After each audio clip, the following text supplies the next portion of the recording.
Good evening, everybody, and welcome along. Thanks for joining us tonight. Our show tonight is the baseline of it is experiences on sea travel as far as cruise ships and things like that. That's just the start of things, and then we'll go into whatever comes up. A little bit later on, I'll pop the link up for anybody that wants to, join us. So I'm going to hand over to our Master of Ceremonies, Mr. Andy BKK. So he has a very good reputation with keeping the idiocy and the stupidity in line. So over to you, Andy. Okay, welcome along to Johnny Siam FM. We're here for the next 3 hours during Drive Show because this is a radio show and we speak like that when we're on the radio. Thank you, Johnny. Yeah, I know, but there you go. Let the boys play. Never mind. Don't worry. So, and don't forget about Mr. Perrin Esquire, retired in paradise. Thank you, Johnny. Why am I getting echo? You got YouTube on. Any better? No. It wasn't echoing in the first place, mate. If you've got your YouTube on, that means it's got the volume on, which it's repeating through it. No, that's all off. You're not echoing. I can't hear an echo anyway. Go. I can put up with it. Can you hear me? Steve Perrin. Oh, fuck off. I love the professionalism. I'm only contracted for 2 hours, by the way. You said 3. I'm only here for 2. The extra hour will be overtime. This is horrible. What's horrible? Let's see if I can turn.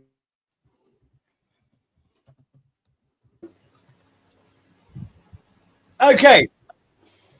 That sounds fine, mate. I can't hear any difference. How about you, Johnny? Sounds fine to you? Yep. Was that only a yep? Wasn't that? Yeah, you sound great. Yeah. Okay, let's start. Cruising for cruising. Why did we come up with this subject? 3 reasons. Firstly, the Kick streamers booked a 5-day cruise going from Galveston in Texas down to some new port in Mexico. And obviously, as Andy spotted straight away, it's all sort of scripted. They generate some chaos. They get kicked off the boat fighting. None of them I don't think, out of the 20 or so on the boat, maybe 5 of them lasted the full 5 days. But what caught me about it was I've always quite liked the idea of going cruising.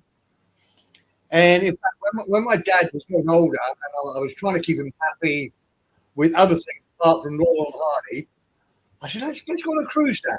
It'd be super, relaxing, eat when you want to eat, everything inclusive. And he said, son, because you still thought I was his son then, he said, son, I'm a bachelor boy. I would, if somebody paid me £1 million, I would never go on these cruise ships. Now, I think he must have seen one of these videos and I'd realised it's like a prison ship. And I'll let Andy explain what it's like. He had a great life. So that was the first reason. That's the first 2 reasons. And the third reason was simply I said to Andy, let's do cruise ships. And he said, oh, yeah, that's a good idea, Steve. So that's why we're here. So to give you an idea of what a cruise ship is like, not the best cruise ship, but probably one of the biggest ones. There's a little video here showing the boat. Harmony of the Seas or something like that. Feel free to talk. I've cut the. We can go on those. Big party. Oh yeah, yeah. Oh, lovely. This is Galveston in Texas. Rock up in your bus. This is check-in. You have to book check-in 3 hours before you can check in. It's worse than an airport. Look at the size of it. Oh. You're just showing me hell on water. Yeah.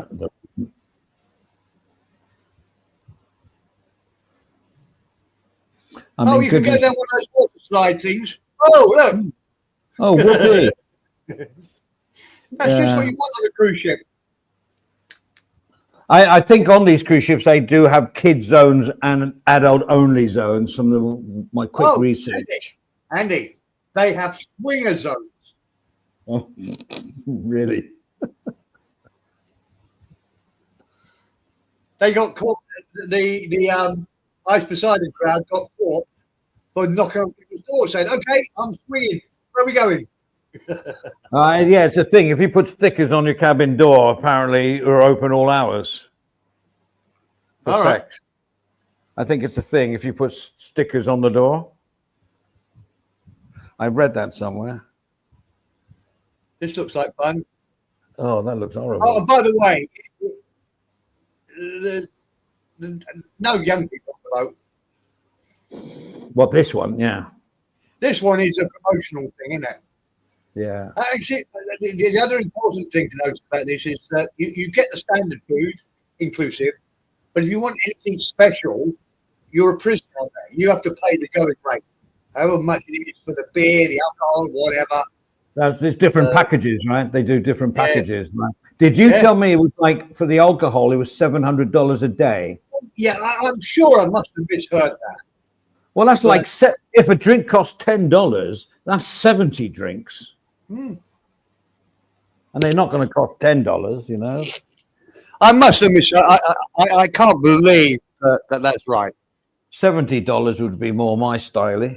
Yeah. So we had. Can you all see how horrendous this is? That you're trapped on the boat. When they stopped off at a port to have a look around at the locals in somewhere in Mexico, it was exactly the same. A water park, a few restaurants, a few locals letting you pet a guano or something. Not a guano, what are they called? You know, the big lizard things. Yeah, yeah. Exactly the same as the boat. And you know what? You know, you get like forced attention. This is like false entertainment.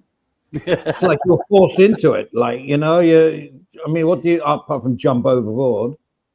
That'd be a bit of entertainment. Those things are like 50 stories high. Just for the listeners, Andy's so impressed by this. And he wants to build it up. So Andy is going to spend the next 3 months from December the 1st to March the 1st on one of these boats. And he's going to stream it live. We're going to see Andy suffering. Do you know what? There's no money. Well, there is money you could send me. I mean, we'll pay for the trip. Yes, of course. I would want big payment on a daily per daily thing. I would endure. After 2 or 3 days, I guess it'd be all right. But after that, you wake up to the same ding dong, yes, well, Walt Disney on Ice, ding dong. It's like being in a hotel with small rooms and crappy rooms in the middle of a mall. That's what it is. Yeah, absolutely. You hit the nail on the head as soon as you said that. Thank you for waiting for me to say it, Perrin. It is interesting, though, but I think this is the crux. Hold on, let me just find it.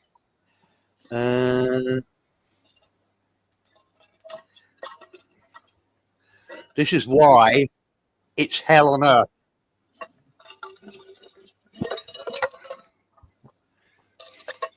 Those are the prices. Interior cabin, Hang on, we 5-day can't see cruise, them. $299. For how many days? 5. I That don't know, includes your food. $3 a day. Yeah. So look, Andy, I think we're onto something, mate. That's only £60 a night. You'll get that in super chats easily. And your point?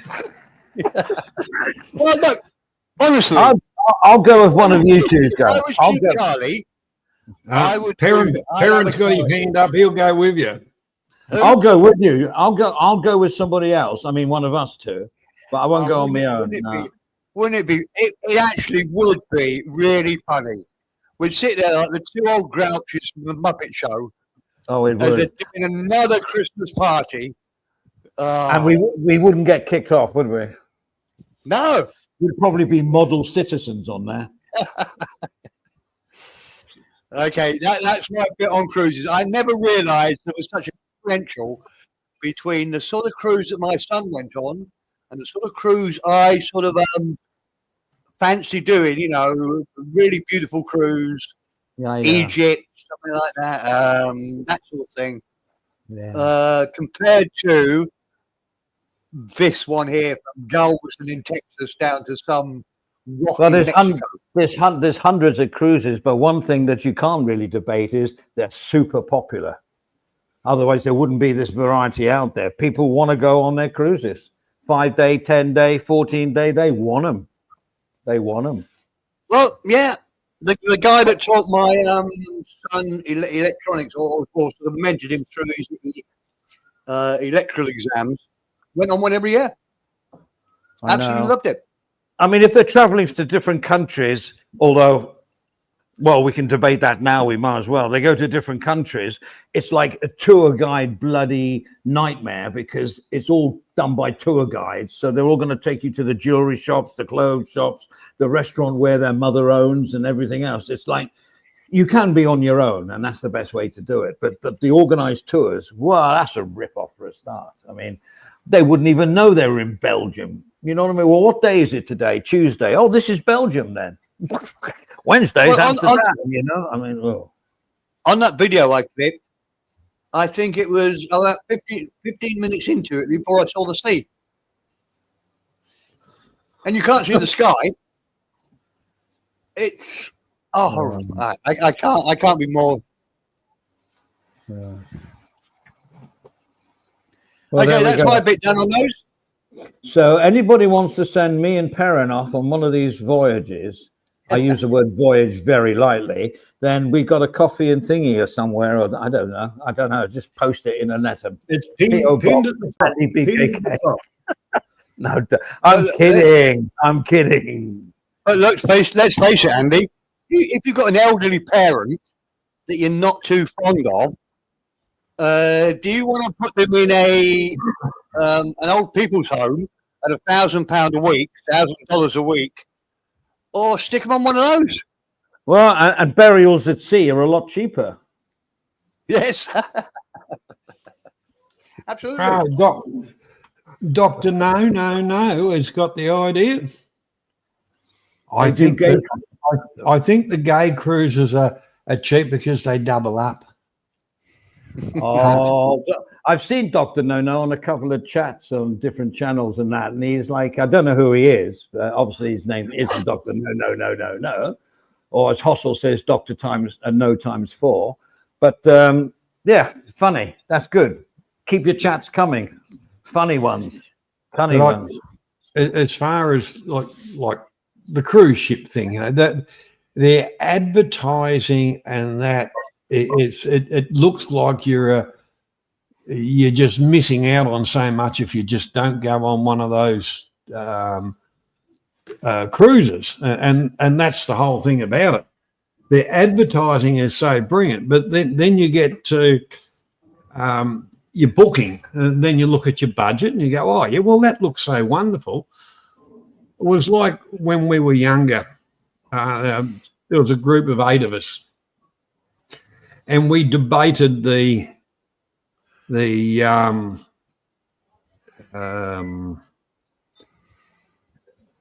cruise ship thing. And with that, we looked at budgets, and anyhow, one of the blokes, he ended up going on his own, and because he was a solo traveller, they put him in a room. Well, it was down by the propeller shaft. He couldn't see F all, no portholes, no nothing. And there was just this room that had a whir about it all the time because it was near the prop shaft. And it was one of these singles cruises, and he virtually said, because I think he was about 21 at the time, he said everybody was kind of 40, around 40-year-old. Mm-hmm. Cool. And I said, well, there's plenty of good tunes being playing on old fiddles, but he said, well, yeah, not really, but anyhow. But my sister, her and her friend, which is my brother-in-law's sister, they got this idea about doing the cruises. There was one that went into New Zealand, Fiji, Tonga, up to Vanuatu, kind of around a trip like that. And then you had the tour, on island tour things, because they were in ports for a little bit of time.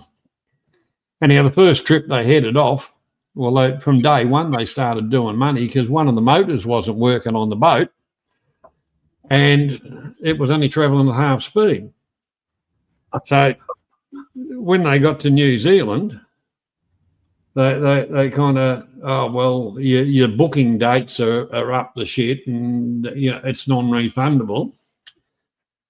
So that started it off, and then they said, due to the problems we have, we won't be going to. We'll be going to Fiji, but we won't be going to Tonga and Samoa and a few of the others. We won't be going to whatever, but we're going to go here and there. In other words, what they'd bought and paid for was a heap of crap, and everybody on board, cracked the shits, and they said, and they all demanded refunds, which didn't happen. As they said, what we'll do is we'll give you all a voucher for the next cruise. So they waited about a year with the voucher for another cruise, and due to some unforeseen reason, it didn't go to half the places again. So everybody cracked up and they said, no more vouchers. We don't do that. We've taken you on 2 cruises. What do you expect for your money? And the Carnival Lines P&O, and they're Dutch companies. So when it comes to the trading part of it, it comes back to, the money went over to Holland. Rough luck. There was nothing the Australian type protection agencies could do about it, and yet they still advertise, and they don't show you the shit cabins. They always show you the good stuff. All of that. And Dr. No said about the drink card. Well, the whole part about it, you get drinks. And they tell you get drinks, which means, about a cup of coffee in the morning and morning tea, and a beer or a wine, and then a beer and a wine later on, and maybe a cocktail and cucumber sandwich or something like that. But if you want to, do what normal people do, you have to buy a drink card, and they can be up to $700 for a drink card. Yeah. Now, but mind you, it's not in one day. You've got the drink card, and they just keep on, and when it runs out, you've got to buy another one. But you've got to buy your drink card before you go on, because when you want to buy your drink card on board, the price is elevated. Yeah. I mean, I saw one trying to do a quick bit of research for the show here, and the guy was in his cabin and he wanted to eat at a certain restaurant. Well, it's all online. It's all visual queuing. So you get in line, and then the app will tell you when it's 15 minutes to go. I mean, that's quite a good idea. So you don't just hang around in the queue for an hour. It'll say, right, you're 23rd in the queue. We'll let you know when you're 10 minutes away from walking in. So that's a good thing, but it shows you how many people they're dealing with. Thousands. Gentlemen, can you still hear me? Just for a second, I just explained. I'm going to disappear out totally, close it down, and come back in again. You sound fine now. Now you sound fine. Yeah, it's fine for you, not for me. All right. Selfish. I'll come back in 2 minutes. All right. Yeah, so, well, I'll leave my bit that I was going to do. Actually, everything we've just talked about in the last 10 minutes is my questions to what I've seen this cruise up for sale. I mean, you can buy tickets. It's for 2027. But the price is like exorbitant, I think. But anyway, I'll do it when Perrin's back. But, you know, when you said they went to New Zealand and that was it, then you said they waited a year. I thought you meant they waited a year in New Zealand. New Zealand. Yeah. Okay. It's an island, but the whole part about it is, I know plenty of people that went on cruises, and it was advertised as not a senior cruise, but and then all of a sudden, you know, their kids are grown up and gone, and but they weren't, you know, terribly old, and then they're on a cruise, and there's all these mongrel kids running around, and you know, all this kind of shit. And you think, well, where's the peace and quiet part of it? Or the other ones that are virtually floating casinos. Yeah, and these younger people don't want to be the ones with the older people. They're going to go, where's the action? It's all going to be like, you know, for older people. But I met a lady in Phuket who was off one of the cruises, and she was spending the night in Phuket. I don't know how that happened. Anyway, she said, oh, first of all, freedom. We can do exactly what we want. And I said, do you know where you are? And she said, yeah, today is Wednesday, so I'm in Phuket, Thailand. But she was quite old. She was from the south of, in America, from the southern states. And she said, my husband and I can't do a southern accent, but my husband and I, we've worked hard all our lives. We've brought up 3 children and do. We never went on holiday other than, you know, we never went out of state. And da-di-da-di-da. And we decided to give ourselves a 3-week thank you to ourselves for what we did. So all our money that we'd saved, not for living afterwards, but, you know, we had money to do something with. We went on a cruise to see as many countries as possible before we go back and lead our fairly quiet lives again. And actually, I understood that. It's sad, but I understood that, you know, everything is done for you if you don't mind the bullshit. You know, it's all done for you. You go on this tour, you go on that tour, have a look at Naples, yeah, meet here with a flag, and you do all that stuff. It's, you know, when you're younger, I guess, you want to be on your own, away from everybody, and do your own thing. You got Google Maps, you can find your own way around. But for older people, maybe shepherding they like, you know. I guess you don't have to think. You don't have to think at all. And maybe a 65-year-old couple, you know, they've done enough of thinking, and they just want to be what they think is pampered for 3 weeks and everything done for them. I get it. I do get it. For old people. Well, the whole part about it is, you know, we've all got structure and things like that. It's great. It's great to go and explore, but you've got time limits between, you know, things going right or wrong. If the tour is organised by the boat company or whatever, yeah, you kind of rush through stuff and get back to the boat, and you load it up and away they go to the next destination. But if you're out winging it, realistically, if you don't turn up, they just say stuff you. You're left where you're sitting. Well, yeah, I mean, you imagine the logistics of letting 2,000 people off a boat and saying you've got to be back at 6 p.m. Ain't going to work, is it? I mean, if only 2% don't do it, the boat can't really leave. So that's why they're all shepherded with bloody guards. Yeah, well, like tasers, It's like airlines. So, they've got agreements where the people, walk off, go around, they're shepherded around to where they're going to buy their trinkets and crap like that and have a look at stuff.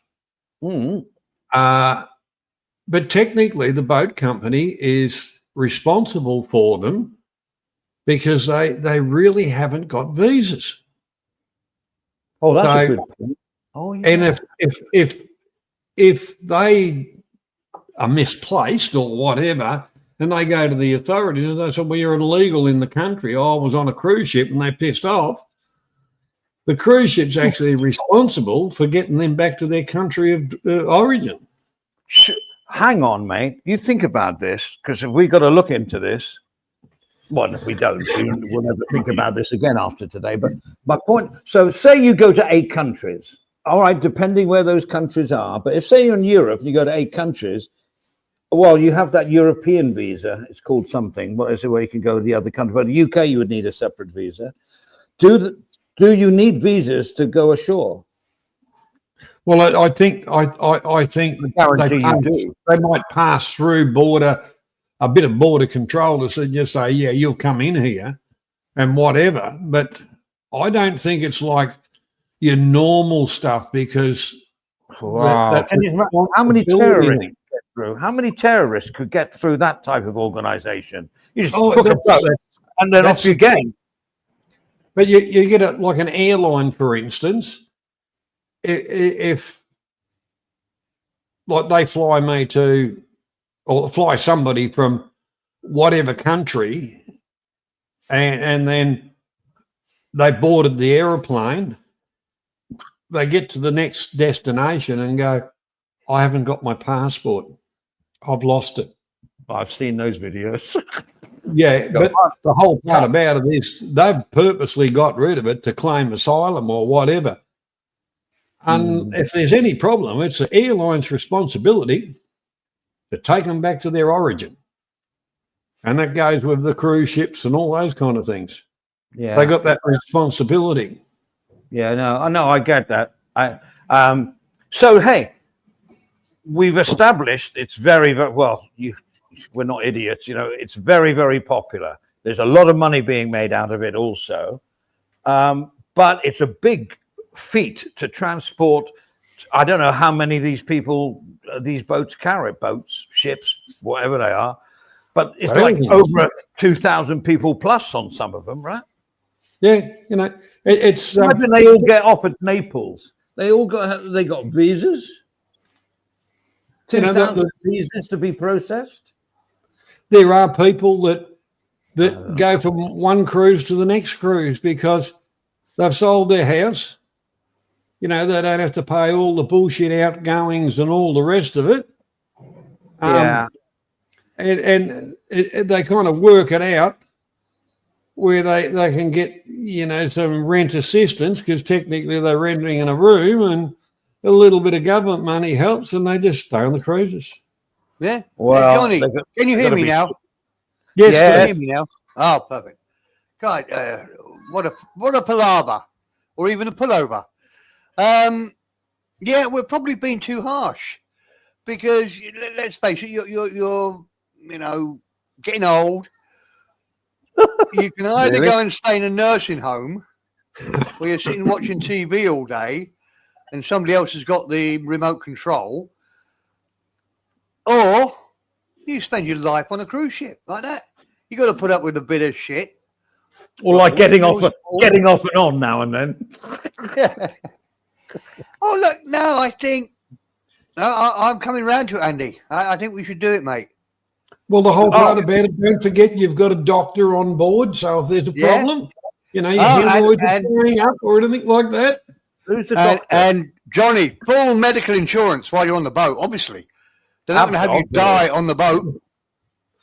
Oh, one question. Not that you'll know. I'm just putting it out there to the chat or whatever. Go on. So right. You've decided to not go for the beverage package, which is going to cost $200 or $300 a day, and 10 days. That's quite an excess, Yeah, no. So when you get off of these little places, can you nip into a 7-Eleven and bring beer and food back? No, I don't know. no. I think they- Johnny's We've got a probably definite right. no from Johnny, and you Yeah. don't know Perrin. I'm not sure, because you could smuggle it a bit, I'm sure. the reason I said that because even checking luggage, you can't have. There's electronic devices you can't have. Like your battery, your external battery stuff is only very limited to a very small size. There's a lot of stuff that Hang on. can't brings there nowadays. But they're not going to do that when you get off the boat. Are you going to have to go through that screening, surely, or back on? Imagine 2,000 people trying to go through that thing when they're on a tight schedule. You couldn't do it, could you? Mean every time you get off to visit a thing on a tour, you come back, you've nipped into a deli, got a few like salami sandwiches and a few tins of beer, and you're going to go in. They're going to check you for that? Nah, they're not going to check 2,000 people. Surely. Hey, I might be totally wrong. And there's queues of people trying to get back in because of that. I don't know. You tell me. We need an authority of someone who's been on one. Actually,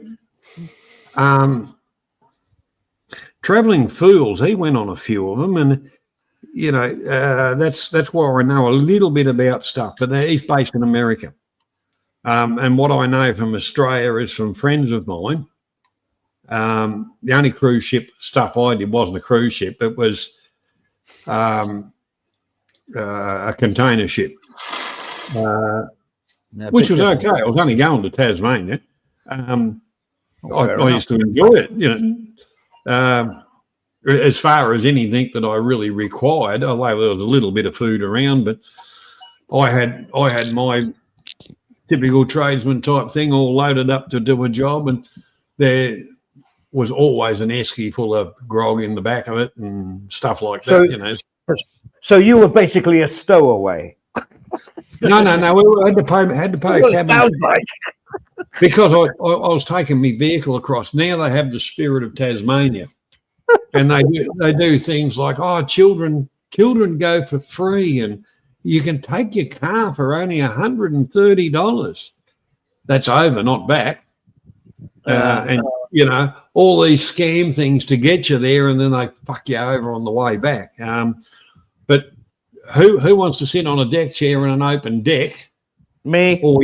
Or you can get a reclining chair inside the lounge.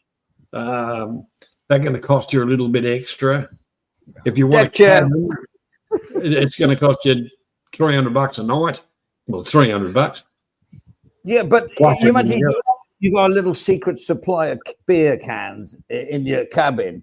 If you can get them on, you don't have to pay the extortionate prices, right? Unless you buy the booze package, right? Which is, we need to research this much more, because I'm sure there's some cruises where the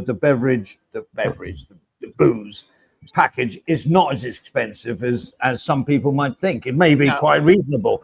I as I said before, I must have misheard that. $700 for a day's worth of free drink. You can drink whatever you want.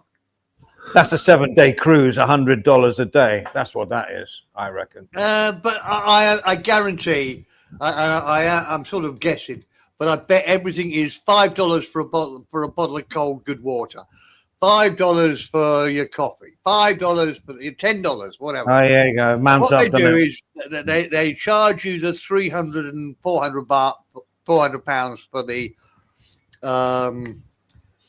basic accommodation, and once you've got you're a prisoner. There's no 7-Eleven there. You can't go and say, I want a $10 bottle of water. That's where I think that they catch you. It's like being stuck in an airport, isn't it? with all Yeah. those exuberant prices, Yeah. you know, like Yeah. because they know once you go airside, you're stuck. You can't go back. You're there. So you That's want a exactly- Heineken beer? Yes, you pay 300 baht for Yeah. it. instead Brilliant of analogy. 70 I think that's something how like they work it. That they have a tempting, a bit of bait on the hook. Because it is appealing, isn't it? You look at that and think, what, 5 days on a boat without traveling alcohol. to Mexico? I've got food on it. I've got soft drinks, coffee. I don't know whether they do local beer. I don't know, but got all that. 5 days for under $400. Well, I'd like to see the I earn package. that. You get a tradesman in America, so I earn that in a day or two. Yeah, but I'd like 5 to days see the was- different packages. I reckon they're Yeah. like the lowest is the lowest of the low. Yeah. Well, look, I've got my Welcome, thing that Graham. I'm going to do, and we can take it apart and look at it. All right. Do you Yeah. want me to do my bit? What I was going to do? Well, hey, it's no biggie. It's no video presentation or anything like that. All right. It came up on my feed, and it's from a company called ThailandPBCruise.com. Their slogan: "Beyond oceans, beyond time." Wow. Ready for now? Get this. Ready for a world cruise, 100 days. Wow. Right. It doesn't say starting from, but I managed to find out it was starting from. Any guesses? Lam Chabong, where it's called. Right. No. No. No, it doesn't matter where it leaves from. How much will it cost for 100 days? Oh, right. Oh, I thought you said, where does Yeah. it leave from? No. How much do you think it cost? Shit. That's hard. I'm not going to put Yeah. you through it. The Well, country. I'm going to, I like maths. All right. Or math, as the Americans say. 100 days. 100 days. I don't think it's going to be as expensive as I'm thinking it's going to be. I'm going to say £200 a day, 20,000. 20,000 what? Whatever you were talking about, pounds, dollars, whatever. What was Oh it? no, this is baht. I was in baht. I've got the baht for 100 days. How much it costs? The In entry baht, level. how much? The entry level. Oh, this is going to. Oh, this is getting better and better, Andy. Oh right. God, you're away. I Aren't you? I'm glad. still I'm glad your think- mic's working. Go on. I still think it's going to be roughly the same. It's How going to much be. It's going to be about £20,000. It's got to be £200 a day. 100 days, 20,000. Is that right? £20,000? I think so. 200,000 baht a day for the whole trip, right? No, Wrong £20,000. The price Well, of a car. Put it into baht. All right. How $1 million much? baht. How much is for 100 Okay, days? okay, I can do that, Andy. I'm not stupid. $1 million baht. Oh. Whoa. Whoa. I mean, it is 100 days. I mean, I get where you're coming from. Well, the entry, there is more to it than what I'm just going to say now because it's quite Oh, interesting. okay. Put But- in the other factors now that will change my opinion. No, How close was I with $1 million? it's 358,000 baht entry level, That's okay. which works out to be 3,700 baht a day. I know. I'm That's not, good. well, all right. So here's the thing. I went to their website and they go everywhere. Like and I managed to find this thing they were doing. It's 2027. So what they're doing is they're not giving much information about it. They just said entry price is 358. So you don't. Yeah. I would reckon for entry price you get breakfast, lunch, and dinner. But I wouldn't think much else. Maybe soft drinks and coffee and tea would be about it, I would think. And then if you want a bigger room or more alcohol packet or even a choice of restaurants, maybe you can't go to the better restaurants. You'd be eating in the main coffee shop type thing, right? So that's what I'm saying. Can I get that information? No. Do you know what I have to do? They got a series of seminars around Bangkok and Phuket with their sales staff where you go along for an hour or two and they give you some tea and coffee and you learn about the cruise and you learn about the different packages. They're not putting it on the internet, the actual details. Doesn't that sound fishy to you? Well, doesn't it sound like these people that I get them go to Phuket for Timeshare. 3 days free? Yeah, timeshare. Yeah, and exactly. Timeshare used to be sold like that. But the thing is, you're not signing up for anything. You're not actually signing. All I would go to it was to see the brochure, see the different packages, the rooms they have, and they said there was a picture of the basic room, right? It looked like a throne hall in some bloody royal temple. It looked beautiful. Wow. Well, if you think that's beautiful, Can I quickly ask top-notch. Trucker from Reno? Because sorry, chat, my text isn't working. If I text or chat, it comes out as Johnny Siam, which will confuse things. But I like he said, it's only $30 to Koh Larn. It's a cheap cruise if you take your own boat. And it's very true. We used to do in England when tobacco was much cheaper in France. We'd get the cruise from Portsmouth or Southampton over to France and go and do a day shopping. It was very common. People used to take bands over and fill up the bands with all the beer. That was quite good. Yeah, there was a name for you guys. You were called the Nicotinos. Was it? I don't know. I'll But it think about the word. was very common. Yeah. So all I'm saying about this is it starts off at 3,700 baht a night for 100 days. Mm. But if that's just like, to be honest, 100 days, that's 3 months, for heaven's sake. And Right. the list of countries is endless. It goes from like, it goes everywhere. I'm not in order here. Antarctica, Southeast Asia, Asia, Wow. Australia, I'm not quite sure about it, but all Europe and all Scandinavia. It's 100 days. But if Yeah. you're on a package where you've got like a breakfast buffet, a lunch buffet, and a dinner buffet in the coffee shop, yes, I could live with that for a few days. But, you know, you want a beer and you're going to go nip round the corner and in a pricey bloody cruise like this, it's going to cost you a fortune. Yeah. So I reckon, Important question though, Andy. Are we Yeah. going to be able to live together for 100 days? I could live with anyone for 100 days if I'm paid enough. Yeah, well, I didn't hear the other half of that conversation. You No, went I over a mean- cigarette. You No, missed the definitely. best bit, Johnny. I think we're definitely in for this, Andy. We're going to be live streaming 12 hours a day for the next 100 days, starting on the 1st of December. That's actually quite cheap. I'd go for it. Well, no, I Yeah. wouldn't because my life is sorted. I'm comfortable. I don't Back do out, anything. backing out. No, Andy. No, I still love you. But 100 days? No.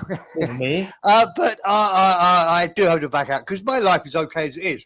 But if I was a young streamer who was trying to create a bit of chaos, I'll go with Trevor. I'll go with Trevor. Oh We got God, on that well. would, yeah. Yeah. The views on that, you and Trevor. Old man, young man, right? I know, I can see it now. The odd couple. I think we got the angle. The odd couple, right? Yeah. Actually, Trevor, if I got him in the right frame of mind, and I was making sure I would, you know, like be serious, I think he might say yes. But we're not going to fund it. So bollocks to that. Oh no. Wait. And I want a package with alcohol in it, for heaven's sake. And it's not 100 days. No, let's forget it. It's got to be like 7 days or something. We got to do what Ice Poseidon did, really. 7 days or something like that. And do we get kicked off for fighting as well? Let's just. Well, we let's can just- arrange it. Who's writing the script? Oh, I'll probably write the script. Yes, we Yeah. can. Hang on. Don't forget, Here we go. with you two on the trip, it'll be Captain Bligh. So what he'd do is, put you in a boat and say, No, let's settle "There's your this out. rations." Perrin has said no to it. He built it all up as like he's so eager, and they said, "No, I'm not going." So there's No. Perrin. So he backed. Yeah, out. he remembered. He remembered the floaties he got off Timu wouldn't inflate. Timo, don't insult Timo. It's good. I've built a whole BMW in my drive-through, Timo. The thing is, I can pick it up and put it in the garage. I'm being stupid. What's Timu? Timo?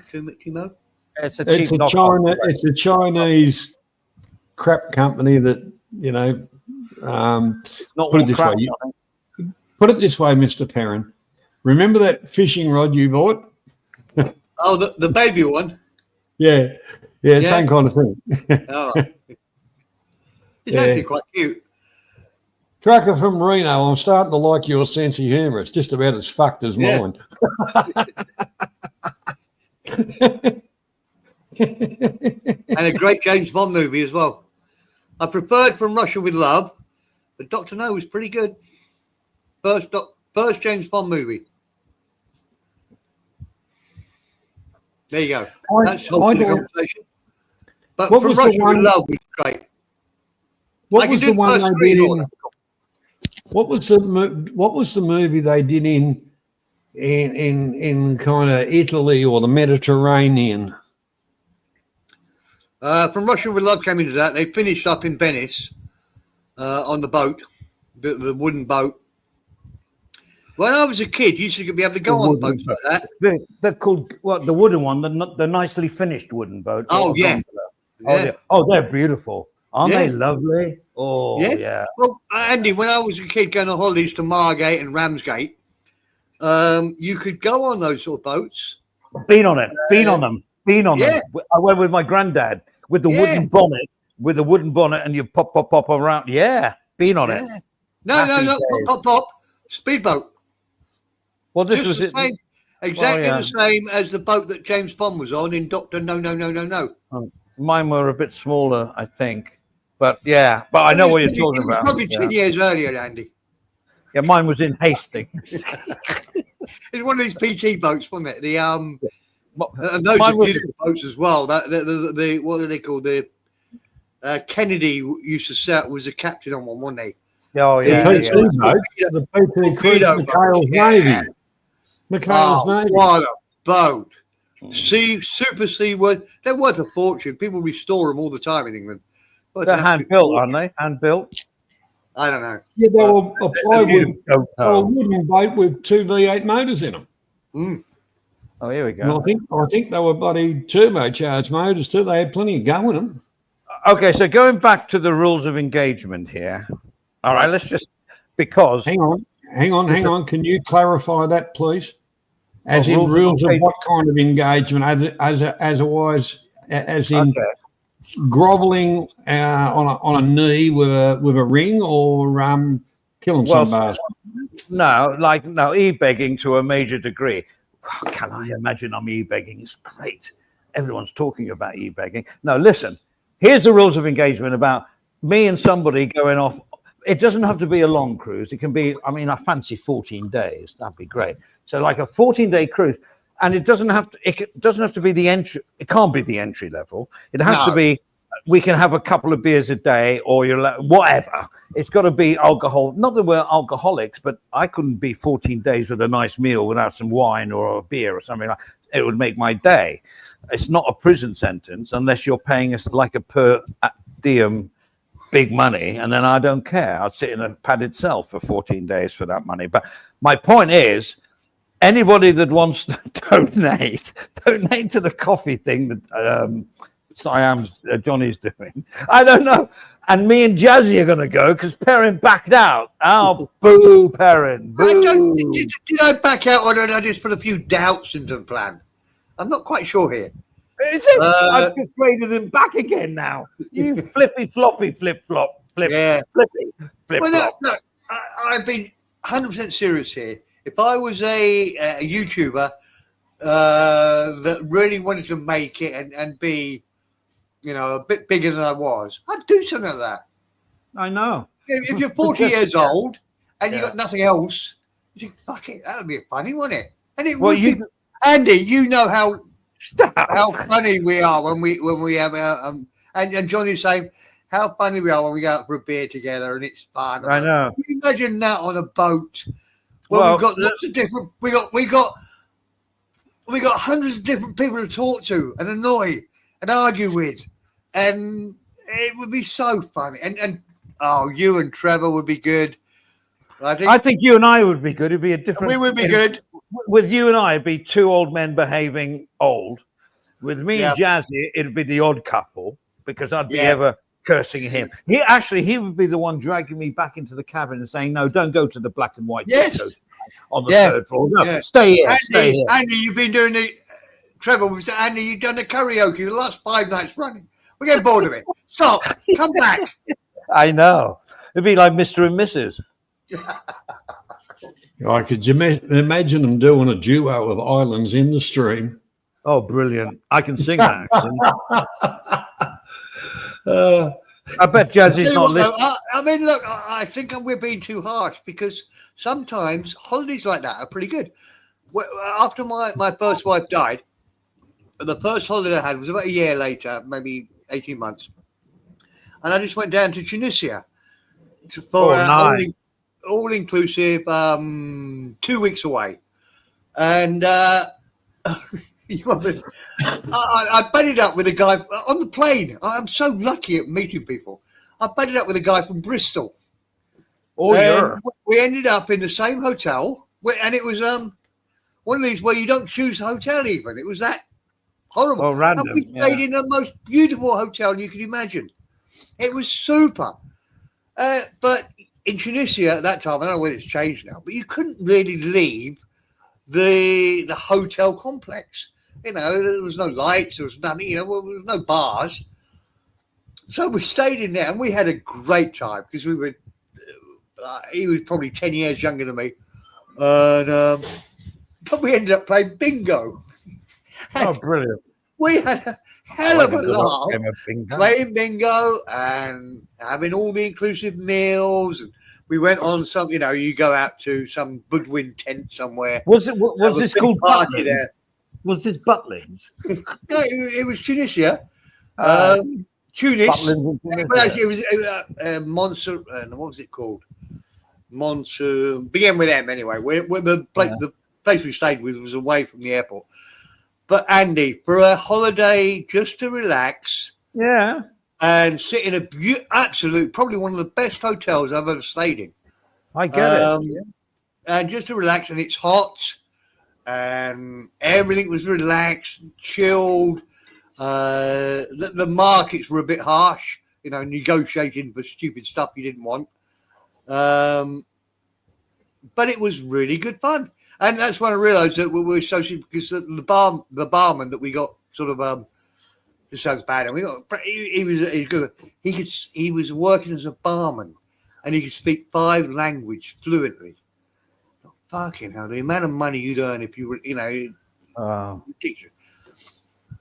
Yeah. Can I ask you a question about that cruise, Steve, where you were playing bingo? Yeah. Did they confiscate razor blades when you went on the boat? Exactly. Or pills. Pills. No, this wasn't. I didn't explain it. This wasn't a cruise. It was just a 2-week holiday in Tunisia. All right. You flew there? Did you fly there? I flew, yeah. Because that's how I met this guy on the plane who sat next to me, who by a stroke of luck came from Bristol, which you know, Andy, is not too far away from where I lived. Yeah, we all good people down Bristol, strong in the arm, thick in the head, but we don't care. All right, Trucker 4 from Reno says, Andy's last holiday. Oh, you can't be so wrong, Mr. Farmer. Andy's last holiday was on a club. Oh, was a club 18 to 30. That was no, that's all cool. That was in 1956. I think he sounds like his comedy sounds like Bobby Crush. Yes, and Dr. No. I reckon it is Bobby Crush, I think. And what's the other guy? Jeffrey Northcott. Yeah. Yeah. The one that certain people hate, but he's a good guy. He's all right. Well, Bobby Crush is a good boy. Oh, God, no, Jeff Northcott. Those are the reasons I came on panel, because I couldn't answer the text quick enough to beat them to the punchline. Yeah. Hello, it's Bobby. Ah, man, you didn't fool anybody. Your sense of humor is like it, you know. Right, it's a Bobby Crush humor, so that's good. Right, so we won't block you then. All right, move on. I'm going to go for a bathroom break. I'll be back in a moment.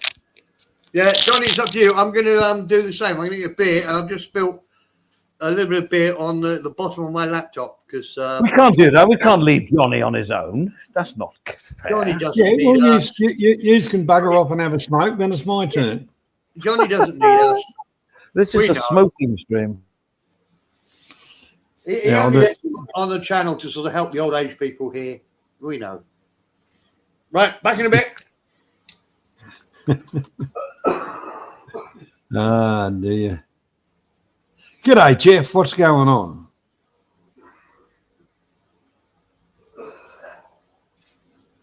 Yeah, anyhow, like I say, we just picked a topic for tonight, after the last few weeks. Just lighthearted, just conversation, have a bit of a laugh and a joke and a bit of fun. In the tech, I'll be putting the link up.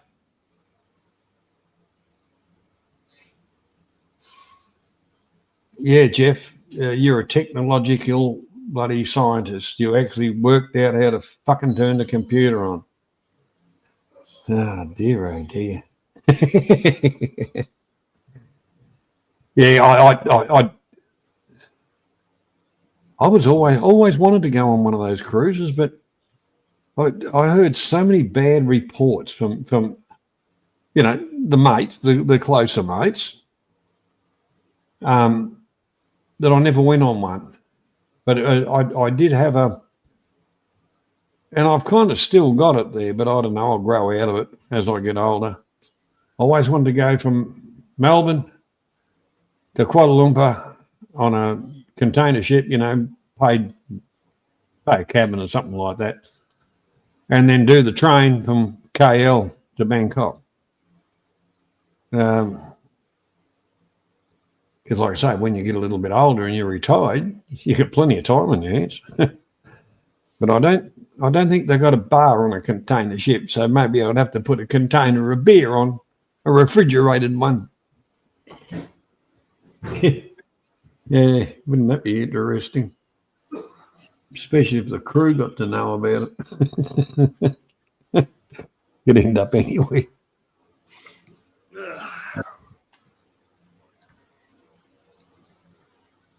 Okay, I'm back. What's happened? Nothing much, really. We're just talking about you, not to you. I'm just having a re-giggle about trucking from Reno, about his date in Tunisia. Yeah, you're right there, Graham. They did. And when they went broke, they took everybody's money with them too. Because, like I say, they were an offshore companies. And they didn't come in, and I don't think they still do. They don't come under like Australian consumer laws and all that crap. But geez, they pound the guts out of the river cruises and all that kind of stuff nowadays, because the population is getting older, and they got a couple of dollars in their back pocket. G'day, Daniel. How you doing, mate? We come across each other again. Welcome. Johnny, just check your coffees for thingy and see if we've got enough money for me and Perrin to go off on a cruise. At this stage, it'll be 6 months in a leaky boat. Oh, really? Yeah, been on one of them before. Or those big Thai boats, you go off to the islands with, if you're out in the sort of that area, the long ones have got their nice garlands on the front. There's always water in the bottom of the boat. I'm talking about the basic ones, but there's always water there. They don't seem to have any pumps, but I don't know.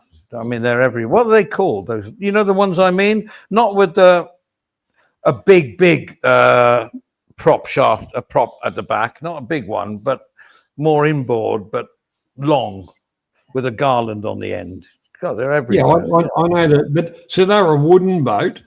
Yeah, and they always leak a little bit because of the corking and that, and they're designed to leak a little bit. Okay, so they have a bucket and just every now and again just flick a bit of water over the side. Oh yeah, I've never got into any, because I've been off to some of these far out Gold Islands now and then, whatever they are. Gold Creton was nice. It was literally only 10 bungalows owned by a Falang who lived in bungalow number 10 with his dogs.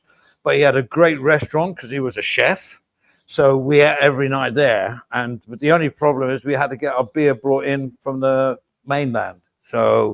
But they came on those boats. That's what I'm saying. They came on these boats and they crates of beer. because he said, if I bought it, I'd be charging you too much. So we just drank our own. A great place. Goy Graton, not Graton, Goy Gratang. One of the, there's many islands out there, but it was more or less deserted island. I mean, it had amenities, electricity and plumbing and all that, but there wasn't much around. There's a few other little bungalow type jobbies going on, but nice, really nice. I went there in the middle of COVID. Can you believe that? Because you had to drive to Rayong and then get a boat across, and we knew people that could take us, and there was nobody, and nobody stopped us either, and we weren't spreading it, you know. We had our masks on, and we spent 7 days there just to get away from Bangkok, you know. Sorry, guys. I think I accidentally turned my microphone off. Can you hear me now? Yeah, we can Alright. hear you fine, Steve. Actually, that's an interesting thing. I think they did that on the Titanic. There was a few cross dressers. No, Johnny, you'd love this place, Johnny. You'd think you'd be. It's, you know, the phrase, you know, Robinson Crusoe Island. It was that, but with amenities. I mean, we had Wi-Fi. I know, but we did. But we didn't use it a lot. But we had our sound system going, and it had a little. The bar, the reception area was the bar on the sand, and that's where you checked in to go in. And you just had the room, and that was a basic room, aircon, TV, and that. But it was that was all there was, because you come down Now, your Andy- steps and you're on the Andy, sand. Can I ask you a question? What was Yeah. the key return? You're hanging on a nail on the coconut palm? Similar. Can I ask both of you guys? Same idea. Have you ever been on one of these double decker? Cruises. The double decker ferry to either Koh Larn or anywhere. Yes. Or fishing. You can hire one of those and go fishing and that, you know, catch the fish, cook the fish, then bring back. I don't feel safe on those at all. I think they're too top heavy. And you're a boat person, bloody Yeah. Nora. Yeah. But no, but I'm not really good at that. I mean, the fisherman that was on, it'll be all right. Don't worry. Yeah. About 2 weeks after they said that, one of them flipped over. Because what Well, happens they're is top you heavy, take right? you get 20 people. They all want to sit on the top deck. That's yeah. And I think I don't like them. Don't like them. It's like those big buses you see around, right? They're so tall, they look so top heavy. You know, these big coaches that you get traveling around, they're like so high. But I have just a quick story. My mate, when my son was around about 8 or 9 years old, and my mate, he knew a fisherman in Rayong that had one of those old style fishing boats. You know what I mean? It wasn't 2-story, but it had the hut and the house bit in the middle. Oh yeah, I'd love one of those. Well, yeah, and apparently they're quite expensive. But anyway, so the thing is, we'd take a speedboat out if we were going real fishing, but this wasn't it. This was for the kids. So it'd be like four dads, no mums, 4 dads with their kids, and my mate and the pilot and da.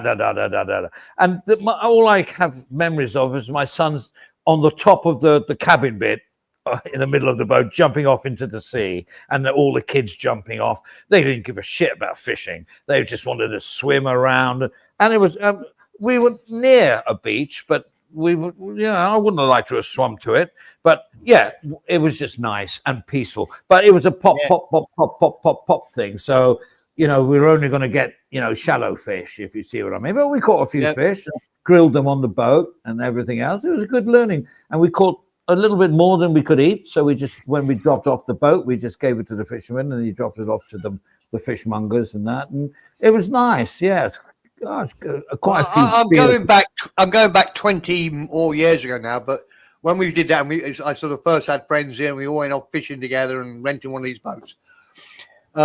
We found a super skipper, and he took us past Koh Larn, past the next one, past the next little island, and then we got to an island, and it was just, you know, the clearest water, everything was perfect, and we got chased off by the Thai Royal Navy. And they came out with a big rib and chased us off, and the skipper on the boat, he had a really good name. I can't remember what it's called. It was something that just suited him. He's an old guy, and he said, "I know more Mappier than you know. Go away." And we just stayed around. It was so cool. You know, this is one of my first ever holidays in Thailand. I thought, oh, this is cool. We got a skipper of the boat that isn't scared of the Thai Royal Navy. And he said, "Now I know I'm allowed to be here. You know, I'm earning a living. Leave us alone." Well, no, there's a lot of naval islands there, and some, if you get close, they sound off a horn. That don't come here. Is that Thai for fuck off? That's the Sataheap version of fuck off. Yeah, it's like, but I'm not trying to look big or anything, but half my family were with the Royal Navy, so we had passes. So we went on some beaches that I don't think anyone had walked across the sand for about 20 years. It definitely wasn't. There was nothing on there. You couldn't do anything, but it was nice. The coral was it was hard to walk because I think that's why they don't want people there, because you were breaking the coral, which is like really, a bad no-no. But we managed to find a little path through the coral, and it was just a complete white sand beach. It wasn't big. It was, I don't know, 1,000 meters maybe, something like that. But we're the only people there, because anybody that got close, I don't know where this horn came from, by the way. And so wary people, because it was like naval property. So how long? Have you any guess how long ago that was, Andy? I can say that was like early noughties. The early noughties, 2000 and something. Right. Yeah, it's roughly the same time I was there. Yeah. We could have met on that beach, but it was. Bear in mind, when you first come over here and you know nothing about Thailand at all, it's all surprise and the smells and everything. And then when you go on a fishing boat, and the skipper is an old skinny man who's got. No, we're okay here. Don't worry. You felt right at home, man. And it sort of flees off the Thai Royal Navy, and these were real. They had the combat jackets on and the black rib, and they came out with machine guns. You're a tourist here, and this rib comes speeding out towards you with machine guns and 4 or 5 sailors on it. Shit, what's happening here? Well, you see, cool. You got to feel sorry for the poor old naval forces, because they have over like 500-600 admirals, six boats, and not really much going for them, to be honest. But it's part of the it's the royal thing. So they're reckon. My father-in-law was an admiral. So, but my point is that the Navy is like the Air Force. The Thai Air Force, Thai Navy. I don't know about the Army. I don't know how many numbers they have, but the Thai Air Force it's not exactly going to be able to take on the world if needed, right? And I don't think they want to do that either. And I don't know what it's for. They fly over my house like periodically every 3 months, and I think that's 10 million bahts worth of fuel gone. That's another 10 million bahts worth of fuel gone. That's another 10. Why? It's a psychological thing, surely. They're trying to show the country that we're safe, we're protecting you. Because that's the first fundamental part of government, is to protect its citizens. Good point. And people always forget this, and that's why we're in the shit we are. I mean, the government is not supposed to protect other people; it's supposed to protect us. That's what we voted them in for. Anyway, not politics. Here's Jazzy. Hi, Jazzy. If you gents don't mind, I'll open up the panel.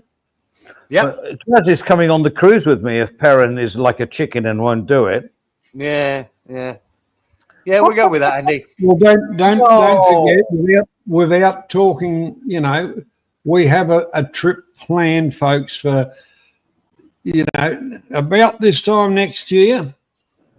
We have a trip planned, which is and we're not going to, we're just going to say a trip with a group. You're talking about that thing down the Chao River thing that I thought everyone had forgotten. No, it wasn't the Pattaya River. No, not the Pattaya, the Chao River. Yeah, well, you weren't supposed to say that, Andy. Oh shit! I'm so sorry. I'm so sorry. I didn't know that was an ongoing thing. I thought it was just a No. load of No, I said, look, I'd forgotten about it as well, Andy. But it's a when good I idea. get there, we're doing it. I hadn't forgotten. I hadn't forgotten because it's a great idea.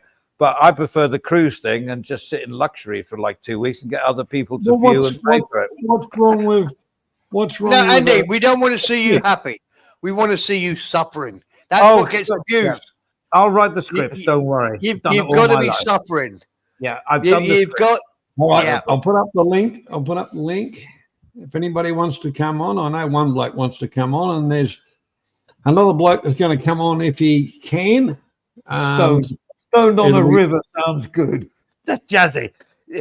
By the way, Jazzy doesn't know the whole idea of the cruise thing yet because I don't think he listened to the whole show. So I'm not going to tell him. There's the Yeah. link. An error happened. Try again. Fucking how's an error happen? I'm not going to tell Jazzy anything. I'll say actually I was against the whole idea, Trev. Perrin's idea. Perrin wants to go. I'm just thinking it's going to be great content. I will write the script. I can write the script on a daily basis. I love Yep. writing the scripts. I can do all that. Oh, Yep. Perrin's got he's got diarrhea. But then I'll make sure that the toilet. Hey, that he I was- goes to is I was disgusting. thinking that too. Parents got diarrhea. Yeah, but I'll go to the toilet beforehand, make sure it's really bad, or make it look bad, and I'll make it. I'll say, "All right, follow me," and I'll just take him to the toilet. Camera on the bowl, which is overflowing with not nice stuff. Go in there, mate. Sort it out. And Andy, do we need to share a bed like they used to do in Malcolm and Wise? Bollocks to that. Okay. Single beds. I'll do it with you. Are you sure? I'll do it That with was a Perrin. bit too strong. That was a bit too harsh, Andy. You No, it sure? wasn't. Yeah. Well, oh, really? Yeah. It wouldn't be that bad. Not many people get your reference, so I think we're okay here. Well, Okay. gentlemen, we have our first guest, my God. Mr. Jeff. Mr. Jeff telling bullshit, telling the truth in amongst all the bullshit in the Philippines. Yeah, that's something like that. G'day, Jeff. How you going? Oh, you lost me on the word Hey Philippines. mate, how you going? Hey, g'day guys. Good to see you. Been a Hi, nightmare Jeff. trying to get back on the panel. Hello, Jeff. Listen, Are you off the naughty step? Yeah, I hope this. Look, as you know, I got computer problems all over the place. Johnny and I, our communication's been terrible for so long. But Johnny, that's going to finish next week. I've got a brand spanking new, custom-made desktop that Whoopee! has just arrived. What is it, a Jeff- wooden desktop? Yeah, it was custom made by a really good friend, and I'm putting that together. I just went down to Officeworks this afternoon, got a set of speakers, got a webcam, and got a digital mouse for it. But that's coming up in the next week. But listen, and I don't mean to sound bad or bring up bad memories, but just wanted to say, yeah, sorry, couldn't send condolences through the last live stream for Adrian. So missed doing that. Well, well, thank you, Jeff. I Anyway. can't pass it on to him, but Yeah, limited well, contact with his family and things like that. So Yeah, I just couldn't get on, mate. Just couldn't get in. Yeah. You know. But anyway, listen. I saw some people in the chat, and I'm wondering, Johnny, if you'd mind. I saw some people in the chat referring quite a bit to Temu tonight. I wondered if I Temu. could bring up a Yeah. little bitch about Temu, if that's okay. I mean, you haven't got a specific topic, but I've got something I think is important. I'm wondering if you don't mind if I air it. Well, I think you have to explain first, because Perrin didn't know. Me and Johnny know about Temu. To other people, what Temu is in like a few words, and then your experience, because people don't know what Temu is. It's like Shopee or what. I know what Temu is. Temu are a copycat. They copy everything. You can build a BMW 5 Series with all the extras and all the fiber. It looks all nice, but it's like really cheap, a tenth of the price of the real thing. Some of it works, some of it doesn't. Over to you, sir. Well, thanks. Listen, I've been a customer of theirs for a long time now, and I bought an inordinately large number of bits and pieces and items of covering the spectrum. I bought so much stuff off them, it's not funny. But what's happened recently in the last month or so, I think you know that Temu have a minimum $40 spend, okay? Unless you buy $40 worth of stuff, they won't let you check it out. You can only check out and get the stuff sent to you if you spend $40 or more. Now, a couple of weeks, this has been going on a couple of weeks. I ordered off them every couple of days. I'm addicted to them. I'll admit it. Anyway, what's been happening is they are now splitting, is the only way I can describe it, the orders. And I think it's a con, I think it's a scam, and I think it's a fraud. And I want to know if anybody else out there has had the same thing. Like I say, I'm a loyal customer and I'm a consumer and I just hate getting ripped off. Now, what they're doing and what they did to me today and what they did to me a couple of weeks ago, they've done it 3 times now. I've ordered 3, 4, 5 items, whatever. It's been well over the minimum $40 spend. But what they do, they pick an item and they send you that one item only and they keep the other 3 items in your cart so that you have to go to that cart. They pick the cheap items, like the $2, $3, $4 items. And 3 or 4 of them, they only add up to, 10, 12, $15 bucks. And they keep it in the cart. So you have to go and order another $25 worth of stuff for them to get them to send that to you to make up the minimum 40 bucks. So they did it to me the 3rd time today. I ordered 4 items. One was worth 32 bucks, and the other 3 items were worth around about $18. So it added up to $48, something like that. But they only sent me one item, and that was a camera valued at $32.87. So even under their own minimum spend of $40, they're breaking their own rules. But they kept the other items in the cart, which added up to, like I say, around about $19.98. So I now have to spend another $20 on other purchases to bring it up to $40 spend. Does anybody out there agree with me that that's a fucking con? That's a sleazy, fraudulent, dirty way of doing business? Or am I just being a pain in the ass? Well, imagine how many people they're doing that to. That's what I'm getting at. They are making millions. Imagine if they're doing it to me. They have taken the market share. You would know this. You seem to know a bit about it. And I've read up on them. They have a massive worldwide market share. If they're doing it to me, they're doing it to millions of others, making up that $40. They're holding it back. They are like my order today was 48 bucks. They sent me a camera worth 32, which is less than the $40 minimum spend, put the others back in the cart and said, you have to make up $40 before we send you those other items. They're doing it to me. They're doing it to somebody else. I'm Australian. It's a rort. Well, it's got nothing to do with, Dr. Nono says that local sellers are different from Temu's orders in China. So somebody intercepting, that's not my problem. They say spend $40, we'll send you the stuff. I think, Well, that's how all the stuff from China normally works. I mean, you want some like little wallets made and you send them, you know what I mean? They do it and you send the money, they send it over, no sweat. But this is Temu. I mean, they may be working with other manufacturers. I don't know what they're doing. I don't know. I don't think it's Temu. I think they're being hijacked. It's actually, they have a lot of people that they just send a whole heap of shit. And they put it out as themselves, but it's Temu shit. It's kind of like using all the Chinese that live in Australia as an Amazon warehouse to a certain extent.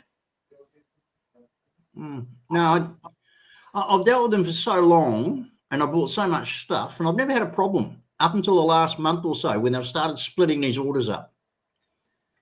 And I don't see why it's happening now. The other thing is they've also stopped using normal couriers. I live in northern New South Wales in a rural area, and they're now using Australia Post. And the couriers used to leave the stuff at your door. They'd take a photo of it, so like it was pretty safe. This is a quiet area, so I wasn't worried, and I never had a problem. But now they're giving it to Australia Post, and every time you expect the order, all you get is a little note in your letterbox saying we missed you, because now Australia Post want a signature for everything. Actually, Jeff, I was talking to the old mate, which is the number 2 in charge of the postal delivery in the Latrobe Valley.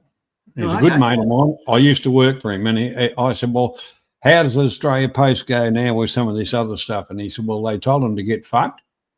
Oh, Basically, it's classed as second-class post.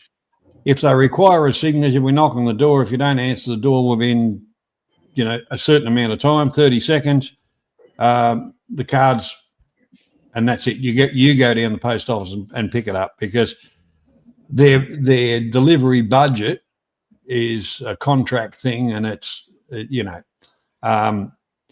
but back in the day when I kind of did a little bit of that, I didn't do a lot of delivery. I did mainly internal stuff, but I used to help the boys out and do a bit of stuff.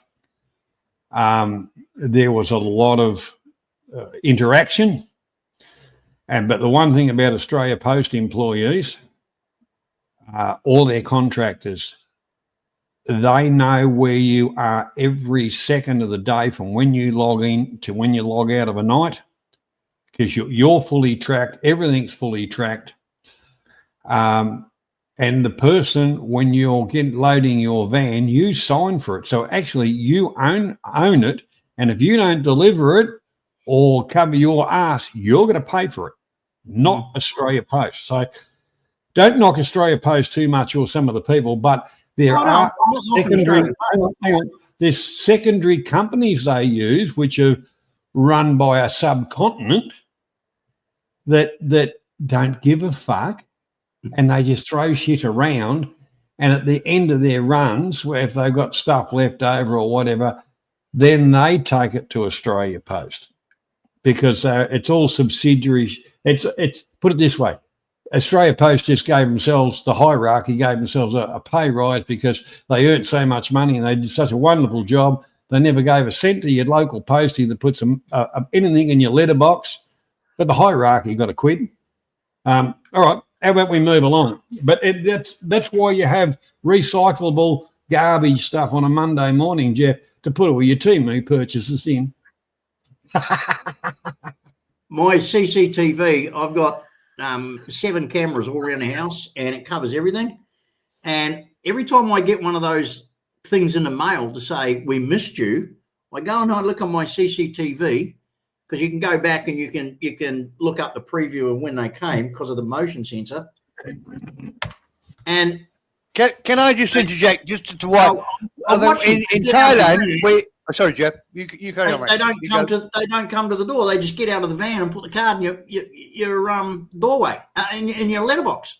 They haven't even knocked on the door. They haven't even got the package in their hand. Oh, I'm glad they do that there as well. They're always doing it here as well. Never ring the doorbell. Yeah, I'm going, because I'm home, I'm retired and I'm not well, and I spend all day practically in bed, and I'm waiting because I get the notification, parcel out for delivery, and I'm waiting for it. And then the next thing you know, I hear the bing, because the phone goes off. It goes bing when they get the notification from the sensor on the CCTV, and you watch the van pull up.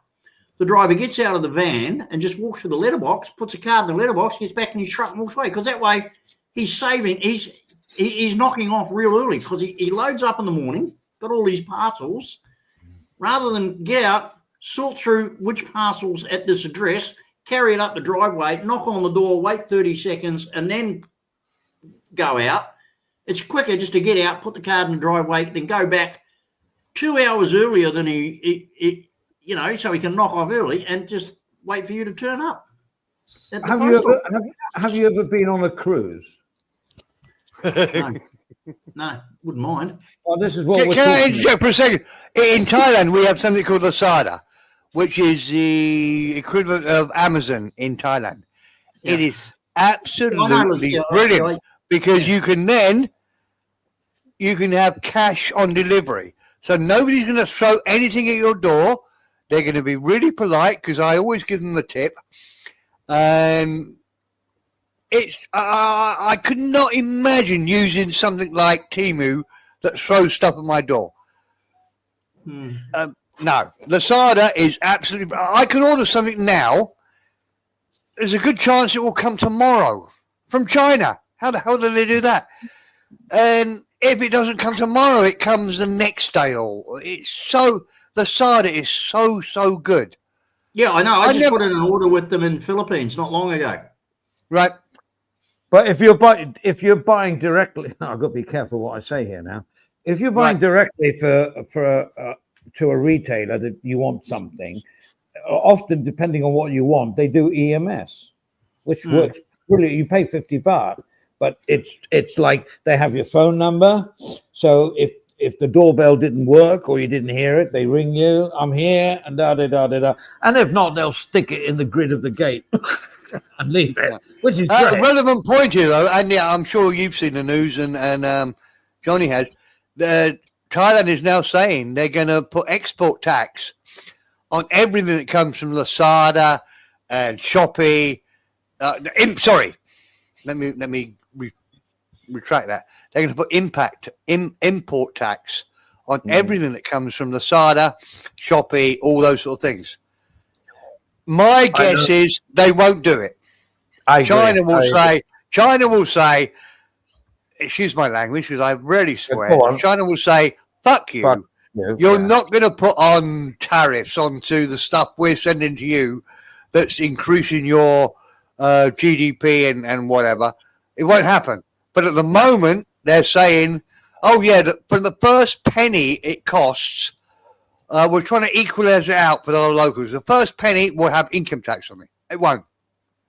I'd put at least a 50 part on that. Won't happen. I mean, Thailand's. Hey, I'm not going to go deep because I don't know enough to be deep. But the whole way that Thailand operates, and it goes back to Westerners can't own land or anything else. They're very, very protective. If you go to a supermarket, you can buy Coca-Cola that's made here. It's a third of the price than if you go to a supermarket where it's been imported. We know the tax. Excuse me, gentlemen. What? An anonymous person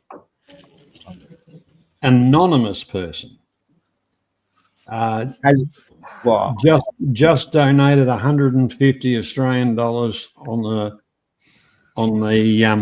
Buy Me a Coffee, and I'd like to say thank you very much. It makes us feel very humble. Thank you very much. All right, does that go on to the Perrin and Andy Cruz then?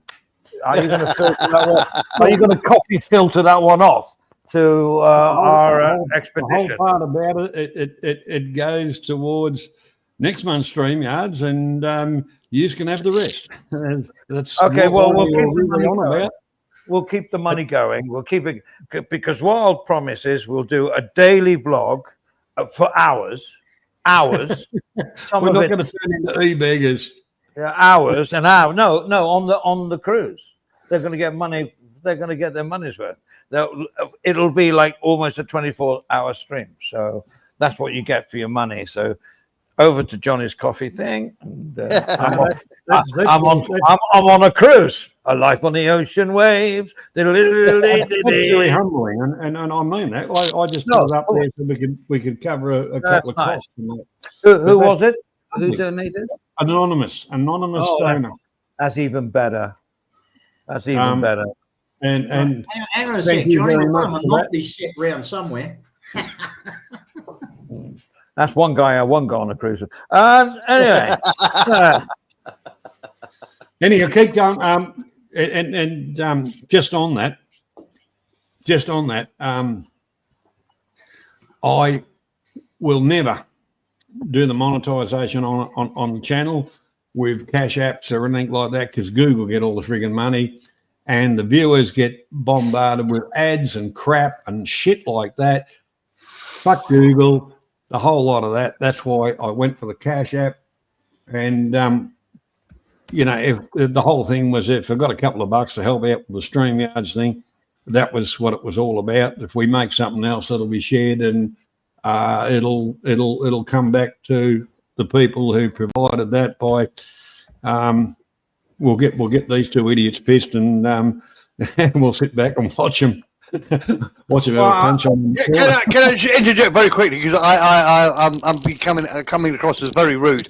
People keep saying hello to me, but my I've got a new setup, and if I type into this, it comes out as Johnny Siam. So to Tony and everybody, welcome. I'm sorry I come across as an ignorant git, but I can't type. If I type in, it comes as Johnny Siam types in, and I can't be asked to fix it because I'm with my friend Leo here, and Leo says, "Don't worry about it, Steve. Life is cool." But genuinely, I'm sorry if I appear rude, but I can't answer the chat. Cool. There you go. That's my apology. If you feel that you want to answer, you just don't say "excuse me" and address it. As simple as that. Well, yeah, but that's like a bit though. Yeah, you're right. But I always forget I can talk. I like typing in the chat. Often I think, oh, why am I doing this? I'm on the panel. I can tell them I love them, and I don't do that. I never tell anybody I love enough. Isn't that a problem we all have? We don't tell the people we love enough. No, I don't. No, I don't have that problem. No, in fact, I've told a few too many people that I love them, and I shouldn't have. So, but I'm the opposite. Yeah. You are, Andy. We're the same but different. Yeah, which is why we should go on a cruise together. I have the joy of kissing an angel good morning, and of course we've got daughter that we give cuddles, and so our family's pretty good, pretty solid. Okay, and that's what we. And speaking of daughter, she's just got home from work.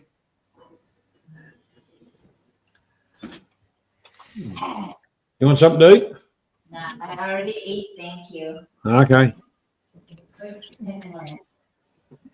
Well, Steve, it's pretty hard for a guy to turn around and show his feelings like that in Australia. If you were to wear your heart on a sleeve like that, you know what's going to happen. You're going to get called a wanker. You're going to get called a. You Australians, you're all on. You have a tough exterior. My God, are you not? Yeah, tough that's the inside? stupidity of it.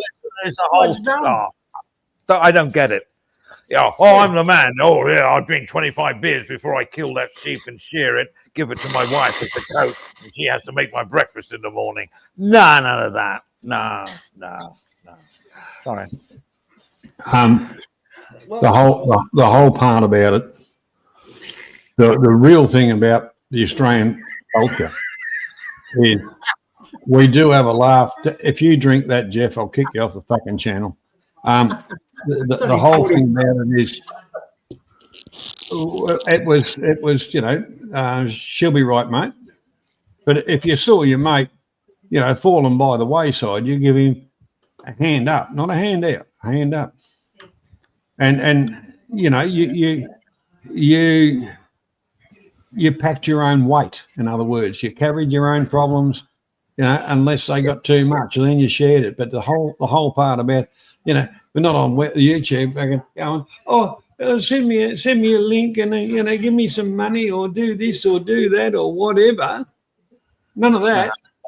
No, Johnny, I think, and I'm talking to an Australian here, so I've got to be careful. I think there's a lot of bravado with Australians, which is the same in lots of nationalities. Northern Europeans, they have bravado. I mean, down the south of Europe, they have loads of it too much. They don't know what to do with it. That's their problem. But at the end of the day, it's human beings are human beings. You take an average person out of Melbourne, an average person out of Sydney, take an average person out of, not London, fuck off London. I love that reference. Bristol. No, seriously, though, any other city. London, you can't. London is like New York, I love New York. I don't like. Anyway, doesn't matter. You take these people out of, they're exactly the same people, type of person. They really are. Everyone has their moral code, and this Australian bravado, I think, is a little bit over exaggerated, to be honest. Well, it's not. It's really not. Like I'm just saying myself. You're virtually taught from when you come out of the womb. You can contribute to the family as far as any job you can do which helps the family group, you do that. But you're still your own person, but it's not up to anybody else to provide you until you're up to working age, any more than, shelter, clothes and some food. Once you get to working age, you're kind of on your own. And you've always got mum and dad to go back to, but the generations now are so piss weak. If they get a splinter, they want to call an ambulance and go to friggin'. I'm sure there's people in Australia doing exactly the same thing, mate. Yeah, but the majority of our and don't forget, we're a multicultural, and the one thing about it as a collective, it was people had the opportunity to go out and achieve things. Some did better than others. But so what's the difference from England? What's the difference between Australia and England then? We're Australians and you're not. Our capital city isn't burning right now. Apart from that one, shut up, Jeff. Apart from that, listen. No, sorry, Jeff. That was rude. I'm sorry, mate. Can I lead this conversation on to something that is probably on my mind? It's a bit more serious, though. Go for it. I understand exactly what you're saying, Johnny. What do you think about charity? The reason I say that, I'll give you more fulfillment into this. We've just had, we have it every year. It's called Children in Need in England, where celebrities do shows and whatever to get money for children. Now, I've always been suspicious of charities, all chuppers and whatever, but I hate the idea, and I'm banging the table here now. I hope you can't hear. I hate the idea you need charity to help children. Yeah. Nobody here would begrudge a penny to help children who are in need. So to have a show every fucking year where they say, oh, we're going to give 7 million to this. No, I pay taxes. I want my millions of pounds to go to those children. I fucking hate it. We don't live in a society where we have to help people out. Nobody here would argue that a child with cancer who's got mental problems or whatever shouldn't get as much money as they want. That's my point. I fucking hate it. Steve, I just watched the House of Commons or whatever you call it over there, your government houses. They just took £9.5 million out of different funds, welfare funds, for Irish and Scottish towns to house migrants. Now, I'm sorry, that government dragged them down to the friggin' beach and kick them into the water, drown the bastards. £9.5 million from the welfare budgets of British and its people. Yeah, Jeff, I agree with that. But do you get my point? No wonder charity should not be helping children that need help. But they took it. That should be the government. That should be. We don't build a new nuclear submarine. We help the children. It shouldn't be. Oh no, we'll have one night a year where we help children. And we're all going to look good because we're all super celebrities and we're doing a good thing. I think it's horrendous. I absolutely hate it. I hate children. I hate the program Children in Need. I think it's all self-fulfilling. Oh, yeah, there's a girl today, she just runs 7 marathons in. So what? She's very famous. If she lobbied the politicians and said, look, I've got a school here that needs more money, she would get it. She could spend 5 minutes on the phone and she would get it. Oh, no, I'd rather spend 5 days showing I can run 5 marathons. I can't believe people follow it. It's so... I'll shut up. Sorry, guys. But I just find it so obnoxious. It is. Yeah, we don't need charity for children. We don't need charity for life. I mean, the best ones, RSPCA, they get so much money they don't know what to do with it because it's dogs. The Royal Lifeboat Institution gets so much money they don't know what to do with it. They struggle to spend the money. We shouldn't, in a civilized society, we should not have charity. It should be ordered that children are helped, people that are in need are helped. Right, I'll shut up. Sorry, guys. I brought it down to a level that makes me angry. I totally agree. You shouldn't have charity. Charity should not be around. It's ridiculous. Ridiculous. I can't believe anybody falls for the scam. Sorry, I'll shut up now. I'll mute myself because fucking pure. I hate charity. Fucking charity. Charity begins at home. What about Red Nose Day then? I guess you're against that one, right? Oh, I hate them all, Andy. I hate them all with a vengeance. A real I like vengeance. the content that comes out of Red Nose Day. They're classic. The what? The what? You know those little skits they do for Red Nose? You get all the famous people doing stuff. They're funny. Like Well, that's Disney what Falcon horses with it's the Beckham. same. It's the same thing, Andy. It's horrendous. We live in a civilized society.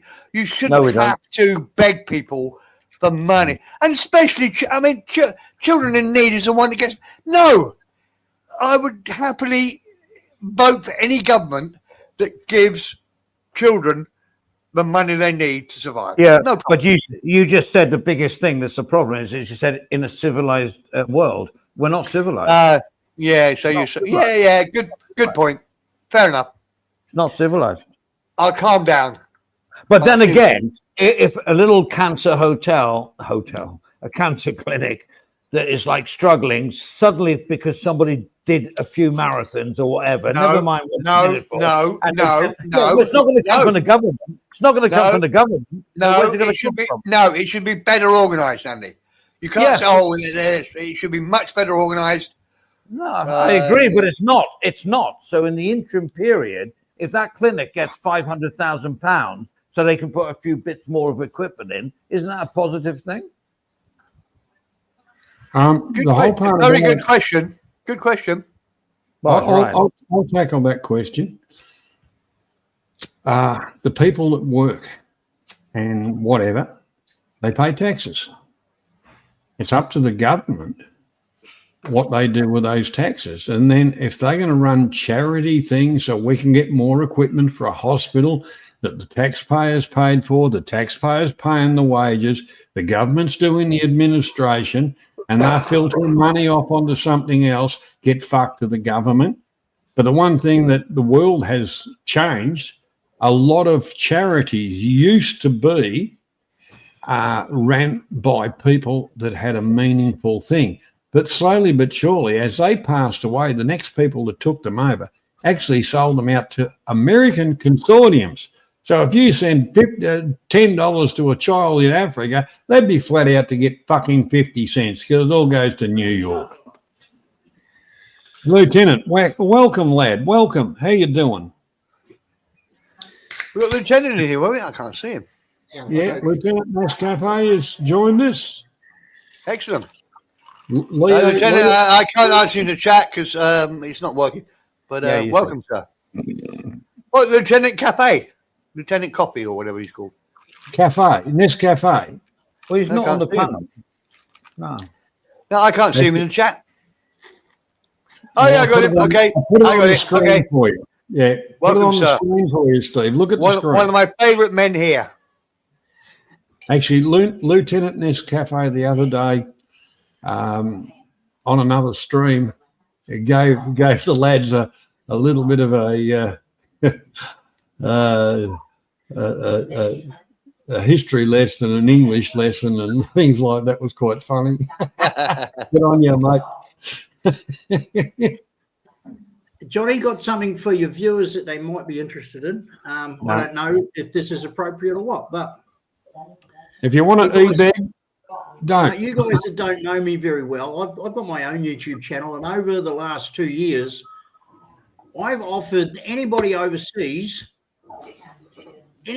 from overseas who wants to come to Australia, to the northern rivers of New South Wales and to the southern parts of Brisbane, Queensland, I've offered free accommodation, meals, transport, everything in my home, and I've had a number of guests from overseas. I've had one from England, I've had one from California, I've had one from New Zealand, I've had a number of guys from inside Australia come and stay at my home. And all I ask is that they turn up to the local airport, I'll pick them up. I'm retired and I'm self-funded, and and I like meeting people. So if there's anybody out there that wants a holiday in Australia, all you need is your own round trip ticket to either Brisbane or the Gold Coast. I will pick you up. I'll host you in my home. I've got a beautiful home. I'm not being boastful. I'm just telling you the truth. We can afford it. And if you want to come down to Australia and spend up to a month, I'll pick you up. Okay, and if you don't fancy that, send money to Johnny, and me and Perrin are going on a cruise. Well, like I said, I've done it for a number of people, and I just thought I might throw that same One or the other. One or the to other. Johnny's channel. Yeah. And see if anybody's interested. But yeah, I've done it before. It's been very successful. I have met Jeff, some just a amazing quick people. question. Does it have to be reciprocal? Do I have to invite you to my house after I come to your house? Oh, that'd be Because great. you'd hate my house. Yeah, I'm not asking for that, but it would be great. But I'm not asking Jeff, I'm joking. I'm joking, mate. Oh. I'm joking. Just a message from our sponsor. The Bamboo Hotel. Please check reservations and prices for this oncoming high season. They have a wonderful smorgasbord breakfast. The Bamboo Hotel in Patio. That's also a place to, and you can bring a friend, and the friend place. So can we have directions to this Bamboo Hotel? Where are we talking? They will be in the private chat later. Okay. Go ahead, Jeff. No, Jeff, that's a really, really good offer, but sometimes you Yeah. don't know what you're going to get. Like Forrest Gump Well, always said, most people. I'm quite proud of us on this channel, and I mean us as in the subscribers and that. They're good people, they're not idiots, and I'd probably welcome, have a beer and whatever. I understand exactly what you're coming from, but totally, unless I knew people for a longer time, I wouldn't throw the door quite open. But if Oz said, "Oh, Johnny, I got the flu and that, and I got to get ready for my next trip. Can you give me a hand? Come down and mow the lawn?" I said, "Not a worry, mate. I'll be there tomorrow." So that's another restraint. I wouldn't. Why? Oz is a good bloke. I know, but one day he's like this, and the next day he's like that, and I don't know where I am with Oz. I like Oz. I think he's You know a great what? The whole part about it, Andy, but I don't that's like his- the bad shit he says because it's. I'm not going to expose him, but the whole part about it, he runs a YouTube channel, kind of what he does, and Right. you got to admit he does it well, and yeah, you're always guessing. No, it's up to him. The biggest thing about going for a holiday is your accommodation, your rental car, your food. So that's what I'm saying. And I've done this. I'm not making it up. I'm not inexperienced at it. I've actually done this on a number of occasions. I've picked people up at the international airport. The minute they've gotten in my car, I'm their host. They haven't had to spend a cent. And I can tell you now that I have a rule in my house. The maid died. Help yourself. Make yourself at home. If you're feeling thirsty or hungry, there's the cupboard, there's the fridge. Help yourself. Make yourself at home. Jeff, that's very trusting. I just like meeting people and enjoying company and having a good time and they're being experiencing what I've never experienced before. Killed. Well, you've got to be careful. I think if more people in the world were friendlier, the world would be a better place. Well, of course. And there'd be healthcare and everything, and we didn't have to have charities to donate the money. Oh, come on, guys. This is like, we changed the whole part. Yeah, NHS is not good enough, and the healthcare thing in America. We don't need to contribute to charities, which I believe we shouldn't have to. But we have to. We're taking the slack. No, we. When I went to Europe, when I was in England and France, I mean, like the airfares return cost Ellie and I like 4,400 euros. Quite back right. and forth. But while we were over there, we spent at least €7,500 on accommodation, meals, transport, food, you know, and that's the biggest part of it. You spend a lot more while you're there rather than getting to and from. So, like I'm saying, you got the round trip airfare while you're here, costs you nothing. Welcome to New South Wales, and I get a kick out of it. So does my missus. She's more than happy, and being Filipino, it's her duty to cook you a breakfast every day and be nice. I mean, you know, can you 37 book, years and can you she's book great. me in for a week from now? I'm all for like a free accommodation and food. That'd be great. Come on down, mate. Come on down. We'll throw Where a are shrimp you? on the barbie for you. Where are you? Where are you? Where are you? Northern New South Wales. I'm 2 hours from Brisbane CBD in New South Wales. Queensland's Andy, I'm 2 hours from Andy, Queensland.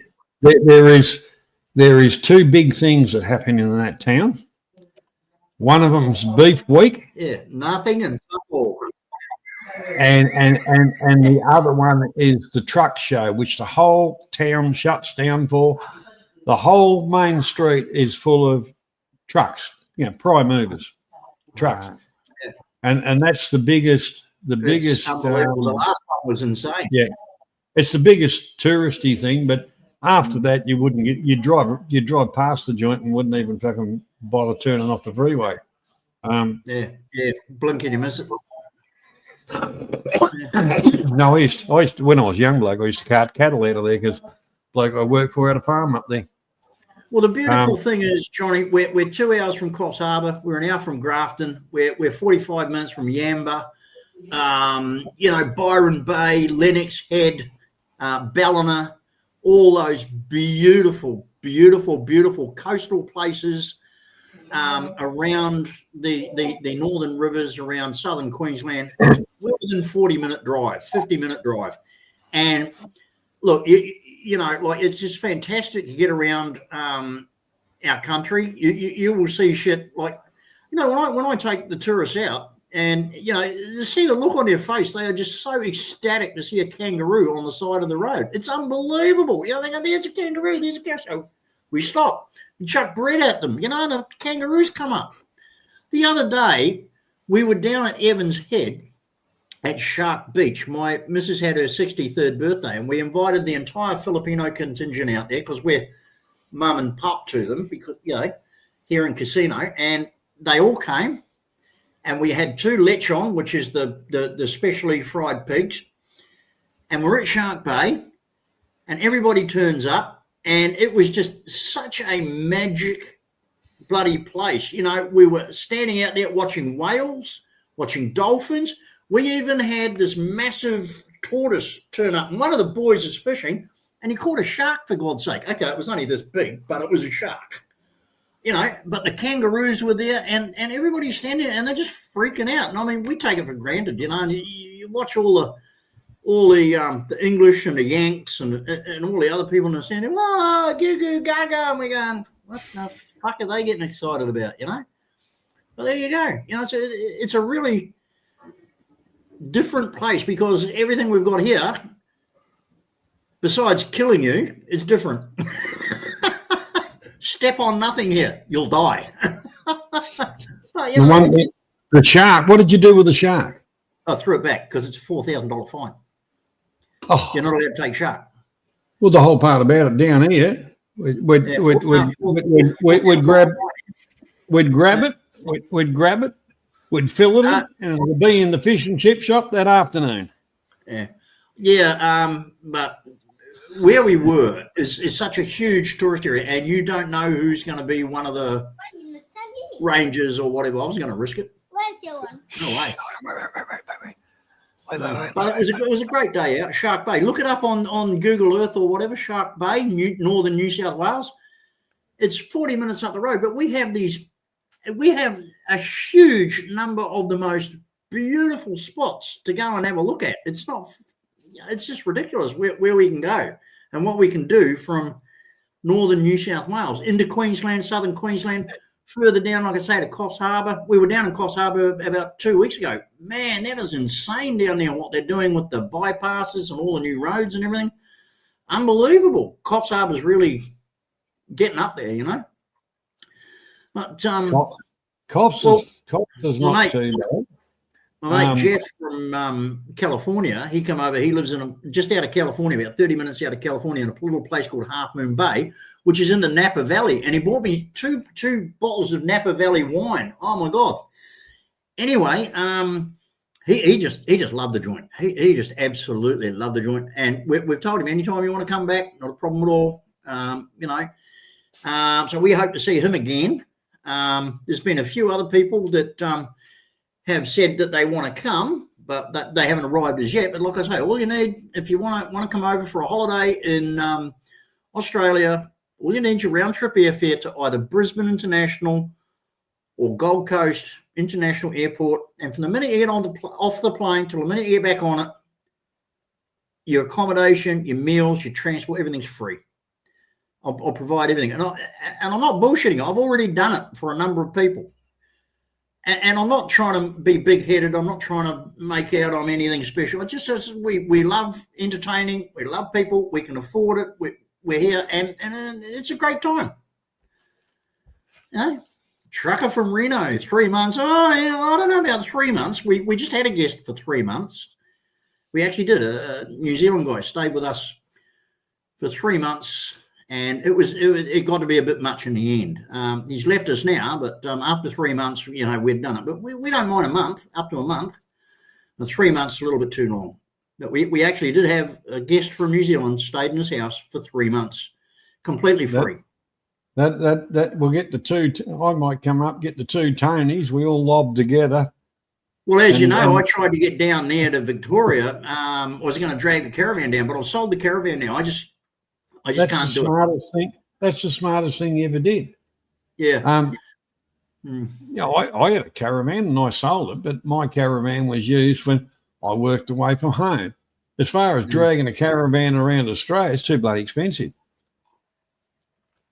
Well, I just found it too physically draining. I'm just you know, with the emphysema, I just found it too physically taxing. But now I'm going to sell a 4-wheel drive. I mean, the 4-wheel drive you can live in as well as a caravan. It's set up. It's got everything. 270-degree awning on one side. It's got another awning on the other side. It's got the shower tent. You can fold the seats down and put a bed and a mattress in. It's got a portable barbecue. It's got 12-volt, everything. I mean, you can live in my 4-wheel drive. And You've been watching too much TV, mate. I drove up through there and I had a piece of tarpaulin with 6 ropes on it. I used to tie it underneath the trailer. That was the bed.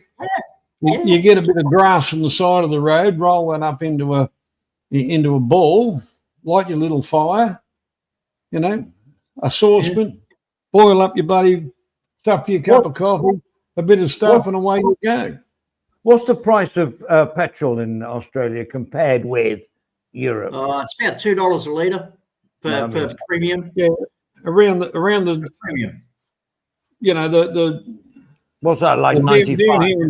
Down here in Victoria, because I've got one vehicle that's petrol and one that's diesel. The petrol's actually, well, it should be. Petrol's dearer than diesel, but it's just the prices of fuel here have gone over the top. I don't think they can't put it up any further, Johnny. The country will come to a stop.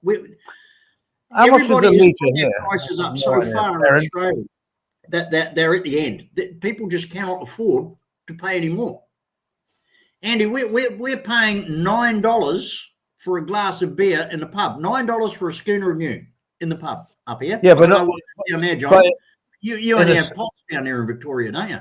Yeah, but in a supermarket, how much do you pay? It's a lot cheaper, right? For a stubby of beer, which is a small half bottle, you're paying about 320 mils. 320 mils. 375 here, Andy. Oh, is it? That's weird, roughly, isn't it? Roughly, 375. How much? $6. £3 British. In Bath, that's about 100. That's it. Where? In a supermarket? No, in a supermarket. In the supermarket, probably £2.50. See, 1 pound Whoa. is $2. 1 pound But is that- $2. It's double. Yeah, I'm trying to work in baht here, bro. But so Oh, local but beer, you're in but, Thailand. Yeah. well, of course, but local beer is cheaper, right? You're talking about imported beer, right? So that's tax on it. So Basically, Andy, if you bought a box of beer here, it's going to cost you 1,000 baht. okay, Oh, thank easy. you, Johnny. Johnny's talking my language here. All right, really? Well, a single packet of 20 cigarettes here is $34 for the cheapest shit bloody Syrian bloody crap tobacco you can buy. $34 for 20 cigarettes. It's just bloody ridiculous, mate. But, you know, 25 the whole- grams of loose tobacco is $140. For 25 grams of tobacco, $140. But see, Sorry, go on. it's not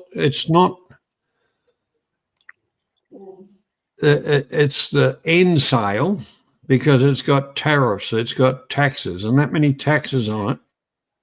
In other words, the government's got your hand in, our governments have got our hand in your pocket every way you turn.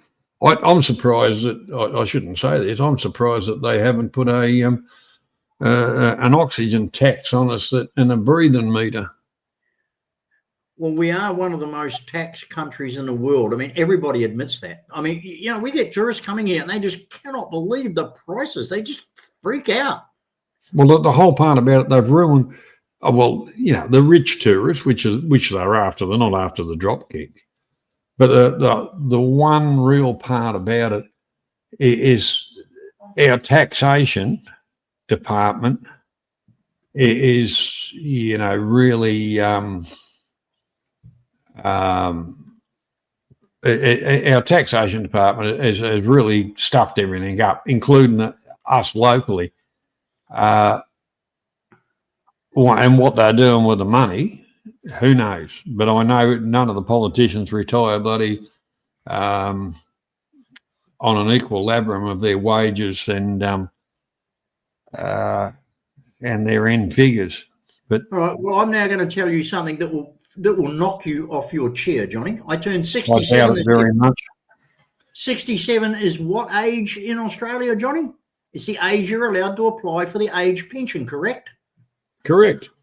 I get a letter in the mail from Centrelink to say, "Dear Mr. Mead, because you were originally a New Zealand citizen, you are entitled to apply for the New Zealand pension." And I wrote back to them and I said, "Look, I've been here 45 years. I haven't contributed anything to the New Zealand economy. I want nothing to do with them. As far as I'm concerned, I'm a skip." And they said, "It doesn't matter.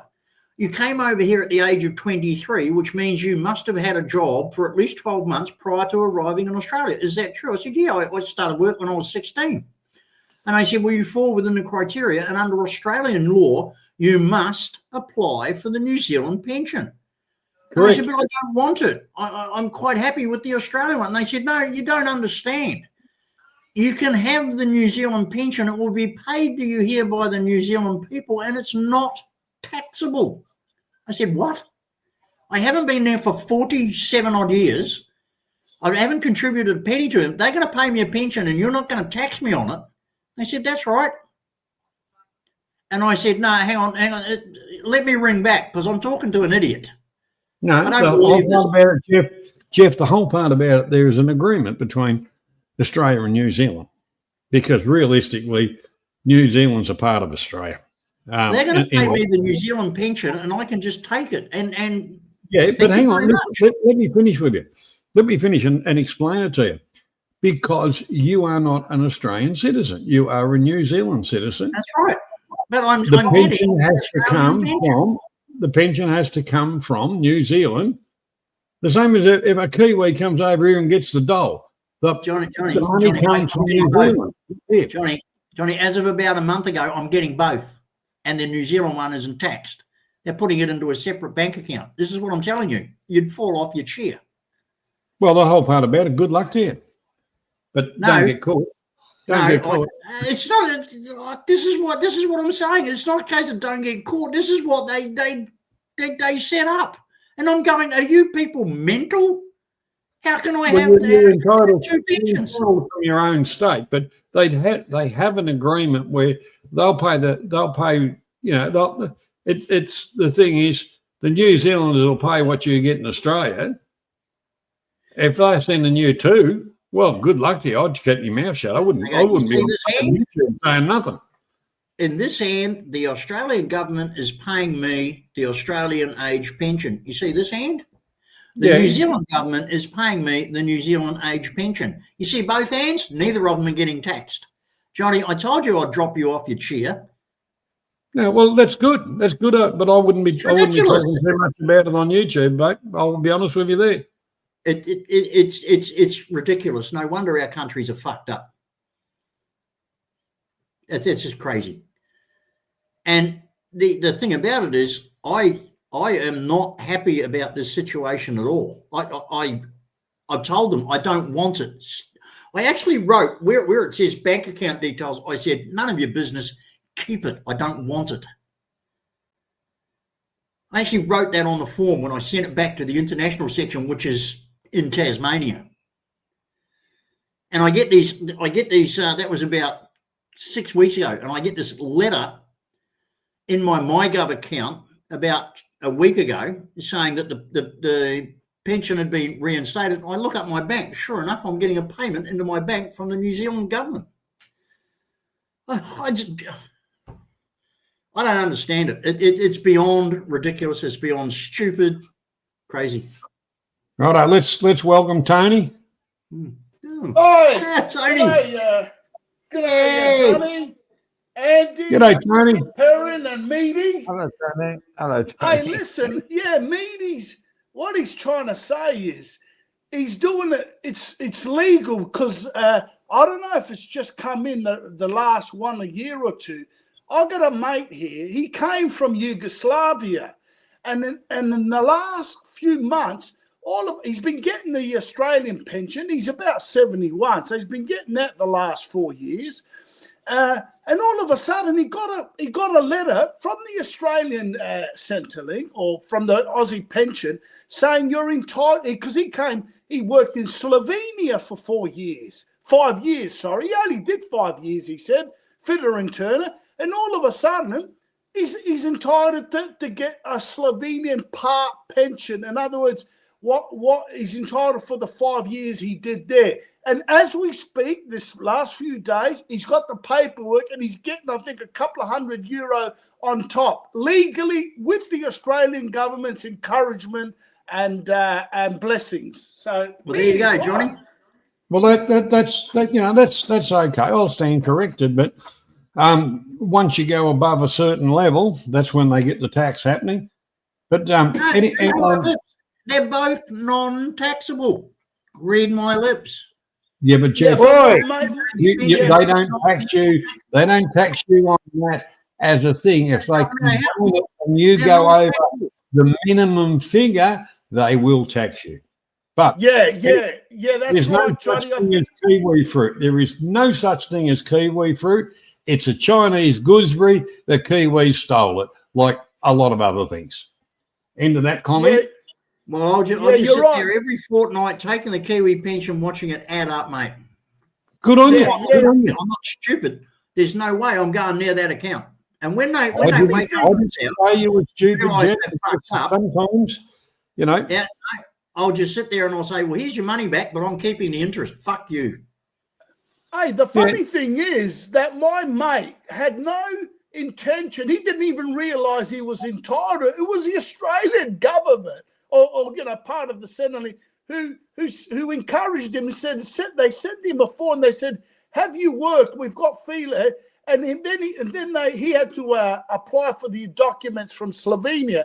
They came a month later. He filled it in, sent it in, and now he's getting paid, I think it's like €200 a month, which isn't much, but still, €200, it comes to about 300 Aussie dollars a month on top of his legal pension. And you're right, Johnny. It's only when you get a big amount. If you get a big amount, that's when probably you got to probably once you go over the taxable income thing, we're not going to do the accounting bit. Once you get over an income of a certain amount, That's then you've got you're a up for taxable tax. income. The pension is not taxable. Jeff, Johnny, get that's this what I'm out of your saying. head The and pension is listen to what I'm telling you, Jeff. Jeff, listen to what I'm telling you. It's not taxable, but add it together. If it reaches the tax threshold, then you pay fucking tax, okay? Exactly. The tax Yeah, threshold yeah. is what, 18,200? No, In it's other less words, than that. Meaty, It's less if than you're that. getting paid a Okay, lot, well, a what's lot the of money, Australian pension per year? 28,000. It's non-taxable. So that shoots your argument down in flames, doesn't it? No, it's not an argument. It's a statement, which is a correct statement, Jeff. I'm not arguing with you. I'm just trying to say, if you go over whatever, whatever, but along the lines, you might lose some benefits because you're getting more than just the pensions. The whole part about it's always rob Peter to pay Paul, and our government's very, very good at it. Yeah, Johnny. you're right, Johnny. Johnny, I've stayed quiet for a long time. It's getting too Aussie-centric, mate. Well, we'll bring in I know some. nothing about your tax laws or whatever, and there's probably 70% of people who don't know anything about it as well. Well, okay. Well, how about you introduce a subject you would like to talk about, Mr. Perrin? I can always do that. Hold on a minute. I've got granddaughter on it, and my keys going. Give me a minute. Mr. Perrin, I've got a question. How much do you get British a month over? Are you allowed to pick up in Thailand? Do you get your pension? If I may ask, is it a good amount for living? I haven't got a full English pension. I've got 30 years. In England, you have to have no, it's a boring subject. But in England, you have to pay into state pension for 35 years to get a full pension.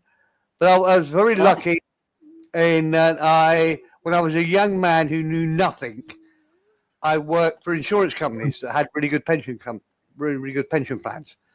And I didn't want to. I didn't actually. If you'd give me the choice as a young man of 20, 18, whatever, I'd have said, no, just give me the money. But I had a pension plan when I was young that worked out better than I thought it would. Yeah. So the advice to anybody is take out a pension when you're 23, 22, 21. You'll be, it's unbelievable how much that grows over the 40, 50 years before you retire. Right, hold on. I'm just going to answer Johnny's question. I've got a really weird subject. I've got loads of weird subjects. I can do one off the cuff. I did say the other week, one off the cuff the other week. We were talking about different stuff, and I said I can do quantum physics. Johnny's my granddaughter's saying hello to Johnny. One of my favourite subjects. We're doing quantum physics. Now, quantum physics. How deep do you want to go, Perrin? I'll explain it to you. Hold on. Hold on. I've lost the screen at the moment because Minta the granddaughter just hit the bloody button, so I don't know where I am now. Okay, we're back. Okay, quantum physics. And I joked at this 3 or 4 weeks ago when somebody was having a dig at me. I said, well, I can do quantum physics as well. So today we're going to do quantum physics. You start, then carry on. Okay. All right. So what is the problem with quantum physics, Andy? No one understands it. That's the biggest problem. No. We all understand it. Quantum physics is a study of very small things. The quarks and the bosons and whatever that make the whole world stick together. They form the atoms and whatever. Quantum physics is totally the study of very, very, very, very, very small things. So that's what it's the study of that. So what's the problem with quantum physics, Andy? No one understands it. No. The problem with quantum physics is there are 4 forces in nature. There's the strong force, the weak force, electromagnetism, and gravity. The first 3 of those all work well together. Guys that understand maths and formulas and whatever can look at one of them and go, oh yeah, so if we do this to this one will work. The big problem is gravity. Gravity doesn't work. I'm glad you said that, because gravity's got a hold of everything. Well, no, it doesn't fit formulas. That's why they're looking for the unifying theory. It's the thing that Stephen King not Stephen King, who was the guy in the wheelchair. Einstein couldn't work it out. Stephen Hawking can't work it out now. And the problem, all the other, I mean, when they say strong force and weak force, it's just the forces that keep together atoms and, the quarks and the whatever. I don't misunderstand me. I know nothing about it, but I do understand the problem. The problem is the first three forces work well together. A genius mathematician can foresee what would happen if you do one of this to the other or formula. They don't understand gravity. Gravity doesn't fit. So that's what leads all the people to say, well, maybe, and it's worse than that. Gravity doesn't fit. It's not like too powerful or too weak. Sometimes it's too powerful. Sometimes it's too weak. There's no standardization to it. And that's the big problem in quantum physics. And that's what leads fiction writers to write that. So maybe our gravity is escaping into another universe. So that's why it's weak, because we don't have it there. Or alternatively, we're getting more gravity from another universe, another time zone, whatever. So there you go. Somebody said that is the problem. Quantum physics is beautiful, but they can't understand why gravity doesn't fit. Why do you think they built the accelerator over in Switzerland? Wasn't it Switzerland? Through the Alps. Geneva, yeah. The accelerator. To study the particles. One thing, gravity's got a big effect on everything. And as far as, my part of the world where your gravity was measured at sea level, because gravity changed as you get to elevated. That's all I've got to say now. Well, if you go on, I read a great science fiction book about 20 years ago about two weird twins. It was actually called Slapstick. That's why I read it, because slapstick comedy. It's about two weird twins that worked out that actually the pyramids were built when gravity was really weak. And it was a piece of piss. How else are you going to get those big bloody bricks that weigh 20 tons up there? Yeah. Right? Yeah. I get that. It was a great book. It was called Slapstick, and I only read it the once because it was so clever and so funny. Yeah, there were two weird twins. They looked like what's the guy? Ugly, 6'7" tall, but super intelligent. They said, no, it was all gravity was very weak then, and it makes sense, doesn't it? There could have been a time when gravity was a bit weaker. I could pick one of those blocks up on my own. I got my wife to do it. We built a pyramid in an afternoon. Perrin. Go on. I love you so. I love you so dearly.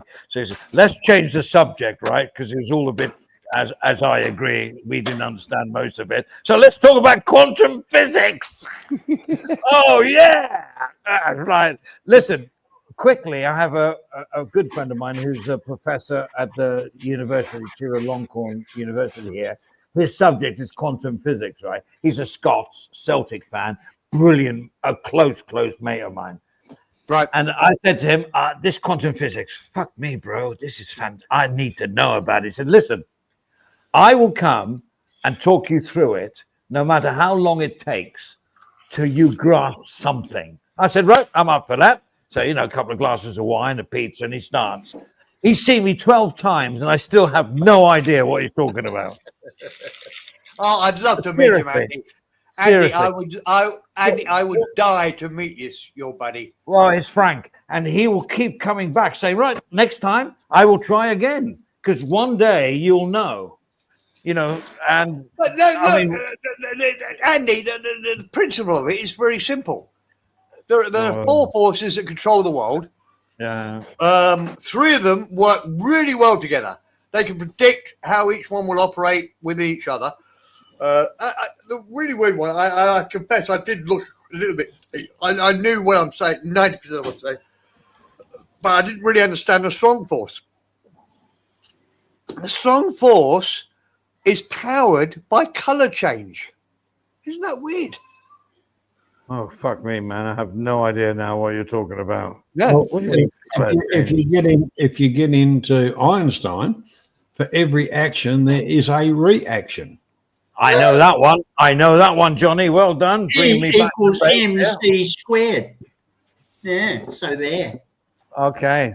Thank you, Jeff. But the one part about it, I right, think Mr. Parent, I am. roll the fucking dice again. You failed on that one. No, we You want didn't. another one? Okay, I think it's interesting. Johnny, I've always got subjects. Oh, give me a minute. Johnny's This is been a Bunsen really. burner again. Let's just check because I don't want to cut off the conversation. Are we done with quantum physics? Do we all Yes, understand it yes. now? Because Oh, do not I'm going to not sack my mate. not disgracing the people that watch the channel, but Oh, it dear, is a specialist type of subject to get a real conversation involved into it. Yeah, let's get Hey, everybody Johnny, come involved. on. I would argue it's better than Australian tax law. Oh, absolutely. 100%. Welcome along.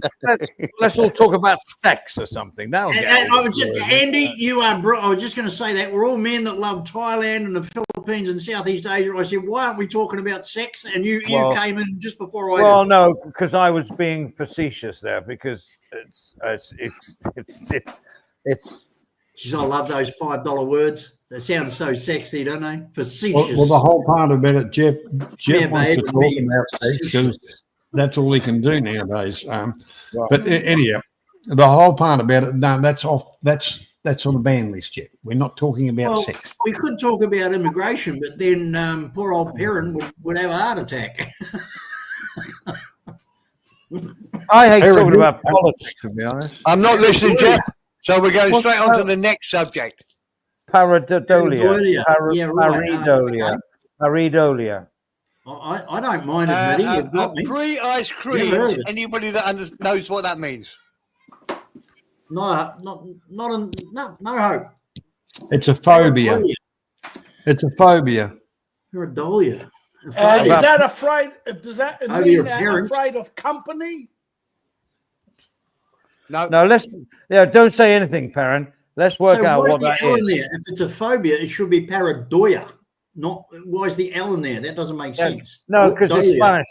No, because it's Asian be and they Doya. don't pronounce the L. They don't pronounce the L, Jeff. Like paranoia. Is that a fear of idols or Pareidolia. something? A fear of idols. Yeah. Bloody hell.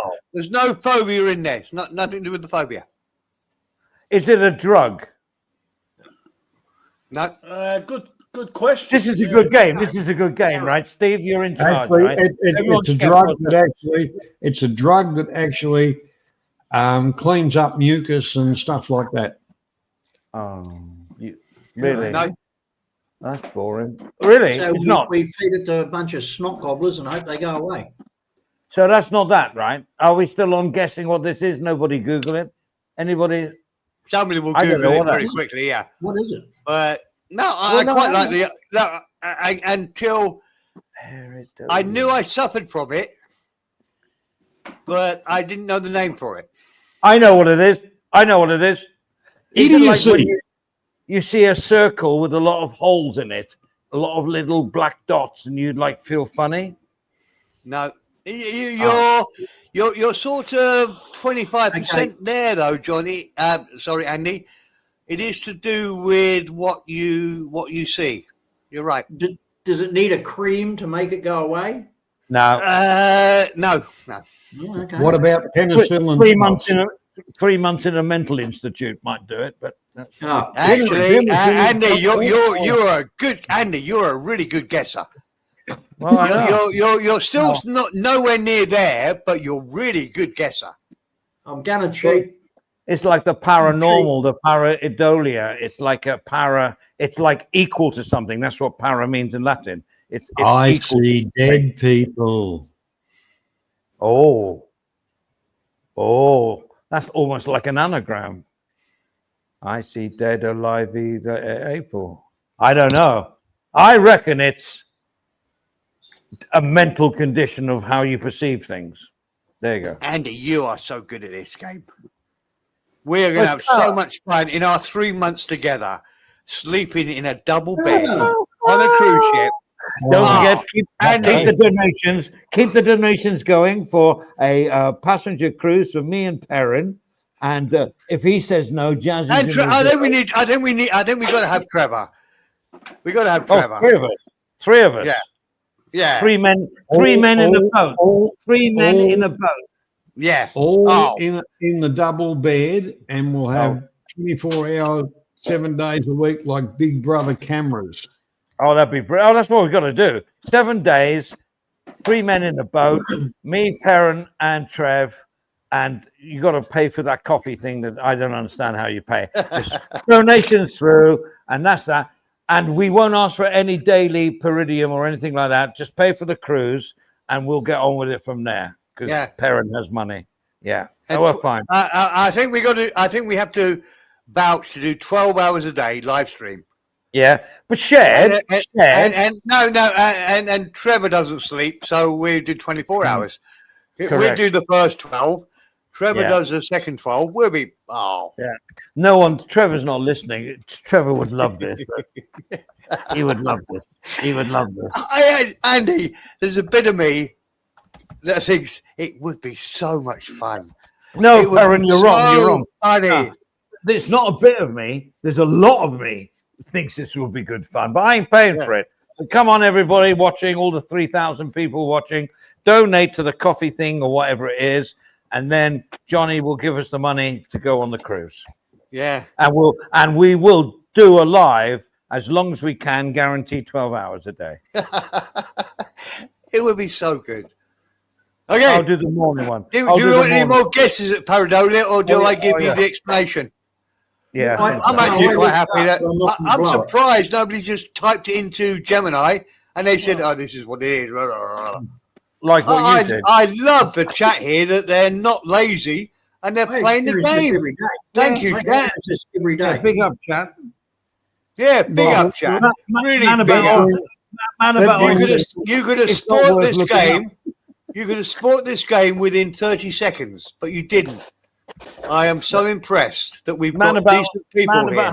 Hang on, Perrin. Manaval says no one's bothered to look it up. The whole part about it. Look up tricoxagain. That's a drug. So somebody's heavy on the keyboards here. Jeff. Right there. When Jeff's typing, what? it's like he wants to kill the fucking thing. Sounds like that. Doesn't it? Tricoxagain. Well, what's that got to do with Perrin? How do Yeah, you say it, by the way, Perrin? Can you pronounce this properly? How it's said? Paradolia. Okay, all right. Is it a flower? No. All right. You were very close, Andy. You were a long way away, but much closer than me. It's to do with your brain, to do with your mental awareness. Well, no, I'll either tell you or not tell you. Look, we can carry on the conversation. It is quite good. Okay. So pareidolia is something we all experience. It's where you look at something and you see something different. The simplest example would be a child looks at a cloud and sees a face in the cloud or a lamb or whatever. That's very simple. Pareidolia is more intense than that, and I suffer from it much more. I look at a rock and I can see somebody's face in it. Yeah. The best example of it, hold on, let me just bring another image up. It's not Jesus Christ It's- on the piece of toast, right? No, well, it's sort of that. Give me a minute. Well, The best I'll example- I'll ask you a question. Does it have any relation to ADHD fucking whatever crap? Well, I'm not PhD. sure, Johnny. I don't know how it works. But I have suffered from it all my life. And I look at something and I can see a face. Sausage You dog has understand- just said, "Oh my God, I suffer from that." Well, no, I do investigate these things. It used to be considered a mental illness. If you could see stuff that wasn't really there, not really there, but you looked at a rock or you looked at a shadow. I can see in shadows. I can see a shadow over something, and I look at something, and oh, that looks like a face I knew from years ago, or that looks like an old boxer. I did it the other night. I saw a guy. I was looking at something, and the shadows and the light and whatever. Oh, that's Good on you, sausage. Um, Yeah, no, all right. Moving you're right. along. But Moving right along there. Steve, I think what you're describing is everybody has it. Everyone's done it. We've all looked at clouds, made shapes out of them, Yeah. and I've often had like The shadows. clouds is a simple one. Oh, well, wait, let me just give you this image a minute. Give me a second. This is the best analogy of what I'm trying to get at, why I find it really weird. I tell you what it is. The brain is searching to find out if this thing coming towards me is a threat or whatever. And it's searching to find a real image of what it is. And it struggles. It's like seeing AI. shadows and light and whatever. And then, oh, wait, that's a face and whatever.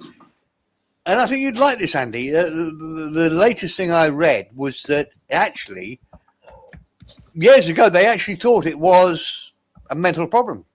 Now they say no, it's more creative. If you can see, It's creative, your isn't it? brain, Yeah. your brain is searching to answer the questions. What is this?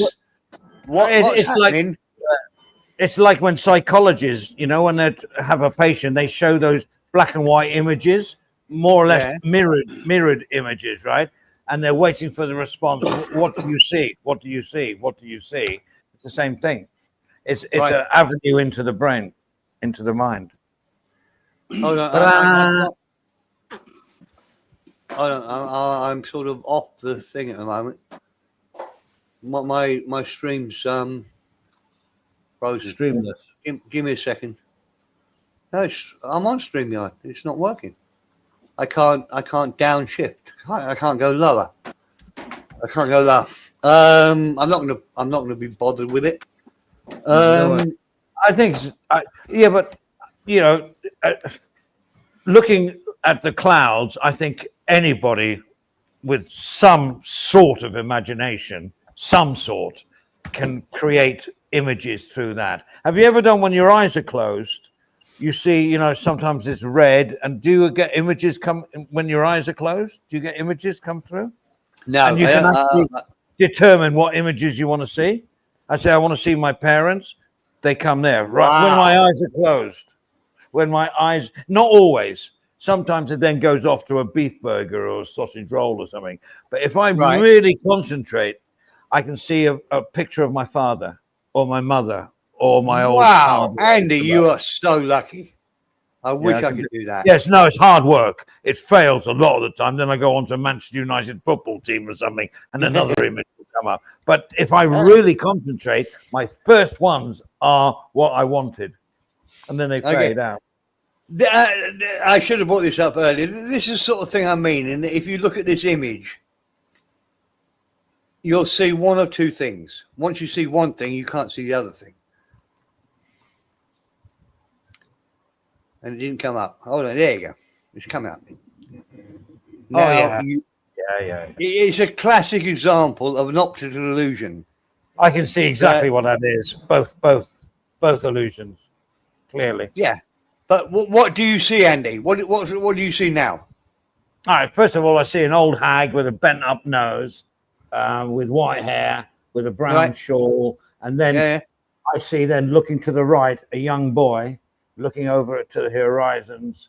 Well, it's with a the young same- girl, Andy. It's a young girl. Well, I can't. Well, give me a break.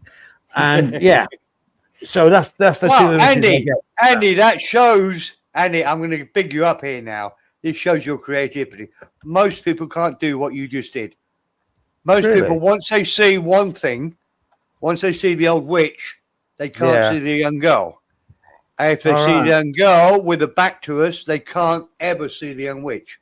See, I saw And the young it- girl it- before I saw the witch. Yeah, and it's a struggle. It's a struggle for me. I have to really work hard to swap between the. So you see instantly. Oh yeah, I've got it now. In fact, I can flick in between the two. Yeah, Just on the young girl. and that's what I was Back trying to to the explain. That's why it's interesting because they used to say what I do, and my point was, as I get older, Andy, I see it more and more. Then I can look at something and think, what the fuck's that? That's a face of somebody I used to know. That's like a song, isn't it? Yeah. Face of somebody I used to anyway. Was that And the one but I I used do to have a know? theory, though. I have a theory which isn't very intellectual or whatever. I think what happens is as you get older, your sight gets worse. Correct. So your brain struggles more to recognize Images. what you're looking at. Yeah. And it's really struggling and it's saying, oh, well, that's, I know that one. That's that. It could be this, or it may be that. Yeah. Yeah. Yeah. Because Yeah, I I've wonder. noticed it over the last 2 or 3 years. I have it more. And I don't misunderstand me. I love it. I love looking at something and thinking, oh, I can see my old teacher's face, or that looks like a ghoul, or that looks like a monster, or whatever. I love it. Stop it. But I Stop think it. as I get older, my eyesight is pretty good for a man of my age. I don't wear glasses for anything. But obviously my eyes are deteriorating. And I think my brain is saying, well, what's the fuck going on? And that's what I think. I think it's just my brain. Yeah. My brain is searching for knowledge. Yeah, man of battles. He says that her necklace is the witch's mouth, and that's the thing you want to concentrate on, because you look, it's the mouth of the witch, but then Okay. you turn.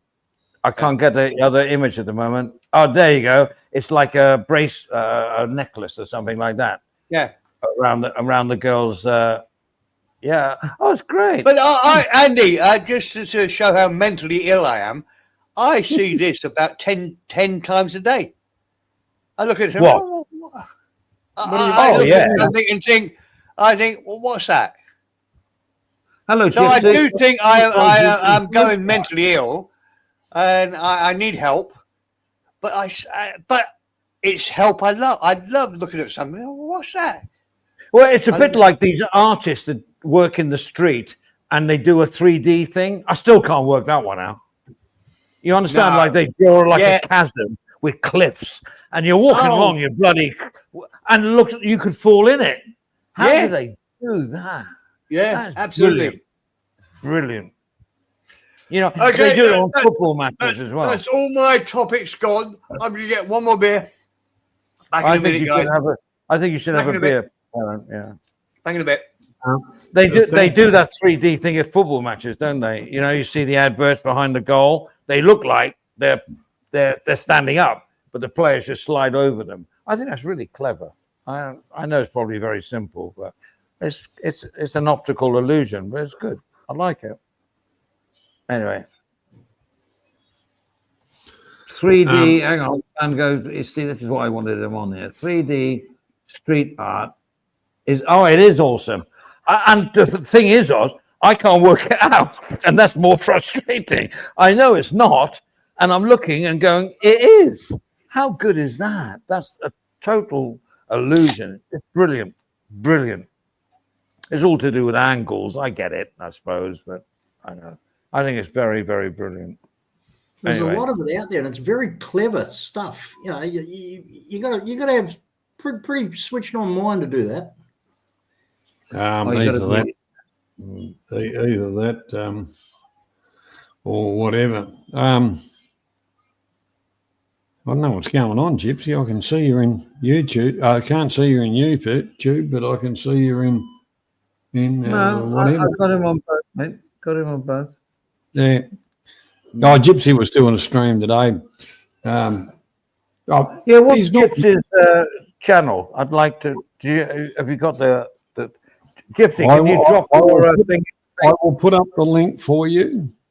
That's very kind of you, Mr. Siam. But the one thing about it, like he's just out with the boys and taking the piss and having a bit of fun today. And I joined his stream for a little bit, and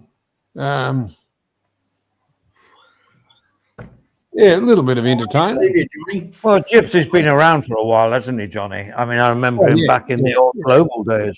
Yeah. Oh, look at that! He's got to buy me a coffee thing too. No, we need more money on that because me and Perrin are going on this passenger cruise. I can't wait. Well, the whole part of, in other words, I won't put up Gypsy's thing because he's on buy me a coffee. No, Gypsy did donate a couple of bob the other fucking week. Oh, bless him. No one's going to donate to this. I think we're going to have to. Man About Oz, come on, put your money up, and we'll all, me and Perrin, will go on a cruise on your behest. Yeah, that's pirates, right? They like boats and things. That's Perfect. Gypsy's link. That's Gypsy's link. He's worth having a look at, fellas. Doesn't take. He obviously takes some part of life pretty interesting, but when he's streaming, he's doing, kick back, relax and stuff after, whatever, and be with his mates and chilling the fat, having a few drinks. And Gypsy, what I'd like to see you is do a stream and go to a cigar shop and just show us all the friggin' cigars that are possible to buy. That'd be an interesting one. I was thinking that today. Yeah, with price. Yeah. I got to love you and leave you guys. It's nearly midnight here, and this stuff is a lot more booting it than I thought. But listen, Johnny, great to get back on again. Great to say hello. Thanks, guys, for No worries, Jeff. Take off your hat before you go to bed, Jeff. Just a word of advice. All right. Where the line lay my hat. Listen, you guys have a great night. Thanks again, Well done, Johnny. John. And we will catch you next time. On the next one. Bye, guys. Thank you You gotta very put- much. You got to put your hand on the camera. You got to put your hand on the camera and go over and No, out. that's so 70s. See ya. Yeah, Jeff.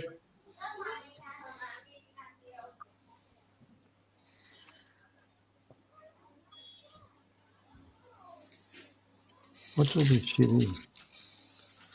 Righto, let's get into it. What's another good subject? I don't know. I'm tiring now.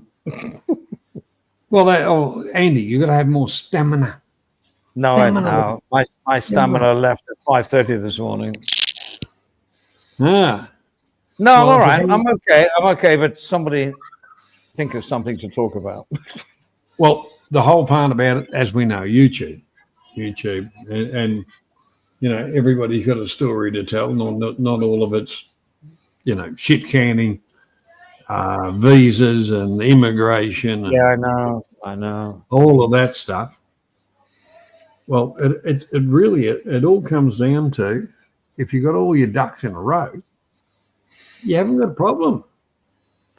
But have you It's- noticed the influx of all these more than ever before, Johnny? We've been going back years, but Yeah. more now videos have been done mainly in Padia, sadly, and they're all going through the same old thing. How much does it cost? The food, the beach road.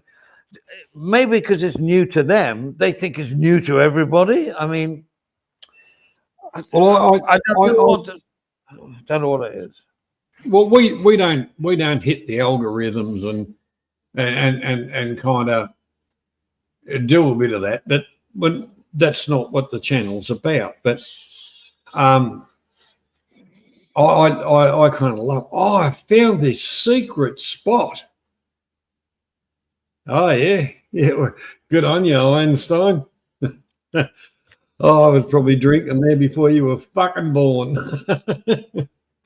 You know. Yeah, but I never want to, as an older person, ever throw that to somebody that's young and trying to do something. You know what I'm saying? Oh yeah. It's just, I on a understand. personal note, I just get bored of it because I don't want to watch it.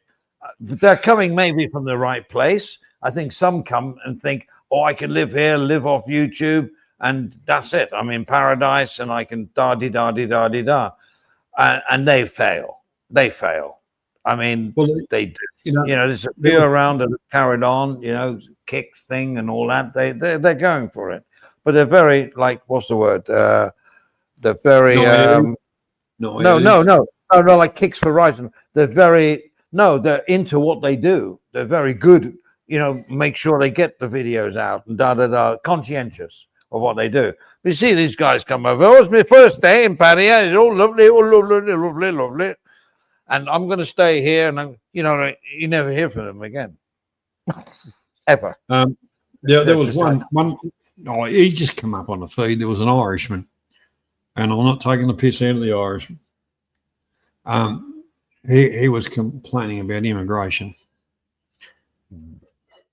He'd said, I've been 12 years, put the paperwork in.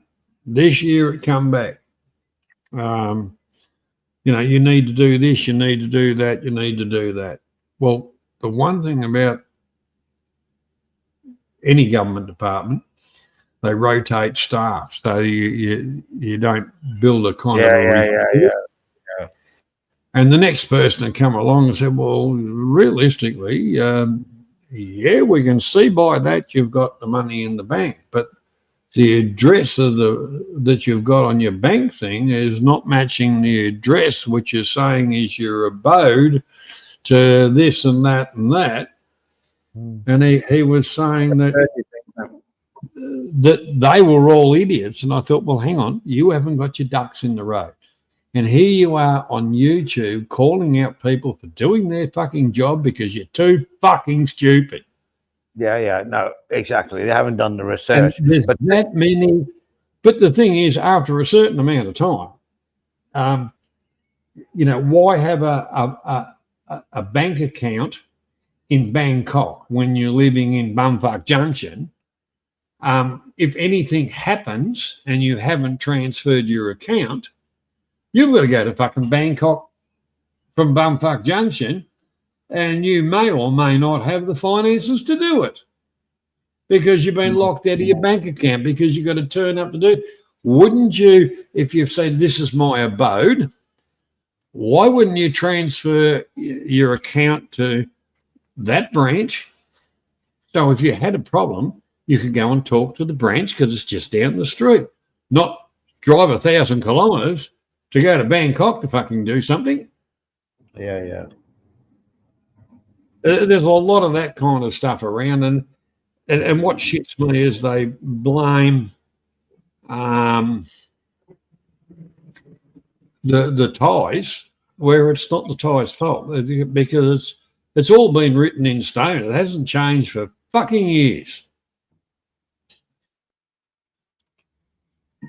That's the kind of thing that really shits me. Wow. I mean, I don't want to give any information, but my next door neighbor, he's on a rolling rent contract, right? And we know the owner of it and everything. It's so easy. And it's been going on for 12 years. Just roll on and roll on and roll on. Now she's had to ask him for more information from him again now. And he can do it, but he needs his work permit and everything. So there's a definite crackdown on people that are not Thais, to be honest. I hate to say it. I think if you, it's like, if you, well, not jump through the hoops, if you are not doing anything dodgy, you've got nothing to worry about. Well, no, and same with him. He's done nothing dodgy. It's just that he's had a whole 12 years of free, it's just automatic. Everybody's happy, win-win. Now, she called him and said, I'm sorry, but I need now this information before I can rent again for next year. Yeah. After 12 years. You know, it's gone right through the whole structure of things. You know, with people on tourist visas, what they The can border do, runs and all that, you know. and border runs, but really Thailand welcomes the people that are self-supporting, that want to retire there and whatever. They welcome them. They don't give them a lot of problems because all the paperwork's right. Yeah. If you come here, what is the visa? If you're a tourist and you just waltz into Thailand, is it 30 days? 60 days now. Is it 60? And then you can extend that to another 30 if you wanted to, right? Yes, yeah. All right, so I'm good with that. So 3 months, you're here. But any time after you want to spend 3 months in a foreign country, you need to have some sort of idea of what you're doing to that country. What are you going to do? You're going to just live. It's just, you know what I mean? I understand the country wanting to know why these people are staying for long periods. I get it. I understand that. And there's so many different visas you can get if you have all your ducks in a row. If you're just like I agree with you, Johnny. I agree. That's it. You know. I agree. G'day, Tim. How you doing? But the sort of people that stay over 90 days, what is their intention? Well, you know, the whole, you know, there's lots of different people. They either haven't got the funding for basic requirements. Well, there is avenues for that.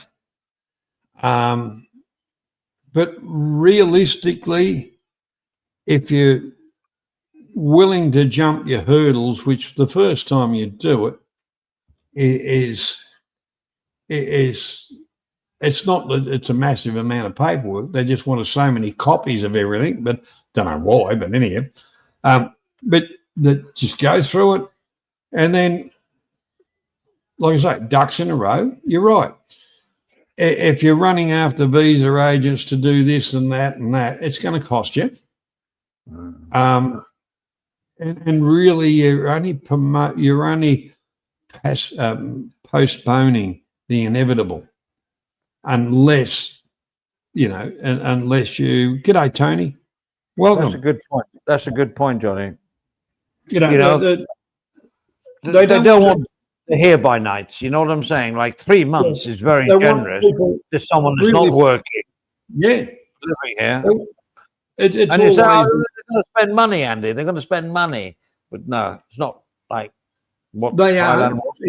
Everybody that goes to Thailand spends money. It earns taxes.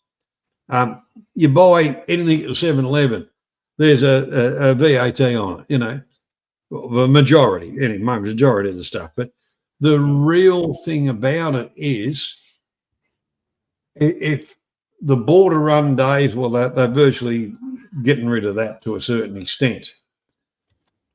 If you've got a visa that says multiple entry, every 3 months you got to leave the country, well, that's not a problem because you're proven to them you've got the finances to sustain yourself. What they don't want to see is a whole heap of foreigner beggars.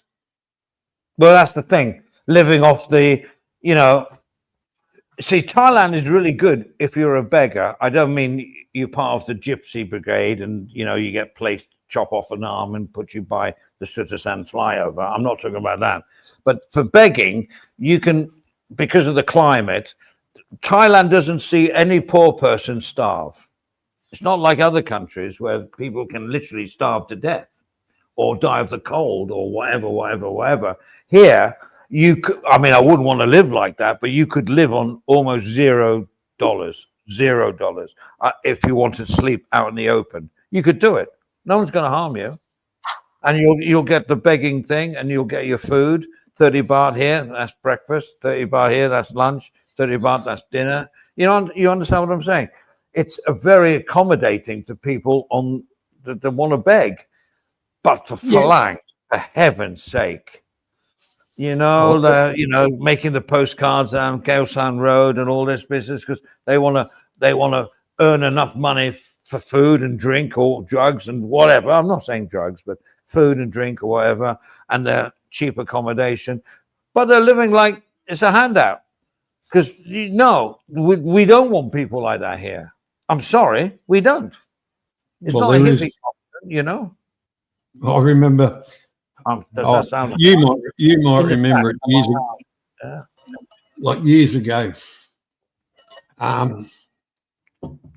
A nice hotel down about Soy 60.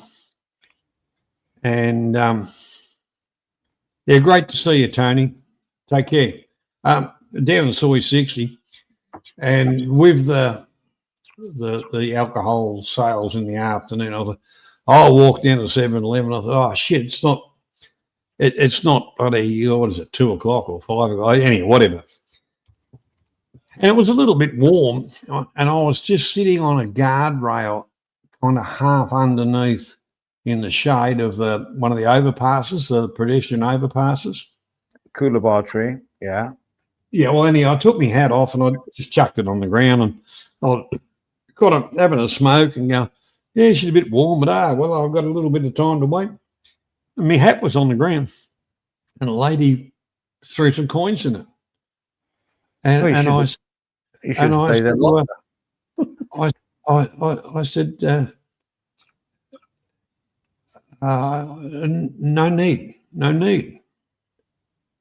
no need. And I got the coins and went to give it back. And she turned into an Olympic fucking sprinter and ran away. It was like I embarrassed her. Hey, got to take a short break, mate. Be back in a moment. Yeah. That was the one thing that I did notice in Thailand, and it's the same as a lot of traditions. A lot of might have disappeared a little bit nowadays, but there was always water out the front of any house for anybody that wanted to drink of water that was walking past or anything like that. A lot of those old traditions, when you get out of the bigger cities, they're still there. No one starves. You hang around in your tourist areas, you get kicked to the curb. But the main part about it, but I can understand a lot of the things that we've all been through it and we've heard it that many bloody times. The rules are written in, like I say, written in concrete. They're chiseled in. And people think they can skirt them or whatever. But they do turn over in all the immigration departments and all the rest of it, a lot of the departments, they promote people and they go to a different department. But there's a turnover on your counters and all the rest of it. So complacency isn't there. So if you've got nothing to worry about and you turn up with all your paperwork and go, bingo, that's what I've got to do, you don't have a problem. But when you're the one that's being complacent and then you get called out on it, you don't call out the immigration department. It's your own stupidity because you haven't had your ducks in a row. And I say, good on them for calling half of these bastards out. Because, why be a guest? Because it doesn't matter.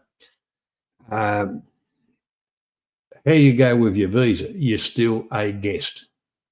And it's not up to, it's different to the Western world. The Western world, people turn up and say, I want asylum. And you should provide for me because you're all rich. Well, Southeast Asia, you get kicked to the curb because a lot of people are, they work bloody hard for what they've got. Yeah, they might give you a bowl of rice or whatever, but the thing is, they're not going to sustain you, and then you're going to be a YouTube hero. Fuck me. Check the reality. Anyway, moving on to a lighter subject. It is moving into the higher Twilight. season. Yeah, that's it. I was moving into a lighter thing. It is, for the southern part of the world, it's moving into our summer period. For the western, it's moving into their winter. What's more So- expensive, your aircon bill or your heating bill on the seasons?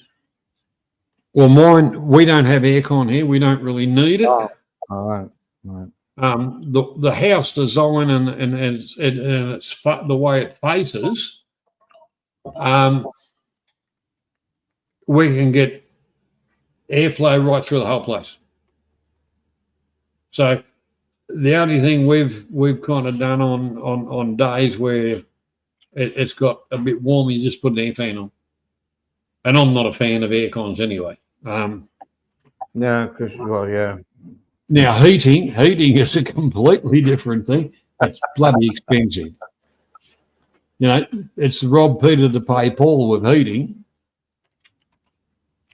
Yeah. But like what you pay per kilowatt hour in Thailand is virtually a 15th of what we pay here. Mm-hmm. Yeah. Here it's absolutely ridiculous. Because often people say, how do the people, up country especially, how do they, on their little farms, their wooden houses, how do they get through the heat? Yeah, they suffer a little bit, but the way the houses are built, the way the windows are on slats, if you've noticed, and they can direct what breeze they're economic, or whatever the word is. I'm sorry, I'm getting tired now, but they are designed to stay as cool as they can, and they have no problem. I was up country once to a wedding, and it was a hell of a wedding. In the afternoon, I took this little moped down this track and became very friendly with a couple that were like on a house on stilts. They had the cow underneath, and this is like summer. They had the cow underneath, and they were upstairs, just him and her. And they went, hello, and they beckoned me. So, they weren't begging or anything. They were just, hello. So I went up the stairs, ladder, and sat with them for about 20 minutes. No language, because I couldn't even understand their Thai. They obviously didn't understand me. A little bit of the cow came out, and we had a sort of cheers to the cow underneath. And they were so, but my point was, it was like 3 o'clock in the afternoon, and it was like hot time, and it wasn't. There was a little breeze, and I saw, their slats were open, as I say, on the windows, and the house was built for that. And anyway, that's just a quick experience. It was great. I did ride the bike back okay. You would have experienced a bit of Lao cow. But anyhow, that's good. Lao cow, nothing wrong with Lao cow, mate. That's all right. In the right time, at the right place, and you need more than one, but you need less than 5. That's my sort of limit on Lacao, on the shot glasses. Lacao is like, 1 to 5. 1's no good. 2, nah. 3, you're getting there. 4's fine. 5, limit. Don't go over 5. That's my opinion of it, anyway. Who doesn't like Lacao? Oh dear. It's a thing. They were making it around the corner in these great big blue barrels. It's all local stuff and just filtering it into bottles. But they loved it. All the old men talking together as well in the village, all the women out working. Well, the one thing about the Thai house was realistically built up because through the day it was cooler under the house, and you're really only in the house to sleep. It's only just bedrooms. It's nothing more than that. Everything else is ground level. Kitchen outside. Yeah, the the kitchen set up, it was all about natural environment without costs, irrelevant costs. All right, foreigners, it's hot, I'll turn the aircon on. Next thing they've got a bill for 5,000 baht because the aircon's been on. And whatever, but it depends on where you're living. You only have to open some doors and windows. There's always a breeze. Yeah, Johnny, have you seen that from Lieutenant Nescafe? His comment there. You can hang on, Lieutenant. Put it up. So you lads, not back to a regular streams or as something of a one-off. Lieutenant, obviously you must have unsubscribed from the channel if you're not getting notifications. If you haven't unsubscribe, resubscribe, and then we've been back regular for a while. We're just trying to build a home of decent conversation, a little bit of a virtual bar brainstorm, nothing in particular, a place for people to just come and have a chat without drama and crap. And we're all just we're just floating people in the sense of, for me personally, Johnny, obviously, personal friend, parent, agreed. This is Johnny Sam's channel. And I'm happy just to be the guest. I have no buttons, right, Johnny? Nothing. But we talk. Well, you didn't want them, Andy. You could have had them. Well, yeah, I know, of course, mate. I know, I am. But remember, in What's Up Thailand, you were the one that was the guest, right? And you were quite happy for that. You remember?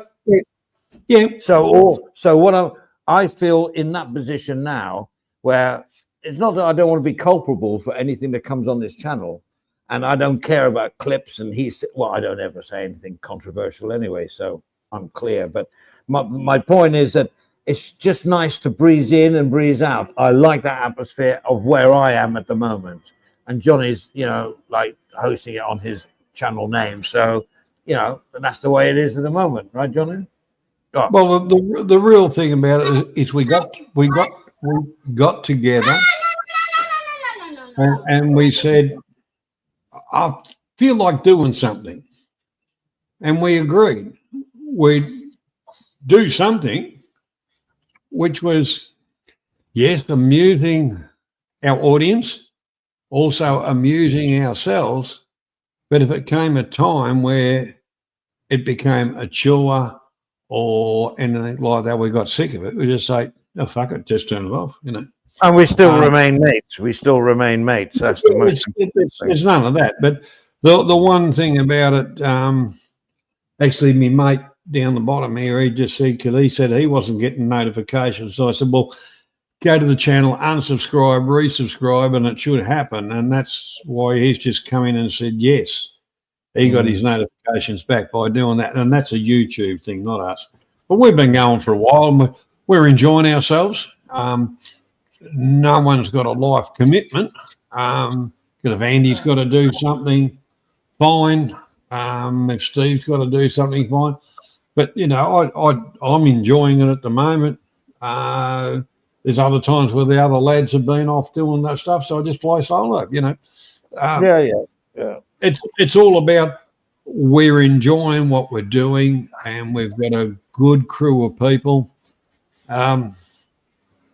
So, yeah, we're just a place to have a chat and do that kind of thing. When we come up, you see us, and that's what you see is what you get. So, yeah, that's fine. Yeah, that's it. No bullshit either. We're not into bullshit. If you ask any of us for an opinion, it'll come from personal opinion and life experiences, not some made up stuff just to get views. Well, there you go. I mean, I don't want to get into this whole community thing because, for me, it sucks. There's the channels that get a lot of views are all drama orientated. I don't care what anybody says. They always want to listen to that person, to what they're going to say about that person. And it's all about that, which is fine. Let them carry on and let them do their whatever they want. No offense. And we're just doing our own little thing, you know? And it's, you know, how many people enjoy it, I don't know. You know, we get a few views and I hope they get something out of it. But it's all very, what's the word? But and Andy, I'd only say that nothing I do here is altruistic. I'm doing it for my own fun.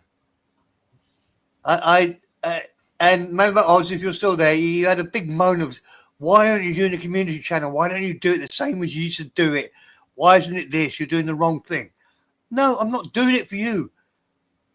If you were paying me money, I would do a channel that was designed that you wanted to watch, like the BBC do or ITV do. But certainly from my point of view, I do this totally for my own fun and entertainment. I'm not altruistic at all. I'm not trying to help you. I'm not trying to make your life better. I'm just enjoying my hobby. It's rather like if I had a train set and it was my hobby. I'm not doing that to show you the train set. It's because I love playing with train sets. I actually don't, but I probably could. I do. If you follow me, I'm not doing it for the benefit of the community. And you keep coming back at us and saying, oh, why did you do this like this? It shouldn't be like this. I want it to be more like this. The good thing is you finally opened up your channel and you're doing actually a bloody good job at doing a decent channel. Here. And you should have done that before instead of moaning at us for the last 5 years saying, I don't want this. I want to watch TV that I want to watch. No, that's not what we were ever here for. We were here to have fun doing our little hobby. You might hate it. Don't give a fuck. But this constant moaning. You're almost fucking English, Oz. You fucking moan about everything. And we're not doing it for you. We're doing it for us. It's our hobby. It's like CB radio. It's just remote control aeroplanes. We don't do remote control aeroplanes to make you fun, to make you have fun. We do it because we like doing it. And I can never understand why you don't understand that. It's not a community channel to make you happier. It's a community channel to make me, Johnny, and Andy, what was his name? Andy, to make us happy. That's all. The man about Oz said, peeps have a right to moan. Well, it is.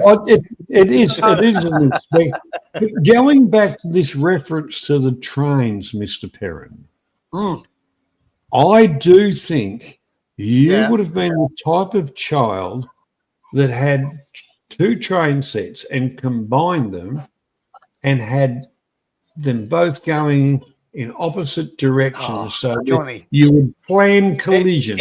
If my parents had had money, we'd have done that. But we had Skelectrics, figure 8 Skelectrics. Mine always fell off on the bend. Hopeless as that. I've told this story before. It's one of my It's one of my favourite father stories, and I've told it at least 6 times on here. And I know people sound boring, but it's such a great story. Once you've learned how to do Skelectrics, you've banked up all the tracks, you can go around really quickly. You got a red car and a blue car. It's a piece of piss. And my dad, I was only about 5 or 6, got bored with it. And he said, I wonder what happens if you set fire to them.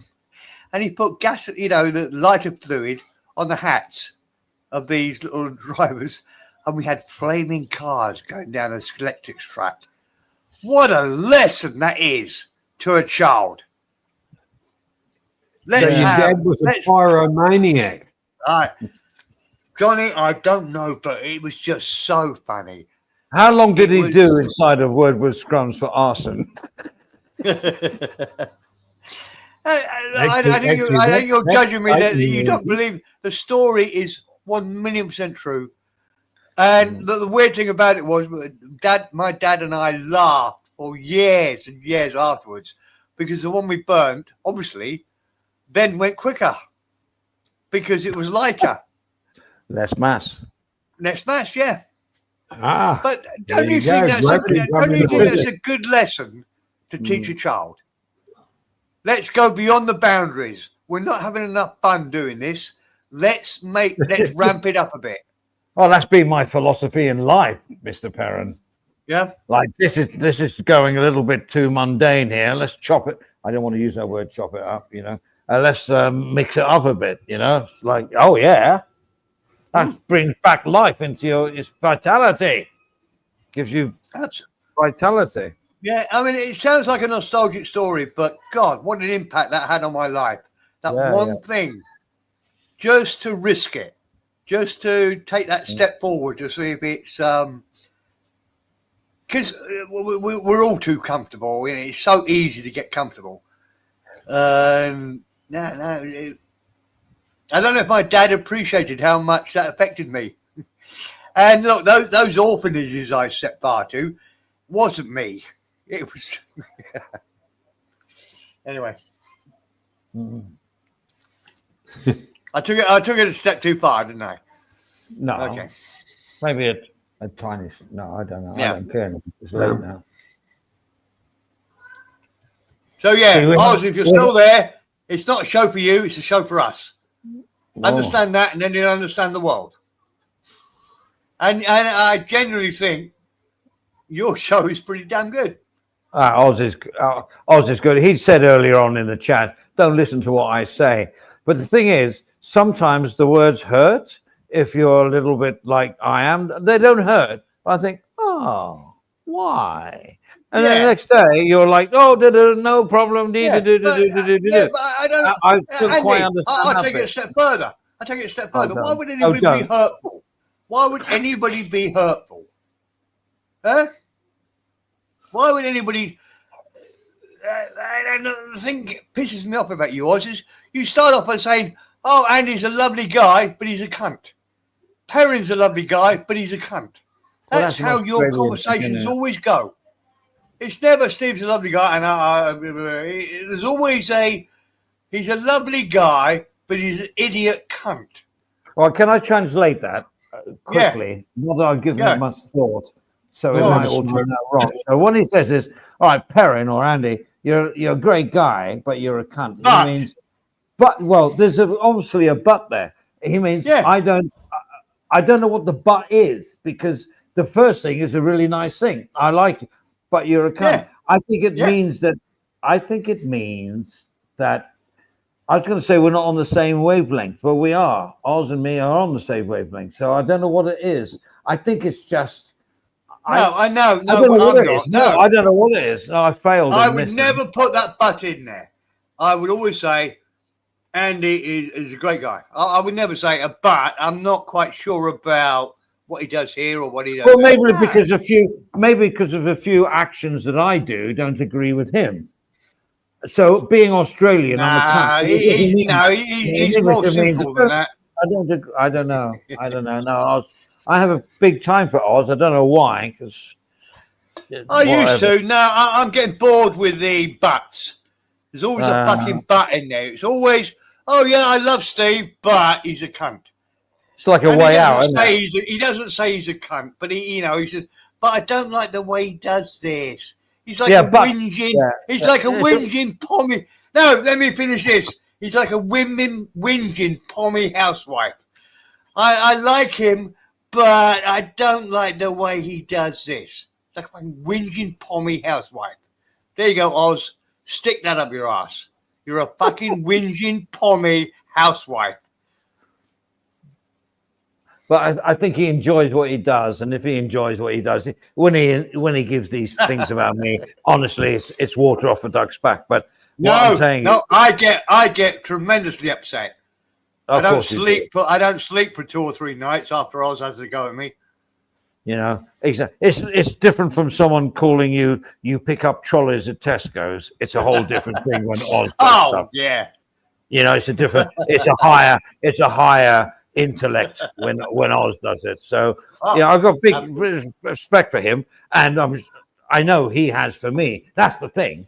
I know when he talks about Johnny, you or me, he has so much respect. That's the point, though, Andy. Like Spoon. That's the point. Well, Andy, that's the point.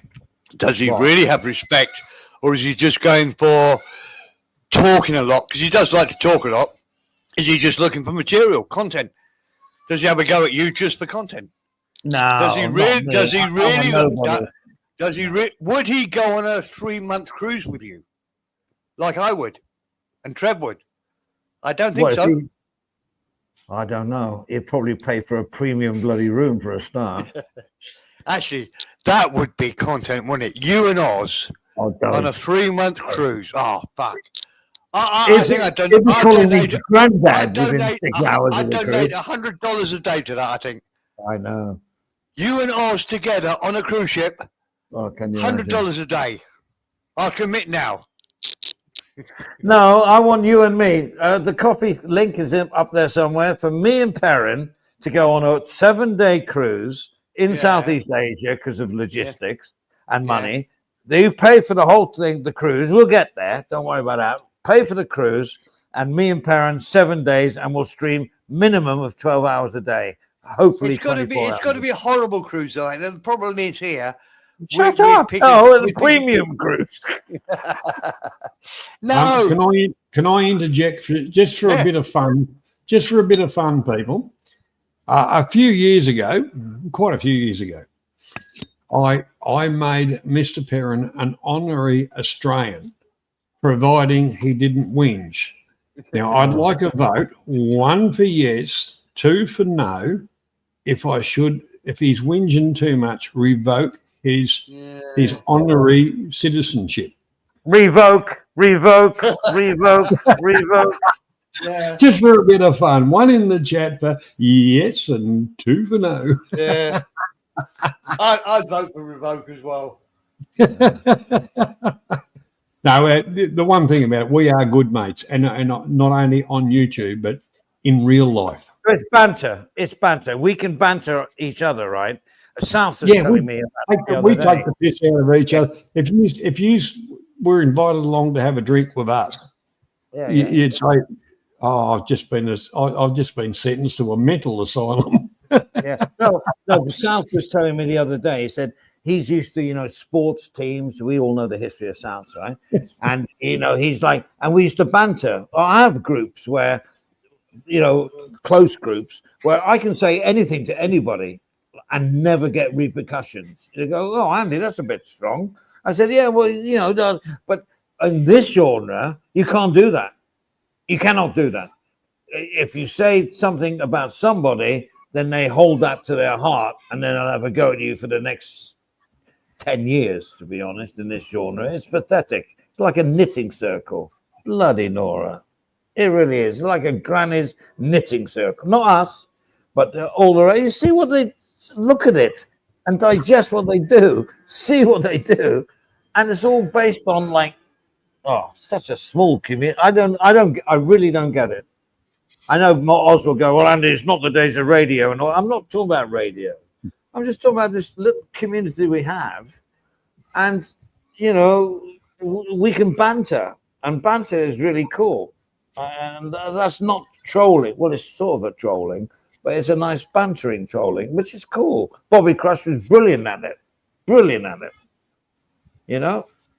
Well, Andy, in a bit of an answer to that, Well, Oz and I and quite a few others met in a very small community, and the basis of the community was the interest in Thailand and stuff like that, and a little bit of travel and around, and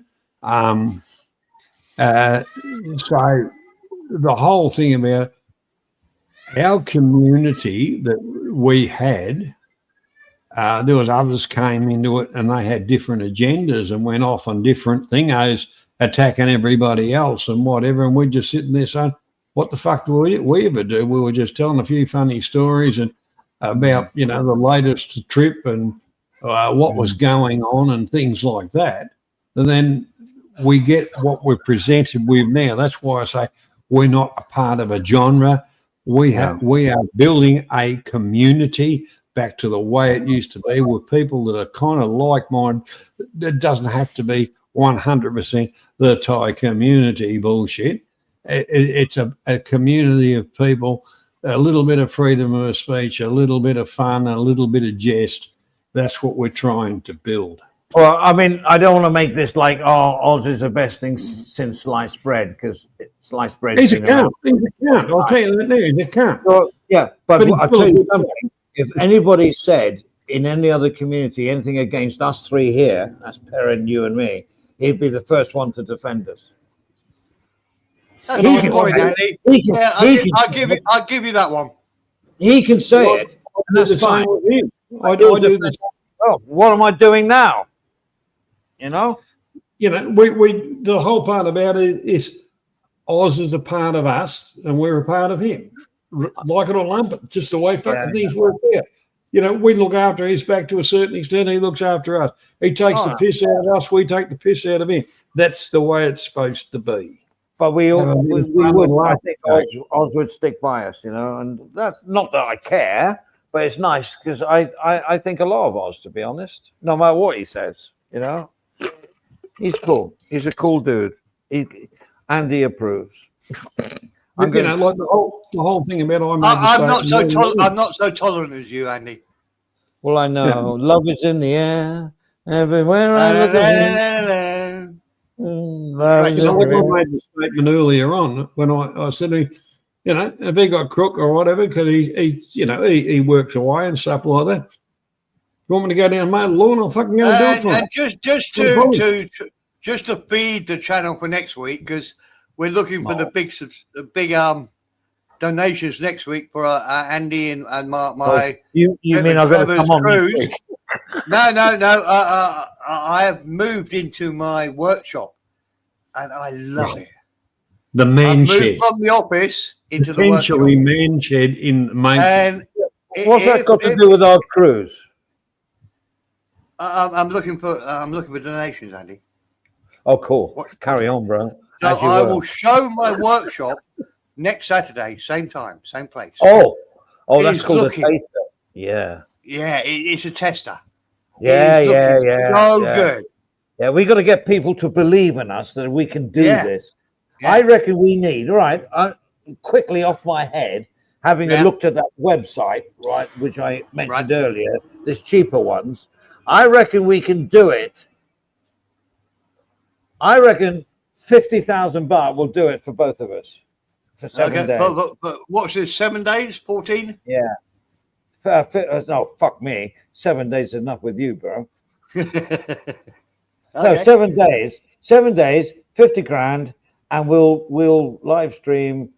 But make sure you say minimum. it's Thai baht. It's about £1,000. Okay. Whatever. Yeah. Yeah. That should pay. It may go up or could go down depending on our research. But Yeah. that's what we need. So bring into the cars and coffee or whatever it's. I have no idea about this begging thing. Whatever Johnny set up, because he was doing it for StreamYards only, so he did it for the right reason. So when are we But thinking now of we this, need to Andy? start some money Before, when I was doing my scenario that was total bullshit, I was thinking 1st of December. I was thinking of you. 1st of December to the 1st of March. What we're thinking now? What day are we traveling? Well, it's only 7 days, so it could Yeah. be any time after the 1st of January. Andy, no, 2026. you always need a plan. You have to tell the audience what you're going to do. All right, so we'll go, depending where, I don't care where we go. It doesn't matter. I'll go in March, February. I don't mind. That's it. It's a long time to wait. How about a trip from Laos to Mekong Delta? Done that. Have Oh, you? you mean on the river? Yeah, on On Mekong. the boat? No, that's not exciting enough, Johnny. It's got to be one of these pleasure cruises, with saunas and. No, I've touched all this now. I know how the internet works now. How you should. Well, I'll tell you what. If we get enough donos, I will book. Donate 50% of. Oh, I will. No, I'm not that rich. Actually, I'm not rich at all. But I will do the bookings on the cruise that you will go on. yeah, it's called Snooze and Cruise. We've got it. I've got to say this. There's got to be an opportunity for chaos. That's how. Oh, don't worry. They're I'll write definitely, the script. Yeah, put it yeah, this don't way, worry. the cruise that I would book you two onto, there would be a lot of content to be had. Oh dear, I don't know if I trust that. I just want a nice No. 7 days free. No, Andy, that's not going to work. No, I know that pushback. I've told you this story, but maybe people haven't watched this. There's a 19-year-old who tried to sail a boat down through the east coast of America. And they hit sandbanks, they hit everything, they got the coast guards involved and whatever, but people watched it. If I went down there, and I talked to this with Johnny, if you and I rented a boat or bought a boat and took it down there, it would be, okay, we go there, and then we stop for a nice meal here, and maybe we stop in this thing. It would be boring. The reason that people watch this is because they're all rubbernecking. We're all waiting for something horrible to happen. We're waiting for those people on that boat to die. So the only way to make this work is either Andy or I die on the trip. That would be cool. Well, that can be arranged. But A murder you mystery think I'm cruise. joking, but I have A watched murder this. mystery The way cruise, these real easy. streamers do it is they take it to the chaos limit and they pull it back a bit. There's a lot of, as Andy sussed very quickly, there's a lot of scripting in it. They know who's going to argue with each other. They don't do it quite as well as we do, I don't think. But anyway, they argue with each other, and but it's all worked out. They take it to the point of chaos where you think it's all going to go horribly wrong, and they just pull it back a little bit. Occasionally it goes wrong, and Johnny Somali gets arrested and goes to jail for forever, which is great, by the way. But that's what they're doing, and it's a very simple plan. And Andy, you said the other week, Steve loves Ice Poseidon. No, I admire the way he generates content from nothing. I think he's a fucking genius at it. He does nothing, but he generates content from nothing happening. I mean, tell me if I'm boring, but it's so funny. He Boring. got a gang of guys to walk up some hill, and he told them, "It's all right, guys. It's an hour trip. We'll be fine. We'll be an hour, and we're back at the cars, back to things." Total bullshit. The trip took them all night long, so they're stuck on a mountain in the cold all night long. And he set it up. I think he's don't love him, Andy, but he does understand. Look, multi-millionaire, you've got to be clever, fairly clever to earn lots of money by just showing up on a camera. Anyway, I love my bit. I shut the fuck up because everybody goes quiet. But he said, I don't love him. I just admire anybody that has that mounts to be able to work out how it's all working. And he's psychologically ill as well, but that's beside the point. There you go. You're right. Debs is a good person, Os. Lovely lady. Lives in Maine. Wish he'd send me over some crayfish. But anyhow, no, lovely lady. Her group had a channel, and every channel's got their little problems, but she was running 24/7 at one stage, but now she just kind of does it when she feels like it. And no, a nice person. You couldn't meet a better person. Anyhow,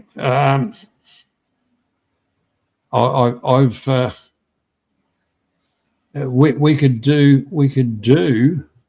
Remember Carl on Idiot Abroad?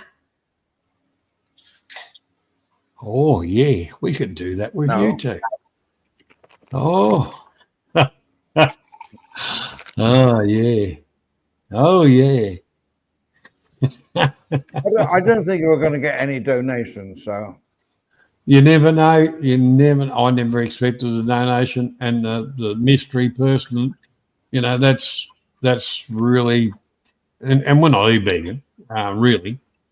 The whole part about it is you never know what's around the corner. So, just pack your bags. You never know. We could do a new version of Idiots Abroad. well, 7 days you can't go wrong, really. Oh, where I'd seen you could go fucking wrong. No, you're not going to get. You're not to pick the package. I know what you're going to say. We're going to go to the Outer Hebrides or somewhere. No. Odds it wouldn't be very far away, and still in Southeast Asia. Great. Just send her a little spot that'd challenge your wits. And, Well, we don't have to get off the boat. That's a good thing. Yeah. Well, you're on a one-way boat. All right. So getting No, back to I think we need something even simpler than that. We want some idiot spraying Andy with snows. What do you call it? I'm imagining Andy at the Christmas party on that boat we just watched much earlier on tonight with people, and they spray him and he's like, fuck off. Oh yeah. Yeah, that's what we want. We want anyway. Look, guys, it's been great. I'm gonna call it a night. Thank you for inviting me on the channel, Johnny. Andy, thanks for your company. Thanks for everybody in the chat. I have to say again because I fucked up and I can't answer the chat unless it was Johnny, so I am answering it because I had the tickets tonight to do the little presentation I did. So I'm sorry if I didn't answer any of your chat in the chat. Don't usually do that, and I'm a bit embarrassed that I had to do that tonight. But otherwise, you didn't know whether it was me chatting or Johnny chatting. Don't worry. But anyway, Steve, no. after all of that, it's been fun. I've really enjoyed myself. Hope you have too. See you next week. Good night, all. Okay. Good night, Steve. Mr. Barron. Good night, Steve. I've got an idea in my brain, Okay.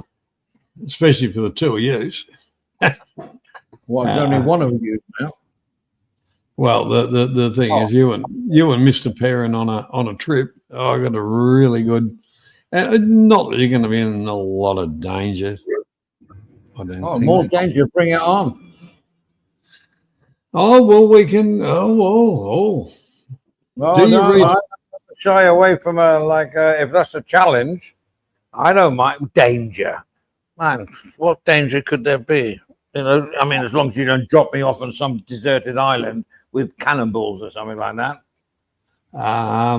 Do your research on Marawi. New Zealand. No, Oh, where's Malawi? in the Philippines. Oh, I don't know anything about the flippers, to be honest. Well, do your research, mate. That'd be a good place to start the trip off. We might end up hostages. I've heard about that place. Wasn't where the hostages were, right? Those Americans, they kept for like months, didn't they? Forever. Let them go in the end. Those guerrillas, I didn't even know Philippines had guerrillas. I thought they just had monkeys and things. But they got guerrillas. No, guerrilla forces, but or we can send you down to Sulu Island. That'd be even more interesting. Oh, that'd be cool. I haven't been to that island, but it was on the. Well, I've been to Marawi. That was where the bus driver wouldn't stop. He'd slow down, and you had to jump on and jump off. Oh, really? No, I mean, with the scripts written right, it'll work. It's never going to happen because no one's going to pay for it, and I ain't going to pay for it. So that's the end of it, really. Nice thought. Me and Perrin, that I'll get him just round here, my table outside on the patio, and we'll probably do something as funny. Well, with no. Well, we could probably rent a few hand grenades and a couple of machine guns, and you never know. I tell you what, I did notice. You know, we had that Loy Krathong celebration last week. Yeah. Normally, I'll hear fireworks going off. You know, not big time, but you know, bang, bang, bang, bang. You know, for about 10, 15, 20 minutes, bang, bang from different areas. Nothing this year. Nothing. I spoke to Pom, and she said, "Yeah, that's the way that the Thais will do the morning. You can celebrate, but not too much." And there was no fireworks, none at all. I don't know if Perrin had it up country, but we had nothing down here. Yeah, that's because of the Queen Mother circuit. Well, that's what I'm saying. Yeah, but the way they said it to the Thais was, carry on with your life, enjoy your life, but don't celebrate too much. And they left it like that. Don't celebrate. Yeah, There were different words, but that was what it was. So no fireworks. That's typical. That's what it is. You know what I mean? All the newscasters in black. I mean, it was for a year for the past king, but this is going to be like a year for government officials for black, because that's what it is. But there's no media turn down the color by 25% and this and that and play slow music on the radio. None of that. But there were no fireworks at Loy Krathong.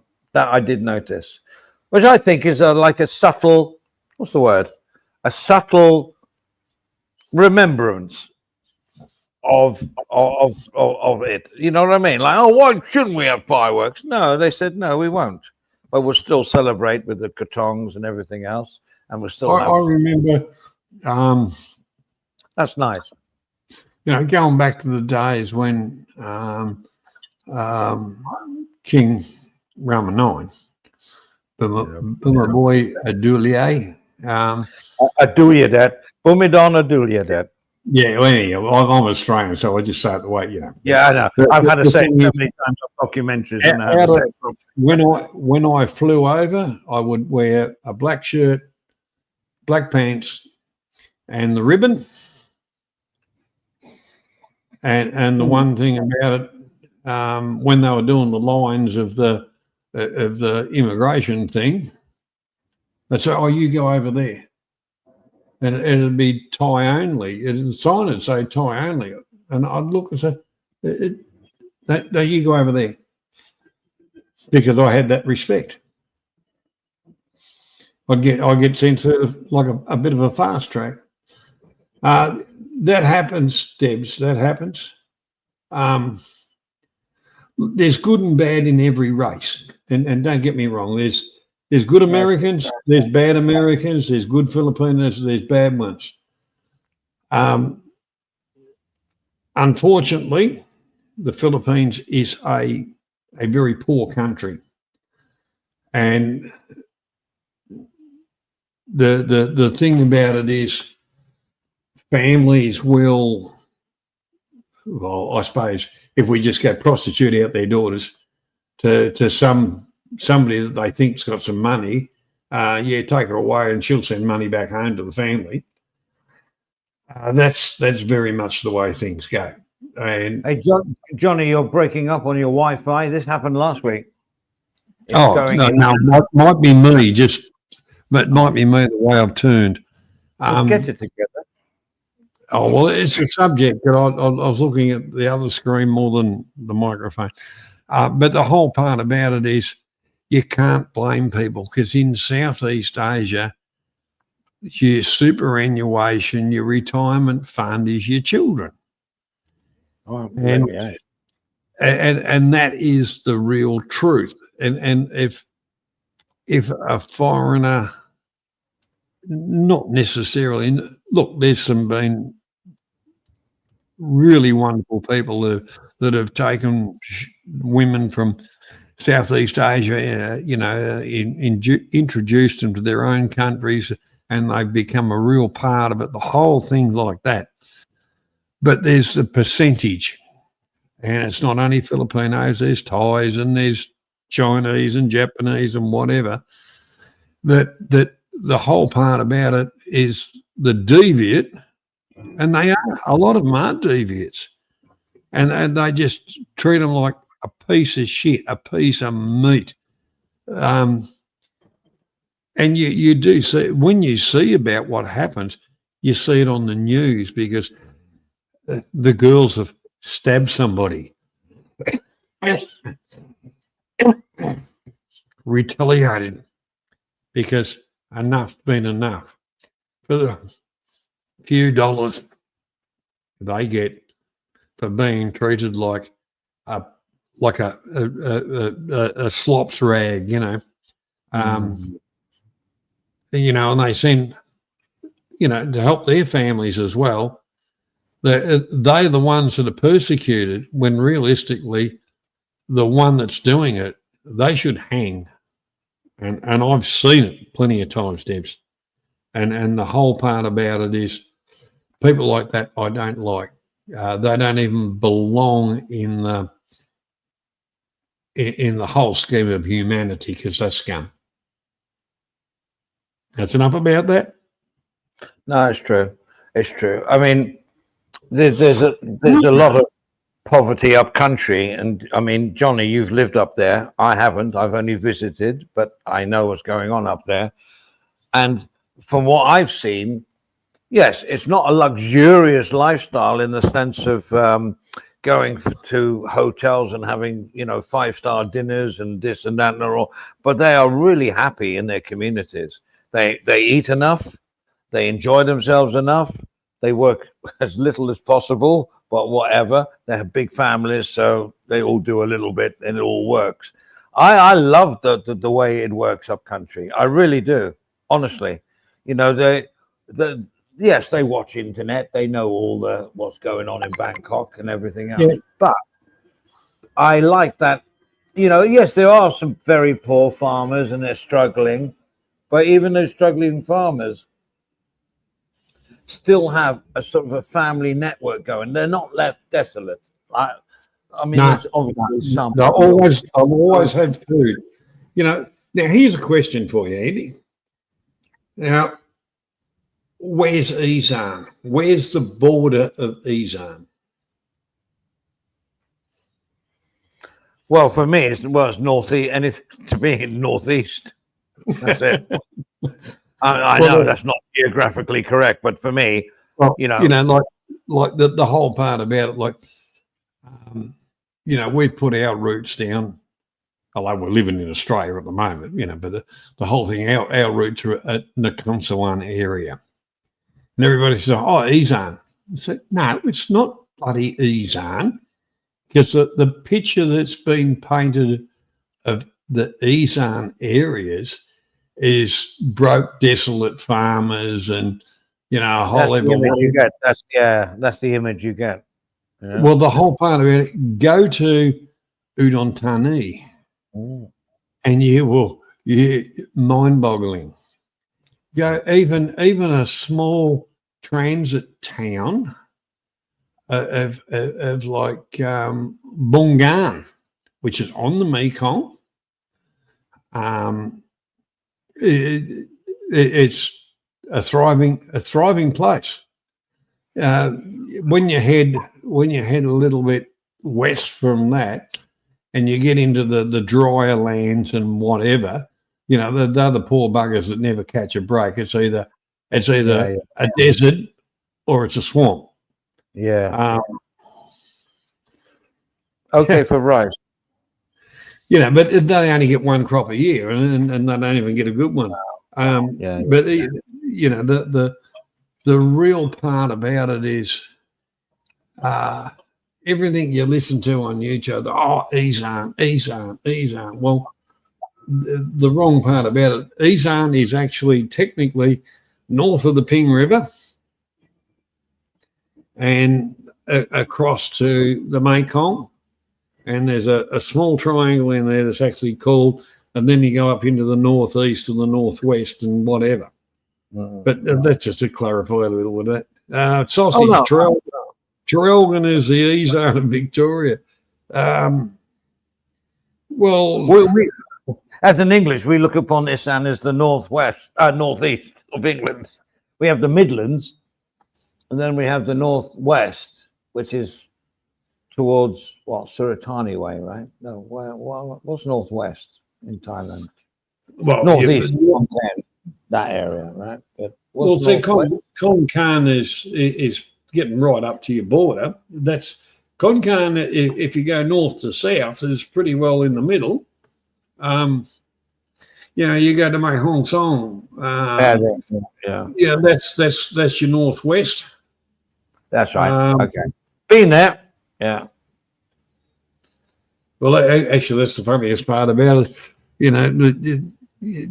Over the years that I've travelled around, it's just I remember down in Rayong, booked into a hotel, and the young lady behind the counter, she says, "Oh, you been travelling around?" And I said, "Yeah, I have actually." And I said, "I can show you on YouTube few places I've been." And obviously, she went straight into that. And she said, "Wow, you've been to places I've only ever dreamed of going to." And I said, "Yeah, that's all been in the last 3 weeks." Yeah. But I had my agenda of what I wanted to do and my accomplishments, because another bloke that used to be on YouTube, we used to challenge each other. And it was good for a bit of fun. If you like mountain climbing and snakes and people come to Thailand for all sorts of reasons. Their introduction to Thailand on holiday, and then they go back, and that's it. And they'll come back next year for another holiday. Others go, "Oh, this is nice. I want to come back, but I want to investigate. I want to go for, and then you get involved in Thailand, and that's the stepping stone into knowing Thailand. You know what I'm saying? Like the people that just come to Pattaya, I know it's an old story, so I won't go on. It's like a moaning old sod. But... Andy, I've got a question for you. Will I let Sean the sheep on? Oh, yeah. Well, you made a mistake. Well, Sean, the one thing about it's very easy to take your back off again. Sean, how are you doing, bro? I am doing well, my friend. And you're right. Yeah, thank you for letting me on, Johnny. It's a very nice thing. I expect a check in the mail or on the new e-begging fucking link, wherever it went to. It's been a rough week for me. I'll get into that. You take credit. Why has it been rough for you? I can say it online. All right. Phone call tomorrow, not tonight, because I'm going to be going to bed soon. It's Saturday night or Friday night. I should say. Sean, use Vaseline. Oh God! Don't even go there. Trust me, I'm not in that territory. I'm not in that department. Trust me. Yeah. No. Mr. Humphreys, are you free? I'm free. I stay clear. That's why I do not commit any crimes. The reason why I do not commit any crimes, I'm not going in that department. Yeah. I'm not supposed to show you that. I like the way that you're not shy to come up on any panels. That's a big up, And every time you go on, not this panel, but another panel, you have to sort of defend why you're there. And I think that's so ridiculous. You know what I'm saying? Like, well, so why shouldn't you be there? And then you get all the. I saw you on a panel. It's 3 against 1, for heaven's sake. It's ridiculous. It was ridiculous. Sorry, I didn't enjoy it. I don't go on any. I've told people this. I don't go on any panels to take sides. I don't go on any panels. If somebody else brings up someone's name, listen. Yeah, I can gossip. But you too, right? But you fucking do, but I'm not going on panels to do that, especially since COVID. I'll go on to panels where I just want to have a conversation. that's honestly all I want to do. And whoever the host is, you got to respect the host, and whoever is the side, the person that's having a conversation with that host, you got to respect them as well too. Okay, And I'm a not question, John. A question. No, hang on a second. Mhm. A question. Mhm. So you're going through the YouTube things, or he's live, she's live, he whatever live, right? Mhm. And you see the panel, and there's somebody on there you don't like. Would you still go on the panel? Well, that's a good question. I know it is. I've been thinking about that for at least 1 minute. I don't dislike anyone for the most part, and that's the That's truth. a very blasé thing to say, isn't it? Though I like everybody, and but certain people that you talk to have really said really bad things about you, and I couldn't be on a panel. And there's a few people that have sort of like flip flopped over and now sucking up to everybody. That's fine. It's their channel. I don't care. No, I know but it's been going on for. Sorry to talk over you if I am. It's been going on for years, and you get desensitized to it, and I don't feel that I'm like for example, like I'm on Johnny's right now, and Johnny lets me on, and that's a nice. Does that make you feel good inside, right? Does that make you feel warm and fuzzy inside? Oh, he let me on. Bit, kind of, yeah. Nothing wrong with that. Yeah, he's a nice. But I don't mind the guy. He's a nice person. So that's what is there anything? If I see niceness in someone, I will pay attention to that person. Yeah, I know that. I know. Yeah. So my point was, as I say, I couldn't go on a panel if I saw somebody, or if I was on a panel and somebody came on and there's only a couple of people that I will not converse with. No, seriously. I know. Names, and they probably know why. It doesn't matter. They do their thing, we do our thing. But you do it, and you seem to want to easily connect with them for not airtime, but to be part of what they're doing. And I don't get that bit. I'm not quite sure. I'll be very honest with you, Andy, and I'll say it on panel right now. It's that.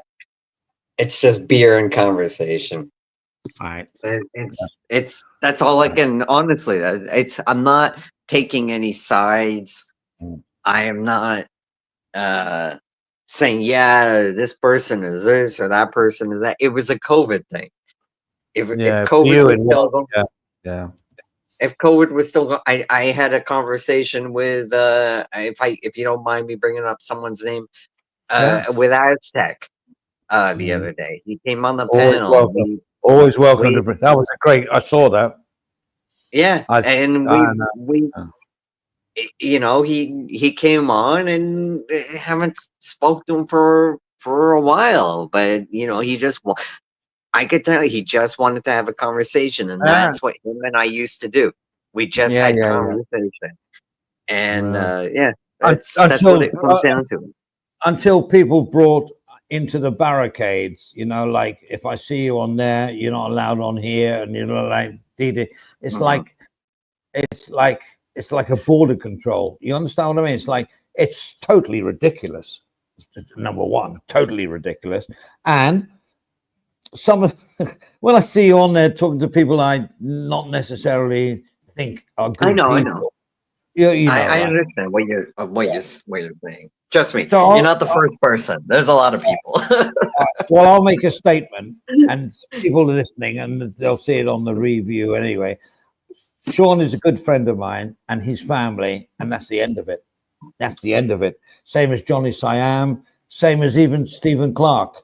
I say even, but Stephen Clark's not a name we mentioned at the moment. But these are people that are friends of mine, and that's very not sacred. Let's not be stupid, but that means a lot to me when I see someone eye to eye. And I know Sean very well, and Yeah. he keeps I've been very open to a lot of people where I said, I've only, I don't meet people since I met you and a couple other people. People go, oh, you want to meet? You want to meet? And I go, no. I've told people, I go, it's not really something that I do. Don't take offense to it, but it's not. You know why? Why? You know why? They want to meet you, take a photo, and then give it to the other, to all the rest of the Maybe people. some yes, some no. absolutely. Yeah. You know, you've been with us how many times? Not one photo.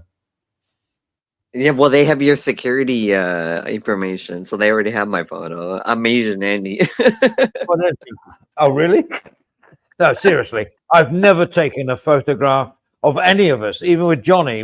I did a video with his permission, and we did one with Jazzy, and everything. It was fine. He doesn't mind being on camera. But I've had DWP here. I've had you here. Not a photo, not even a phone nearby. No, I know. And that's where I am on this. That's all I'm saying. I've been in your place more than one time, and you're a good person. That's why. No, this is not a big up to me. It'd be the same if you're at Johnny's or whatever. It's just that some people just want. What is this in fix? What do you look like? Who gives a shit what you look like? No, seriously. I'm saying this is not delving into the. It's trolling. You mess with him bag. That's what it comes down to. Well, he must be a fat guy. He's this and he's that. He's an Indian or he's not an Indian. He's this and he's that. And it's you get desensitized to it. You pay there. You get and I don't know. You go along with it. Well, yeah. These saturnized thing. I understand exactly what you mean. I don't. You see, I cannot do that. Not that I have a thin skin, but I don't tolerate fools. To be honest, I'm sorry. That sounds really like obnoxious. No, I understand. I don't mean fools that mean well. It's fools that are being foolish. I go, why? That's why I sort of, go on certain panels and I don't go on different. Listen, I like Johnny Siam or whatever. If he doesn't let me on, he doesn't let me on. But I choose to come on because regardless of whether he lets me on the panel or not, because I have respect for the guy. And that's just what it comes down to. That, Sean, look like I've done it. At one time, you around the track. And I know. Everyone's always. Shit. Yeah. And I always said, hey, if you want to talk sense, you come here and talk sense. But but the one part about we know the channels you're talking about. I'm not going to promote the maggots.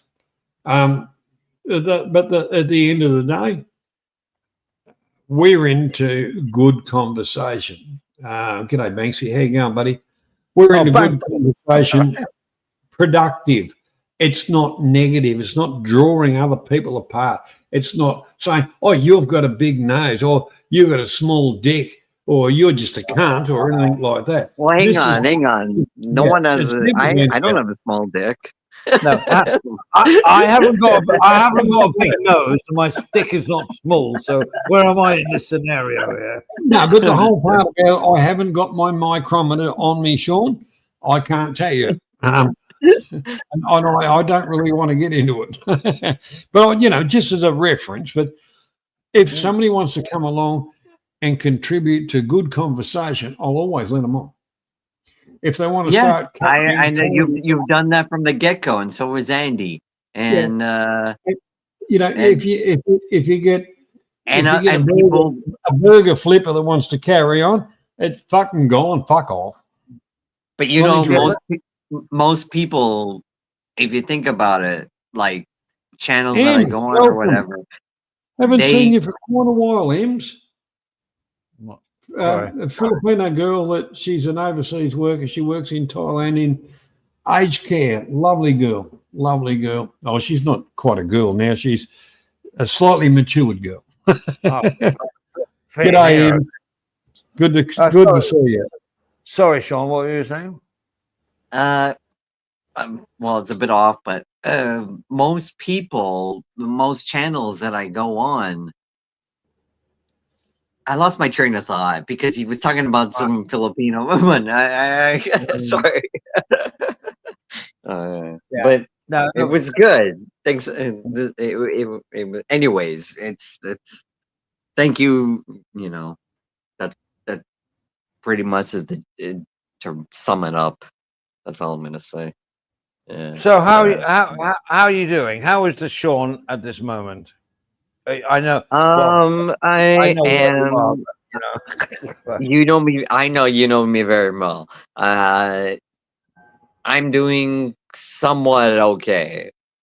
I'm getting along. We'll put it that way. I know I'm being very vague, but I'm you're getting vague to along. me when you speak to me personally. Fuck.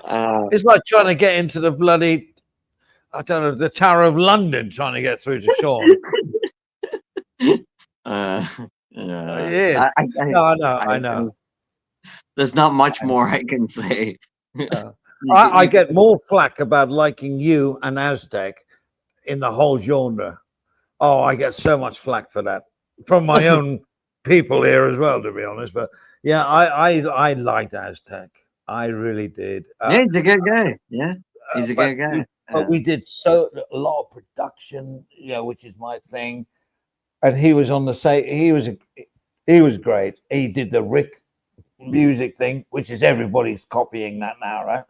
And he was like before his time on that, and it was really good. I enjoyed it. I mean, it all went tits up. At this But point, that's the way it goes, At this point, Johnny and Andy, in the entire YouTube universe, to a certain extent, there's only one person that I kind of am like, I don't want to really be on the same panel with them. And I'm not Who's going to that? say who that person is, Oh, but it's just boom. one. Yeah. Because I don't. I mean, that's pretty. Yeah. How many is there? Yeah. I just it doesn't bother me anymore. You get, like I said, you get desensitized to it. Life goes on, and you either I mean, I see a few in the chat. I mean, I don't miss it. I see it, but and I'm mod on that channel anyway, on channels, and I could delete it or whatever. I don't. It's like Andy is a pedophile, and that is so low and stupid. You get used to it. They call you. I get desanitized. Like that was 20 years ago. I'd be taking the police from Thailand to find the guy and saying, "We got to find him." Like it's like how many times I've been called a nonce, and it took me only like 8 or 9 months ago to go. What the hell is it? They used to say you're the N-word. Don't say the N-word on here. Oh yeah. And I would think, and I always used to say, "Oh, that means in America, that's you're being racist towards a black person." They go, "No, you're into children." I'm like, "What?" And well, you remember that the rumor that went out, and I won't say the person because I won't give him airtime anymore. But we all know him. He said that me and Jazzy lured you over to my house and brought you into a PDF thing. Did you hear that? No, I haven't. You didn't hear this? I honestly, I haven't, and I don't care because I've heard so much. I got used to not watching anymore. That just adds to the pile, right? But yeah, we lured you into a I don't want to say the word because respect to Johnny, but you know what I'm saying, a P file, a ring, which I was the leader, and we lured you in. Me and Jazzy lured you in. Yeah, and you'd be surprised. The sad part is, Andy, is people fall for it, right? And that's the problem. Not the real people. I mean, no, I know, but a lot of people fall for stuff like that, and I've never seen it. Yeah, but you watch it carefully, you get Ting Tong saying the same thing, you get Bill West saying the same thing. Yeah, Right. it gets passed It's the around. same Yeah, two people. Well, fuck them. You know, I mean, who cares? You know, but so I guess I am insanity, whatever that word is. Yeah, I'm thicker skin for that because it's ridiculous. But, you know, Nah. I think people could get to me if they really tried hard. I think I'd get offended, but I'm not sure. I don't know. No, Johnny, you're back a tough to you. person, and I've told people that online and offline. I go, he's a tough guy. Once you deal with him or whatever, and they just, it's silent mode. Honestly, it's silent. I mean, Man About Oz says that sheep is a woman. Well, nothing wrong. Nothing wrong with that. That's okay. You know, everybody's got to be who they want to be. You know, like who's trans or who cares? You know, he's got a smile on his face right now. Exactly. That's the way I treat that sort of thing because he's only bantering anyway. Banter is a good thing. Trolling is a bad thing. Oz is a good person. And he called me the other. He was going sheepy this, sheepy that, and I said to Oz, I said, "You know, you're calling me sheepy. You never called me that before." And he got all buttery, kind of. And I'll tell you a thing, and I know about people, and I've talked to Oz for thousands of hours over the last 8 years or whatever. He's a softie at heart. Oh, he is. Oh, I know he is. I know he is. Yeah, 100%. I go on a major rant. He's a good person. Yeah, he tried to get Ben. He tried to get. I heard this. He tried to get Ben Newton. I don't want to. Well, I already said it out loud now. Oh yeah. Ben. Yeah, whatever.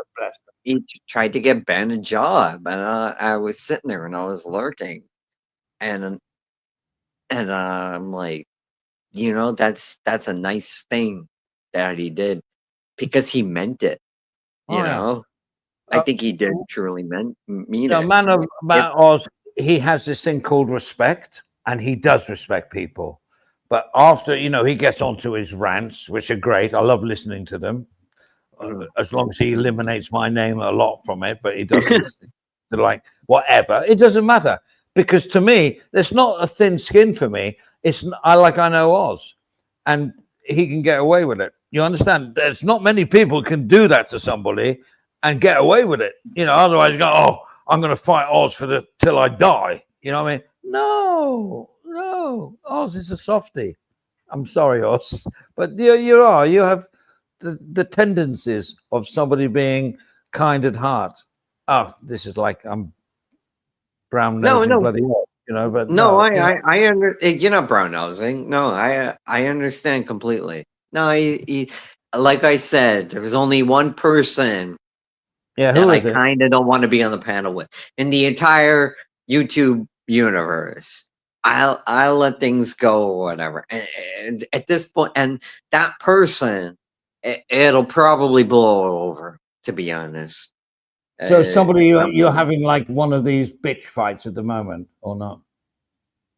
I know who it is. I know who it is. I'll mention her name if Johnny doesn't mind. No, don't be. What? Well, what do I know? I know, but you're drinking. Mark Hanley. It's not Mark, but okay, we'll go with that. All right, it's. I know you very well. You're gonna point at me. I'm gonna point at you. You're drinking right now. I can tell. Yeah. I don't mind mentioning a few names. I don't mention the obvious names because they're all worth mentioning. But you know, no, it's fine. It's fine. It's fine. I think John is on a cigarette break. I can't hold this. Well, no, he's highlighting the comments on the screen, so he's not. Yeah, I don't have the buttons or anything. So yeah, no, he's highlighting the comments. He's here. He's here. He's here. He's just decided to be quiet. Banksy. Johnny say I'm 007 on my way back now. Mots should be with you in about It's food downtime. Laugh out loud. All right, move. His text is as worse as when he speaks. I can never understand him. Well, the one thing about it, Love you, after Banksy, by the way. Love you. many years of knowing Banksy, I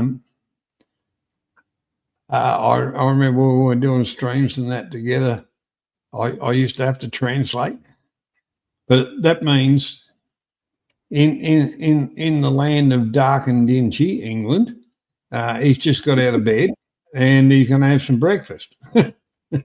Yeah, basically. Yeah, they're one of those British breakfasts. Maybe Well, full- maybe a full Andy English. knows. Oh, God. Full English. I haven't had a full English Oh. since the last time I was in Padua, and I only ate half of it. No. Oh, wait I- till I hope you're not a wait till I get tomato. over I don't here. think we've ever.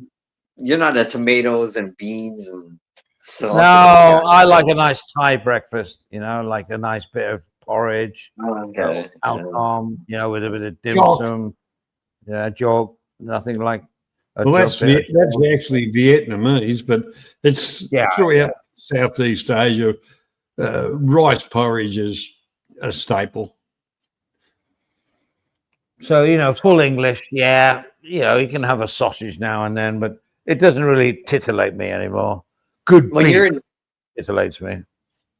yeah, and going on what Johnny has said, when you're in Asia, and rice is the staple at breakfast, you get I don't know if this happens to you guys, but after a while, your body, you're like, oh my God, I need a piece of Oh, yeah. toast Substantial. or something. Oh, it's comfort food. And we all have. I'll have scrambled eggs on toast, and I'll have a fried egg on toast. I'll have baked beans on toast. You gotta go looking for it though. But back at home, you don't eat toast or anything like that. But Well, no. you're like, this is bad. when- That when- whole yeah, when I go to gluten-free practice. crap and all that. I've had more English breakfast when I go to Pattaya to meet the crew than I've ever Right. had in the whole year, because that's all we meet at. And, well, whatever. So, yeah. I like a Yeah. full English, but it's too much. to be honest. If you get onto the breakfast type of thing, the Mhm. English, the traditional, the bullshit English breakfast is your baked beans. Don't say bullshit here. Come on. Don't be racist. No, all right. What I'm going to do is a comparison. Right, Right. you've got your beans, your baked beans. You've got your bit of Black pudding. a bit of blood sausage. That's Yeah. what black pudding is. Yes. You've got your you got your English sausage. Yeah. Your larger sausage. Yes. You got Fried egg, bread. Fried you got bread. toast, and you got a little bit of bacon. Fried bread. Mushrooms and tomatoes. And large Well, sausage. you're going up that bit. A normal worker's Australian breakfast is lamb fry and bacon, Oh, yeah. a couple of eggs, a Mm. couple of sausages, a piece of steak, a lamb John- cutlet. Johnny, you must have hated me when I gave you a breakfast when you stayed at mine was a fried egg on a piece of toast. I'm so sorry for that. No, but that's okay. Well, you went. The thing is, when I was working, You gave him breakfast? I didn't. Yeah. I didn't get any in breakfast. your, B&B, where I live. Sean, on this statement, or what we're talking about there, I brought over some wonderful Scotch fillet steak and a bit of Oh, other stuff. yummy. Yeah. And, yeah. and I actually Good cooked grief, Charlie Brown. Andy Oh and my his God. wife dinner. All right. No, you did well, man. You did well. You did well. I'm glad I woke you up in time. Well, you stuffed up. You stuffed up me bloody agenda No, by 'cause now. you know why I did? Because I love you. I said it's the afternoon. You go and sleep. No, I know, no. You weren't drunk or anything. You drank 2 cases of beer like me. No. I'm out. No, go and sleep. He slept like 3 hours solid, and he was good. But then all his routine was out for cooking the dinner in the evening. We ate about 10:30 at night, I think. It's great. I loved it. I loved every minute of it. Brilliant.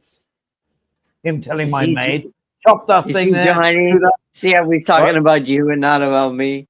Oh my! Well, the whole part about I went into kitchen mode, and I will admit I was probably a little bit abrupt. I have my wasn't I? own mode too, and he knows about it. Andy knows Yeah. about it.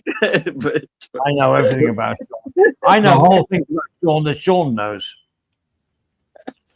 The one anyway, thing sorry, about John. Dawn is Andy's maid's a wonderful. She's a wonderful lady, but because I was grumpy with myself and grumpy with the world and all the rest, no, you fucking do it like this, and that's the way it should be fucking done. I did the chef thing. I know. Yeah, but A Gordon Ramsay. You're all cunts. You're all fucking hopeless. Johnny, No, you Johnny, you weren't that can bad. you weren't that- imagine Gordon Ramsay in Andy's house? The He would fuck love is this going on right now? Holy shit! Now I would teach him a few things or two. I'll tell you that now.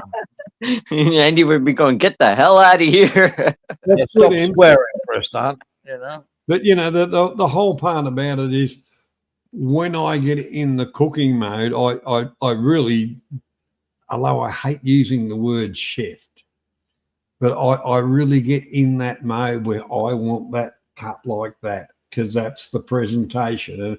And if I'm presenting something, that's the way it goes, you know. And you know, if you want a steak cooked at, you know, rare, medium rare, you know, well done, or in between the whole lot of it, I pride myself in being able to just put my finger on the fucking thing while it's in the pan, and when it's presented to you, it's exactly what you want. Oh, yeah. And Johnny came bearing gifts. So I mean, I lived off some of the customers' meat he had. No, Right. it's Look, what you do, though. You know, you Jesus visit is- somewhere. You know, no, I'm not saying. Wait, are you trying to say that I'm supposed next time I'm supposed to bring something? Oh my god! Like, You What are said you to bring. doing a cheapskate, Ken, are you? You're a cheapskate. Oh, you- by the you- way, you can't go on a plane anymore. You know, when I talk to Johnny about it. Yeah, By the way, anyway. I just got a message from Ken like a couple of days ago. Ken, Tottenham Hotspur. He is now in Thailand. A lot of people are here, actually. He should have been in right. Kenny should have been in Melbourne to go to the ACDC concert. Oh, I fucking hate ACDC. A man running around in a skirt. What's it all about? No, You he's interviewed on- him. Didn't you he's interview short. him, Andy, on radio? ACDC wasn't in our format, bro. It wasn't format friendly. It was heavy metal, so we didn't play it. Oh, okay. Huh. Yeah, I thought we play Talking Heads and stuff, but no, ACDC. No, it's nothing wrong with ACDC. They're a brilliant band. You know, it's like the Grateful Dead. You know, I mean, you can't say anything bad about them. But I'm just sending a message to Ken. Where are you? This could be a big mistake. Yeah.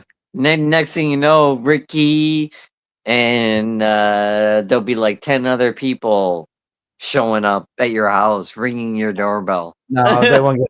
I won't be through- one of them. They won't Trust get me. through security. I reckon it'd be a bit. I'd love to have Oz over there as well. We're going to do a meet up with fucking Ricky Drama. I reckon that'd be a picture.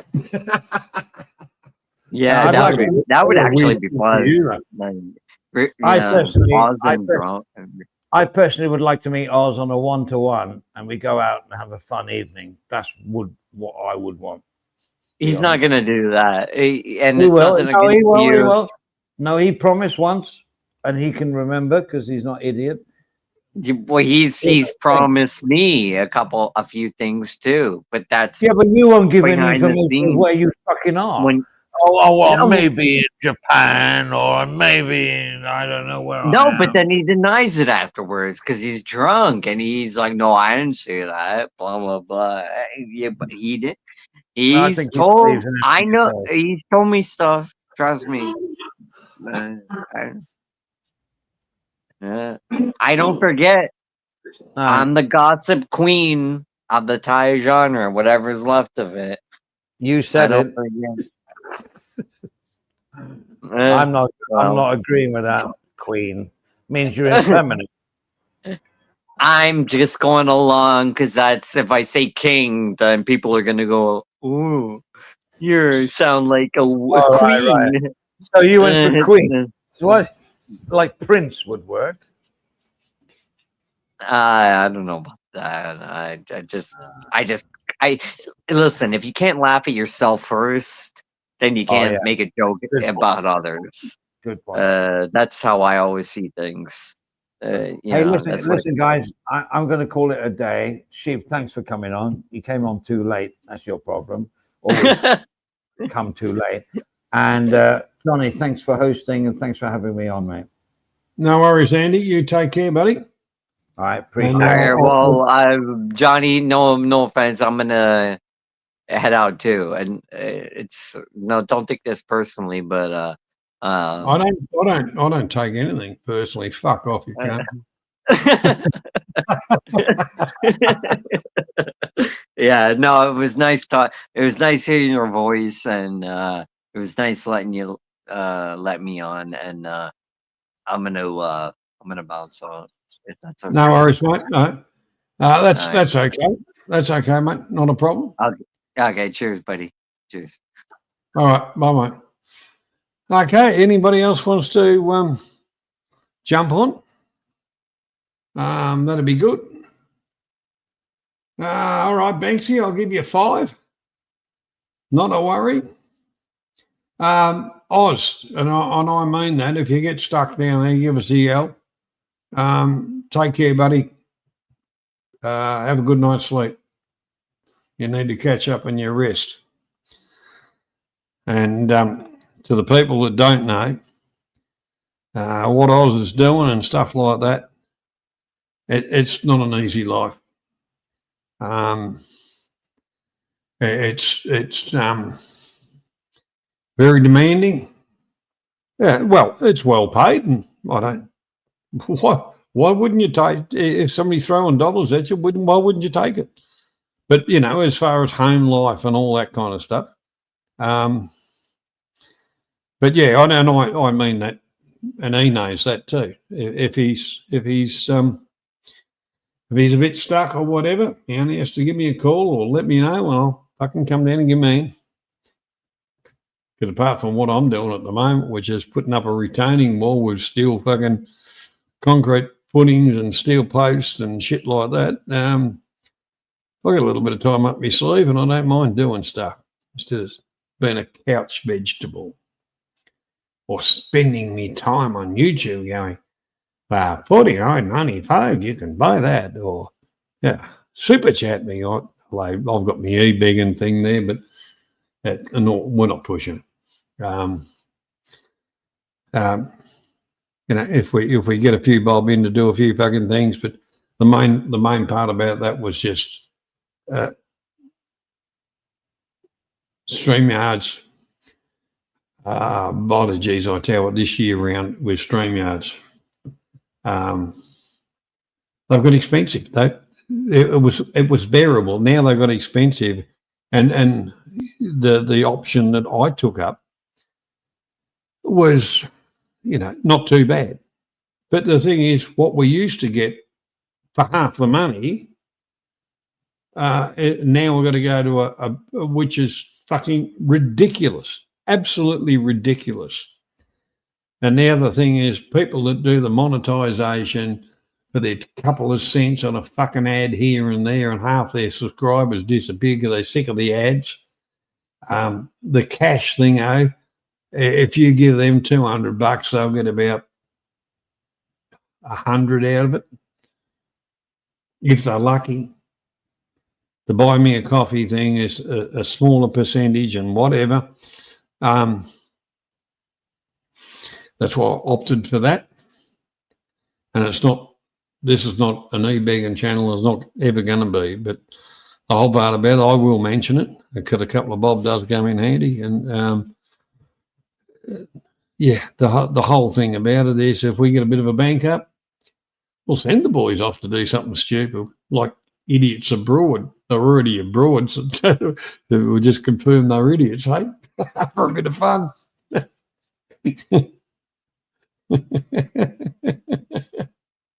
Oh, that would be funny. Because some of these things are flashing back through my head of that, the show of An Idiot Abroad, that Carl. The way they used to set him up and shit like that. Well, I got a devious mind. That'd be fun. Yeah, shit, yeah.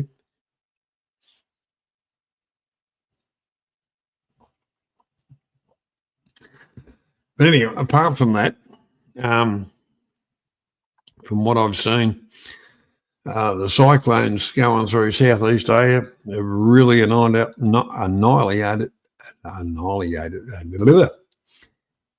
did some damage, big damage in the Philippines. And,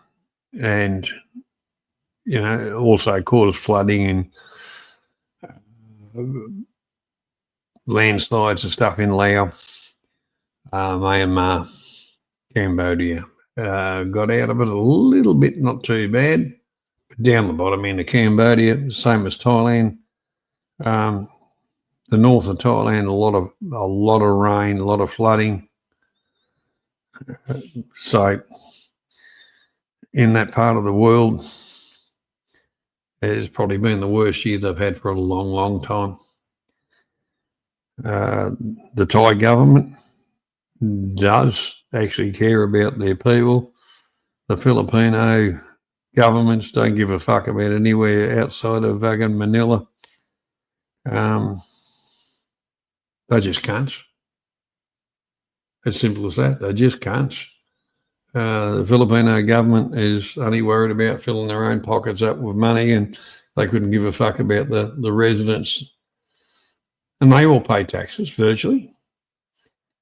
Mightn't be directly, but indirectly they all do. But do they get anything back for it? Nothing. That's the way it goes. Banksy, me mate. Me buddy. How you doing, brother?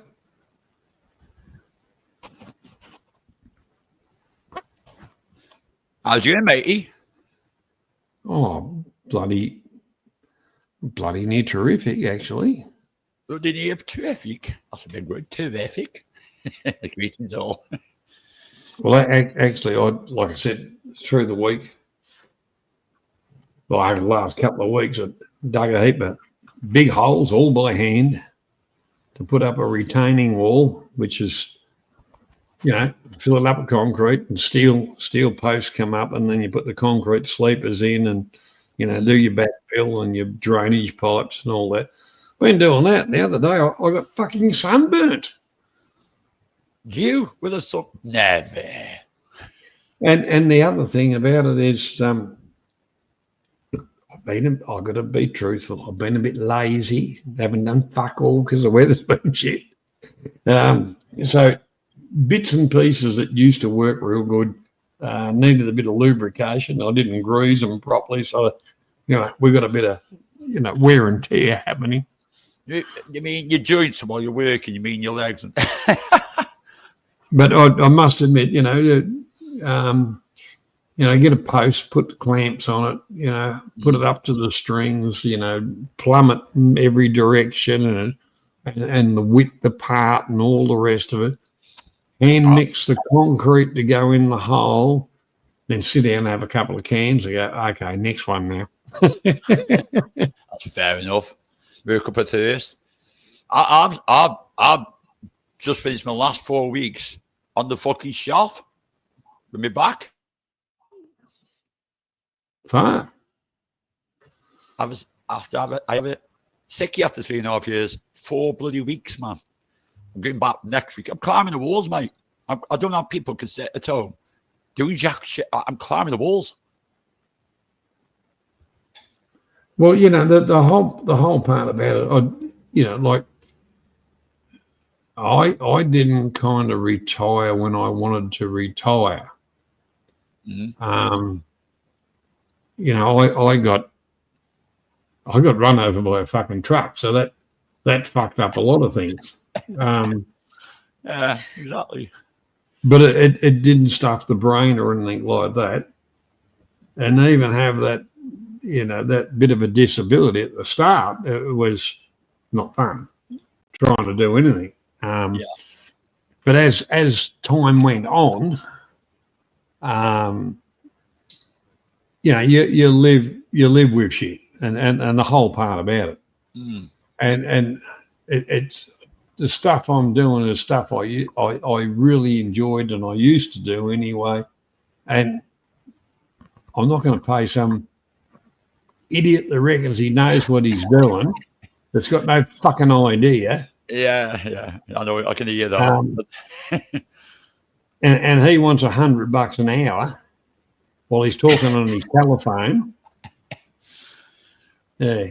Well, Yeah, not even concentrate on the job. He hasn't got a clue what he's doing. That's not happening. But I did have I got a mate and a little bit of a barter system.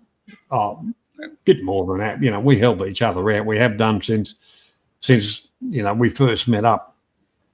His wife, our partner, had a bit of a heart complaint and got a few stints in, and she's a larger woman. And the doctor said, you need to walk. And she said, oh, well, I don't really want to walk. And my girls here had a treadmill, a pretty flash treadmill.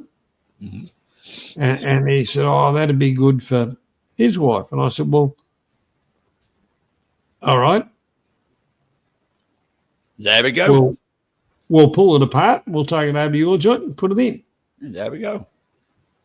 And he said, oh, well, are you for that? Well, if I wanted to go the dollars and cents line, I'd say, shit, yeah. But the thing is, if I'm doing something like I would have been doing, he's the first one there to help me. So it's like, goes to a good home. Exactly. He was talking about something else, and I said, hey, I just happen to have what you want.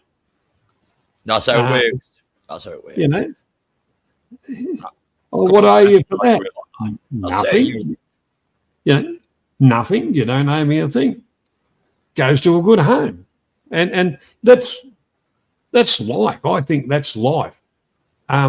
If you want to be an arsehole all your life and worry about every fucking dollar and whatever, you will get rich, but you won't have any friends. And the people that you hang around with, they only want to fuck you over too. I'd rather have friends. I've got the same with you. I've got same friends. Yeah. I've helped them out before now, and they've had something that they didn't with, and they've helped me out without even asking. I'll give down with that, like banks. Fair play. I'll do the same. They do the same back with me. And That's the it, moment mate. they know I'm struggling with a bad back. My neighbours, they was trying to get some stuff out because like, Mick, don't want me to help you with that? I said, no, I should be okay. I'll stumble along. But they offered straight away, you know what I mean? Because they've never been off. And like they said to me, we don't normally see you on the sick. You don't have sick days. So, doctor says I've got to. Something to do with my age, apparently, is taking longer to repair than it normally would. Even though once, I want to work, I want something to fucking do. I've just been working on projects, my music, and that's what I've done at home. But I think when I came out from the hospital, I had me leg in plaster. Yeah. And I actually laid tiles on a Blasted leg. busted leg. Cut them all. I laid tiles on a 45-degree angle on about a 14-foot square room. So a lot of getting up, getting down, and all the rest of it. I fucking just my pig-headed arrogance. Nothing wrong with that. Mix me own blood all by my lonesome. Did that? Yeah, I get cute. My son tells me off that, and me son's future wife for being the stubborn, including Lisa. Shout out to you, sweetheart. Yeah. Yeah, I get told off that I've been the stubborn sometimes. I want to get work as quick as I can, but I've still got the twins me back. I need to get work, you know. Like I said, I'm going stir crazy. I'm going fucking stir crazy. I'm just not used to sitting down or being in one place for too long. You know what I mean? I'd rather be doing something. Oh, look, I've the funniest part about it, in the younger days, apprenticeships, tradesman's rights, schooling, all that kind of stuff. I became the smartest dickhead I knew, and then turned me back on the whole fucking lot of it and did what I enjoyed. Yeah. I mean, I didn't do an apprenticeship for mixing music. It was self-taught. I had an apprenticeship for car mechanics and body repair in Spain. I still like doing that. I'm always fucking about my car, so that's never gone. But it's nice to know I've got certain, like, you know, your limitations, what you can do, what you can't do. So I stick to them limitations. If I don't know something, I know a man who can or a friend that can. So I ask him or I ask them. And that's always the best thing is, you know, your limitations, you can't do it, or there's a certain part of, say something I can't do, I need some, like, ends. I'll go talk to my friend, you'll put a little bit of notion in there, and you want to be a bit more intelligent than I've got when it comes to that certain sort of part of the car. Yeah. That's the best thing. That's always the best thing. I'd rather do that and take it to a mechanic sometimes when I can do it myself or know someone who can. Well, daughter come home tonight and says, "Oh, that light in the car's still on." I said, "Oh, well, I'll check it. I've got a scanner." Mm-hmm. And I said, "Well, yeah, no worries. Download it." I said, "Well, we've got to do an oil change on it anyway." Yeah. I said, I'll pull out the couple of sensors and clean them, see how that goes. If the light comes back on after, whatever, we'll just replace the sensors. Simple as that. I told me the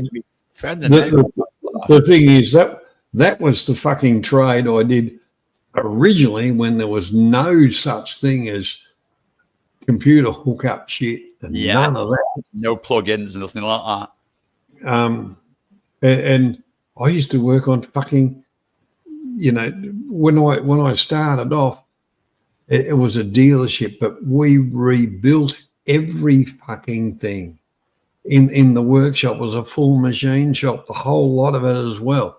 We'd rebore engines, we'd fucking redo heads, any part of the thing that had to be done, we did it.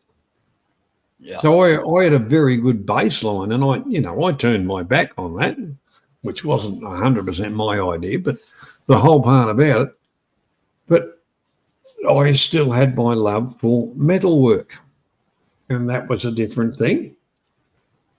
And that's okay, but when you get into the commercial part of it and you get treated like shit, that's what I said, get fucked.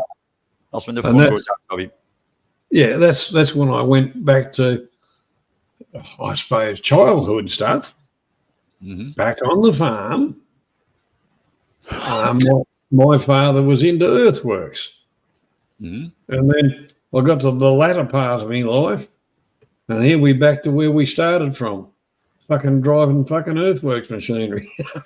That's it. But it's something you enjoy. It's something you grew up with. So I believe me. I think the two best jobs I really had was driving a dozer and blowing stuff up.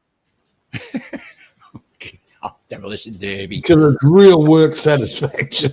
Yeah, I wouldn't mind blowing the best of stuff up, so I'll tell you, especially my place at the moment.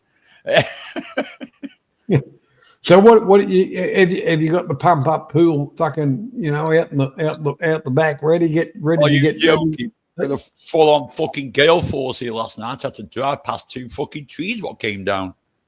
I mean, full on. I mean, there's bits of trees all over the street where I am now. What came down last night? It was an appalling storm. Don't know, I think it got a woman's name. I'm not surprised with that. But yeah, it was full on last night. I'm glad I didn't have to go too far. It's right. You know, the whole part about it is, you know, you look at Southeast Asia and all around, there's been a lot of cyclone type action all over the place. You know, the politicians, you know, they started off with global warming, then they went to what is it? Anyhow, and then we're going to tax everybody, and we're going to do this, and we're going to do that. You've got America and the country, you know, the companies sending fucking rockets up every fucking half a dozen days. They burn more fucking fuel and God knows what than half the cars in fucking in England. And our governments are saying, oh, we've got to do this. We've got to save the fucking planet. And then on the coal burning thing, like they're closing down coal stations here, and they wouldn't let them do a lot of things to make things better. And you've got a gross import or export from Australia to 20 other fucking countries that have increased their fucking power stations, and they haven't got the environmental things that the power stations are getting pulled down here because they're so unfriendly. But the government's raking in the fucking money out of that, and so are the companies, and that's going to save the world by ripping off the common person that wants to turn a fucking electricity switch on. Get fucked.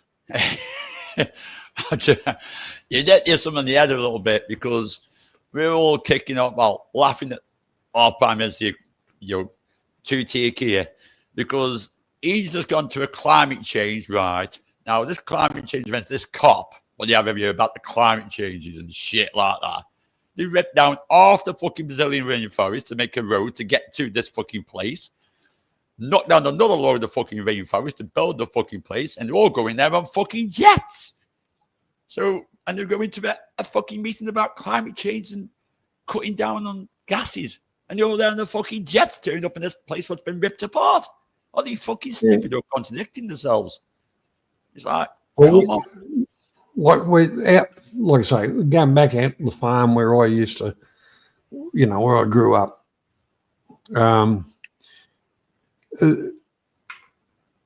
native bush, you know, I'll call it government land, but the real terminology is public land. It doesn't belong to the fucking government. Anyhow, there was wood cutters in there. They would get wood for saw logs for house building and stuff like that. Mm-hmm. That'd be different contracts to the blokes that got the what they used to call pulpwood, which went to a paper mill. But it was not for every tree. It was selected trees all over the fucking joint. Yeah. The loggers kept the roads open and in good condition because they're bringing trucks out, you know. Yeah, yeah. And then all of a sudden we get this greeny movement. Oh, that's terrible. The whole part about it, the native forest here, if you don't cull the trees to a certain extent, there's grub that goes through it and it'll fuck the whole forest. And those trees have got to be cut to get rid of that grub. And it's not falling every fucking tree around for 100 kilometres. It's what they call selective falling. Well, the Greens shut that down. Yeah, they haven't got a Scooby-Doo. They haven't got a clue. They don't put money into the road, fixing up the roads. They don't do anything. So then they get a bushfire because it hasn't been looked after by the government departments, and it burns out half the fucking state of us, you know, half the eastern seaboard, and they say, "Oh, we did our best." Yeah, well, actually, what you do is the worst, and you won't admit that you're a pack of fuck ups. Yeah, I've seen that. Trees and fucking disease, it spreads from tree to tree, so you cull them out to stop the others getting infected. But yeah, they get dry. Correct. By it, then That's they the mow. way. That's the way it's always been. You know. I think I grew up chopping wood, and it was only a few years ago that, you know, I finished up with chopping wood, but it was always sustainable. Because, you know, the thing is, the people that cut trees down, they also planted trees because they were virtually farmers because, Exactly. you know, Replenish the stock by putting your one in. yeah. And you know, if you're a younger person, you say, it's going to take 25 years and that tree will build you a house. Mm-hmm. You go, you got to be joking. Well, that's exactly correct. The big picture of you're putting a new tree down. It's not for them, it's for the grandchildren and the great-grandchildren. It'll be there then. Mm. They don't see that fact. They don't see that. They don't see the big picture. Well, actually, New Zealand tradition is when a couple gets married, they plant trees. That's fucking cool. I mean, but you know, like when I first moved in, I got 4 trees and they're massive now. That's for the family. Now, mind you, their parents have planted 2 trees. Yeah. For each kid, you know, whatever. So those trees will get cut down and produce the timber to build a house for the family. That's a bloody good idea. When you think about it, that's a good idea. But that's a native thing. It's not a fucking government thing. Yeah. Good idea. And it's a lot of cultures exactly the same. I mean, our trees are useless, but I basically, when I moved into this house, I planted a couple of trees, cherry tree, apple tree, pear tree, plum tree, and they produce fruit. That's why I planted them, produce fruit, because I love that sort of thing. Did you say poplar? Pardon? Did you say a poplar tree? No, plum tree, plum. Oh, plum. Oh, yeah. No, I was just going to say poplar tree. That comes of things. Yeah, it's plum tree, apple tree, plum tree. Yeah, but there's nothing wrong with planting trees and looking after them. Exactly. Because they give back. They give back. The more if you really look after your trees and that, they will give you an abundance, more than you can eat. And what happens? What we used to do. My neighbours, most of me fucking fruits over the neighbours. What we used to do was, if we had too many lemons, we'd put them in a basket out in the front nature strip, you know, with a, you know, free to anybody that wants a few, you know. And then we got told by the local government, that they're unsanitary, you can't do that, you know, and all the rest of it. But I continue to fucking do it. Go and get fucked. Yeah, I was just reading Citizen, the chat about oak trees. We got a hell lot of oak trees around here because we got big woods. I mean, they are big. They're all around me. They're literally all around me out of the woods. Oak trees. Fucking hell. You know what I mean? It's great when you come from a small village because that's all you're surrounded by. Oak is a semi-solid type of a wood. It's good burning wood as well as very good furniture wood because it's the lighter texture. Yeah, you know what I'm talking about, Debs. We're all on the same page there, but you know, when I grew up, and I learned it from my father too. It was, if we cut a tree down, you know, we'd plant trees as well. We ended up with, in selective areas, more trees than when the place was purchased because They were our firewood, they were our usable timber, whatever. And then we had the government come along and say, "Oh, you can't cut them down. Why? My fucking tree, I planted it. I'll do what I like." Yes, it's about what we're on about. Yeah, if you got too much, like I always have too much fruit, so the neighbours have it. I always say, come pick it anytime you want because there's too much there for me. So I'd rather share it out. And plus, they've got chickens, so they give me eggs. So it works a two-way system. You know what I mean, Johnny? It works out perfect for me. I'm always getting fresh eggs from. I mean, they got way too many, so it's like they give me way too many, but I use them. Just what But, it you is. know, the thing is, our local governments and our governments and all the rest of it have decided they want to be mum, dad, little brother, fucking big brother, sister, fucking whatever. And like Deb's just said, you know, why not put stuff out there? Everybody used to do it. You know, you'd say, "Oh shit, I'll make up some tomato sauce or I'll make up some whatever." And within your little local area, everything was there to do it. Yeah. And what I used to do is I remember where I got the stuff and I'd leave on their doorstep a bottle of sauce. You know, I might make up 20 bottles of sauce. The people that I got stuff that just put it out there, I'd give them a bottle of sauce. But no, you can't do that because it wasn't done under strict health conditions. And, it's and you haven't got a government license to do that. We will put you in jail. I'm lucky enough in this village we don't get that shit. It's like you don't come on and say, "Oh, you can't give fruit out." Oh yeah, I can. It's my garden, my fuck to fuck yourselves off. So they don't come anywhere near me. It's a village thing. You know, don't tamper with things that have been around for so many years. But in the big cities, yeah, they do. You can't do that. You can't do this. And you think we've done this for such a long time, and you tell me we can't. It's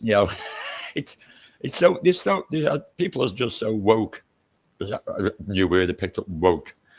Well, it's not only the woke idiots. It's the local council, which was the lowest form of government that people got voted into by the residents and all the rest of it. They have become where, hang on, we're God. We tell you what to do. Yeah. And I remember I rang up the local council and I said, "Look, I've identified a problem." And they got this young bloke, I don't think he was even old enough to shave. He rang me up and he said, "Oh, yes, it wasn't a complaint, it was whatever, but it was virtually a complaint, but just not worded that as a complaint. It was a suggestion." He said, "Well, we can't do that." And I said, "Well, why not? Are you interested in public safety or whatever?" And he started carrying, and he said, under road laws, this would have to be that. And I said, now can I ask you a question? And he said, not a problem. I said, "You're quoting road laws and stuff and bits and pieces." I said, "Are you qualified in that?"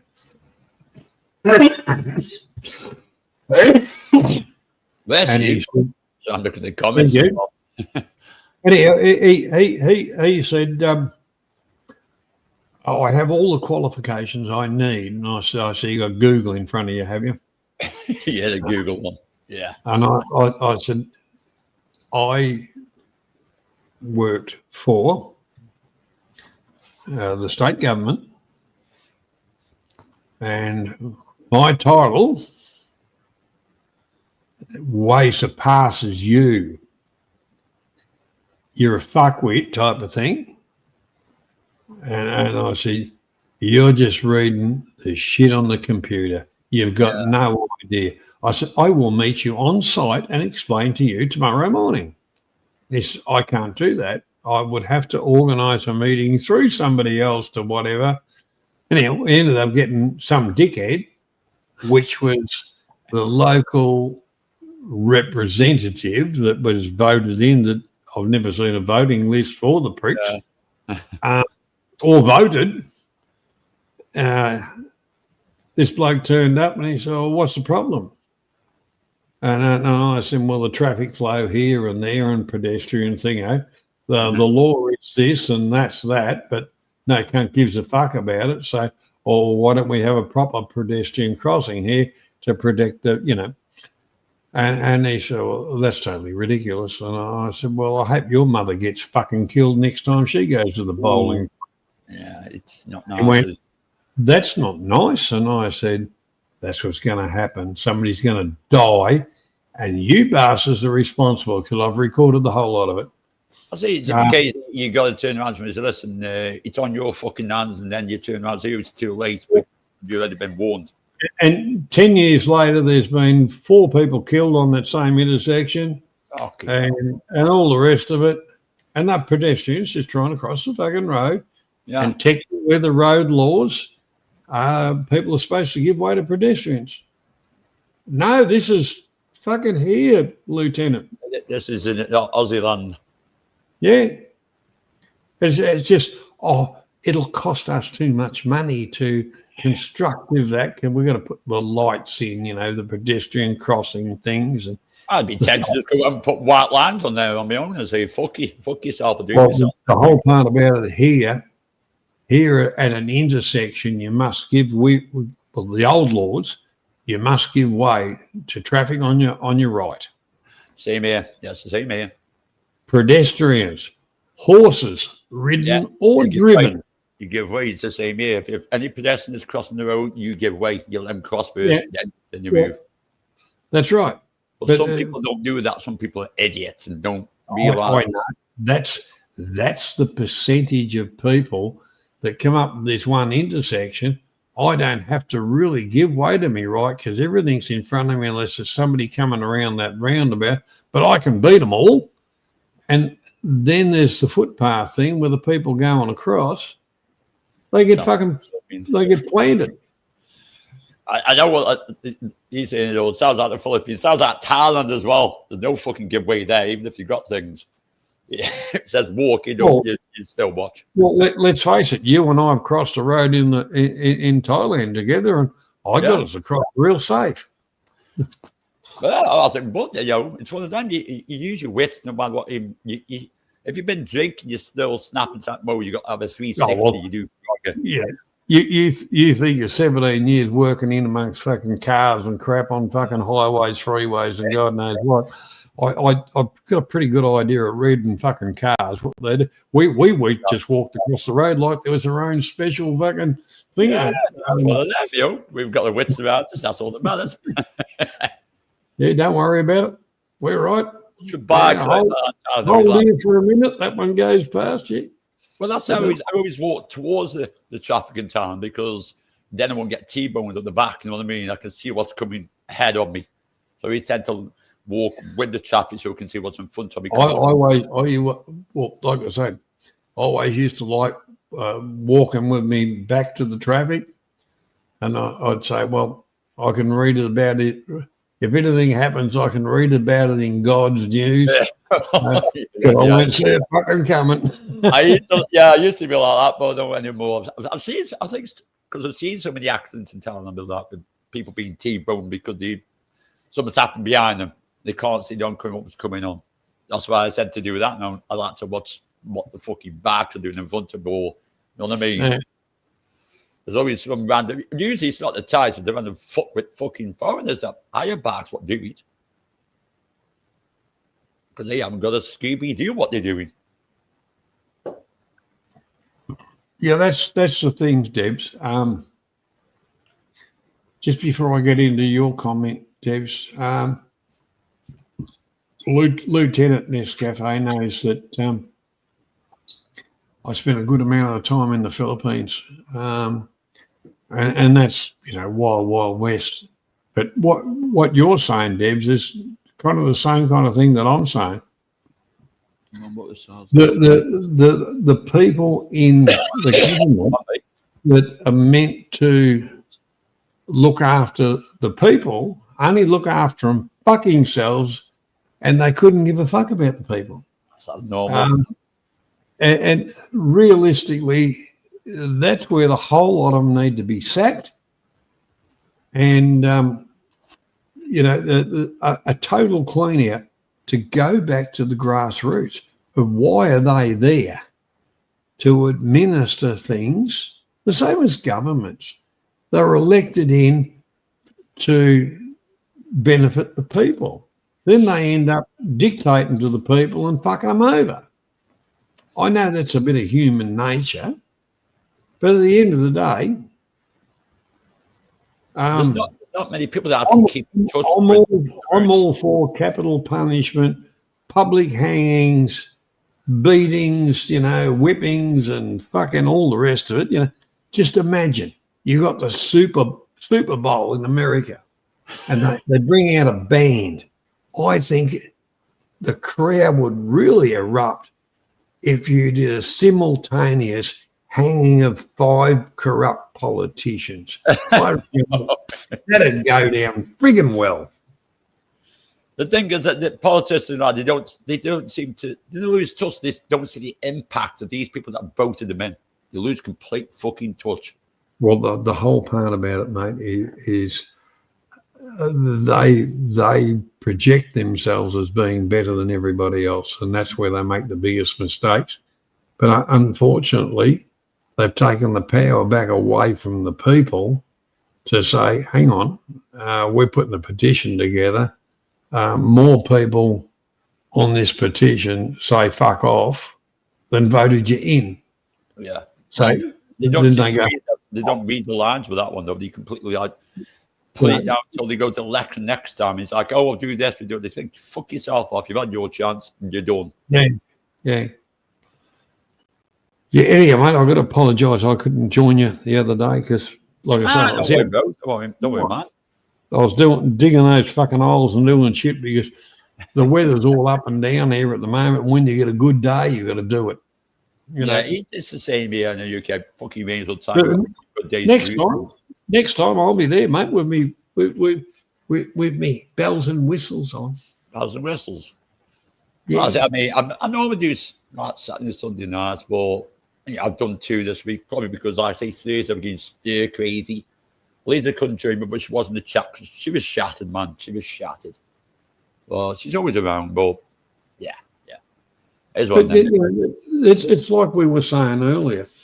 As you know, I've got sick of YouTube a few times. YouTube's politics and some of the idiots out there. That's why I keep away from them. Yeah, I keep away from it. Look, I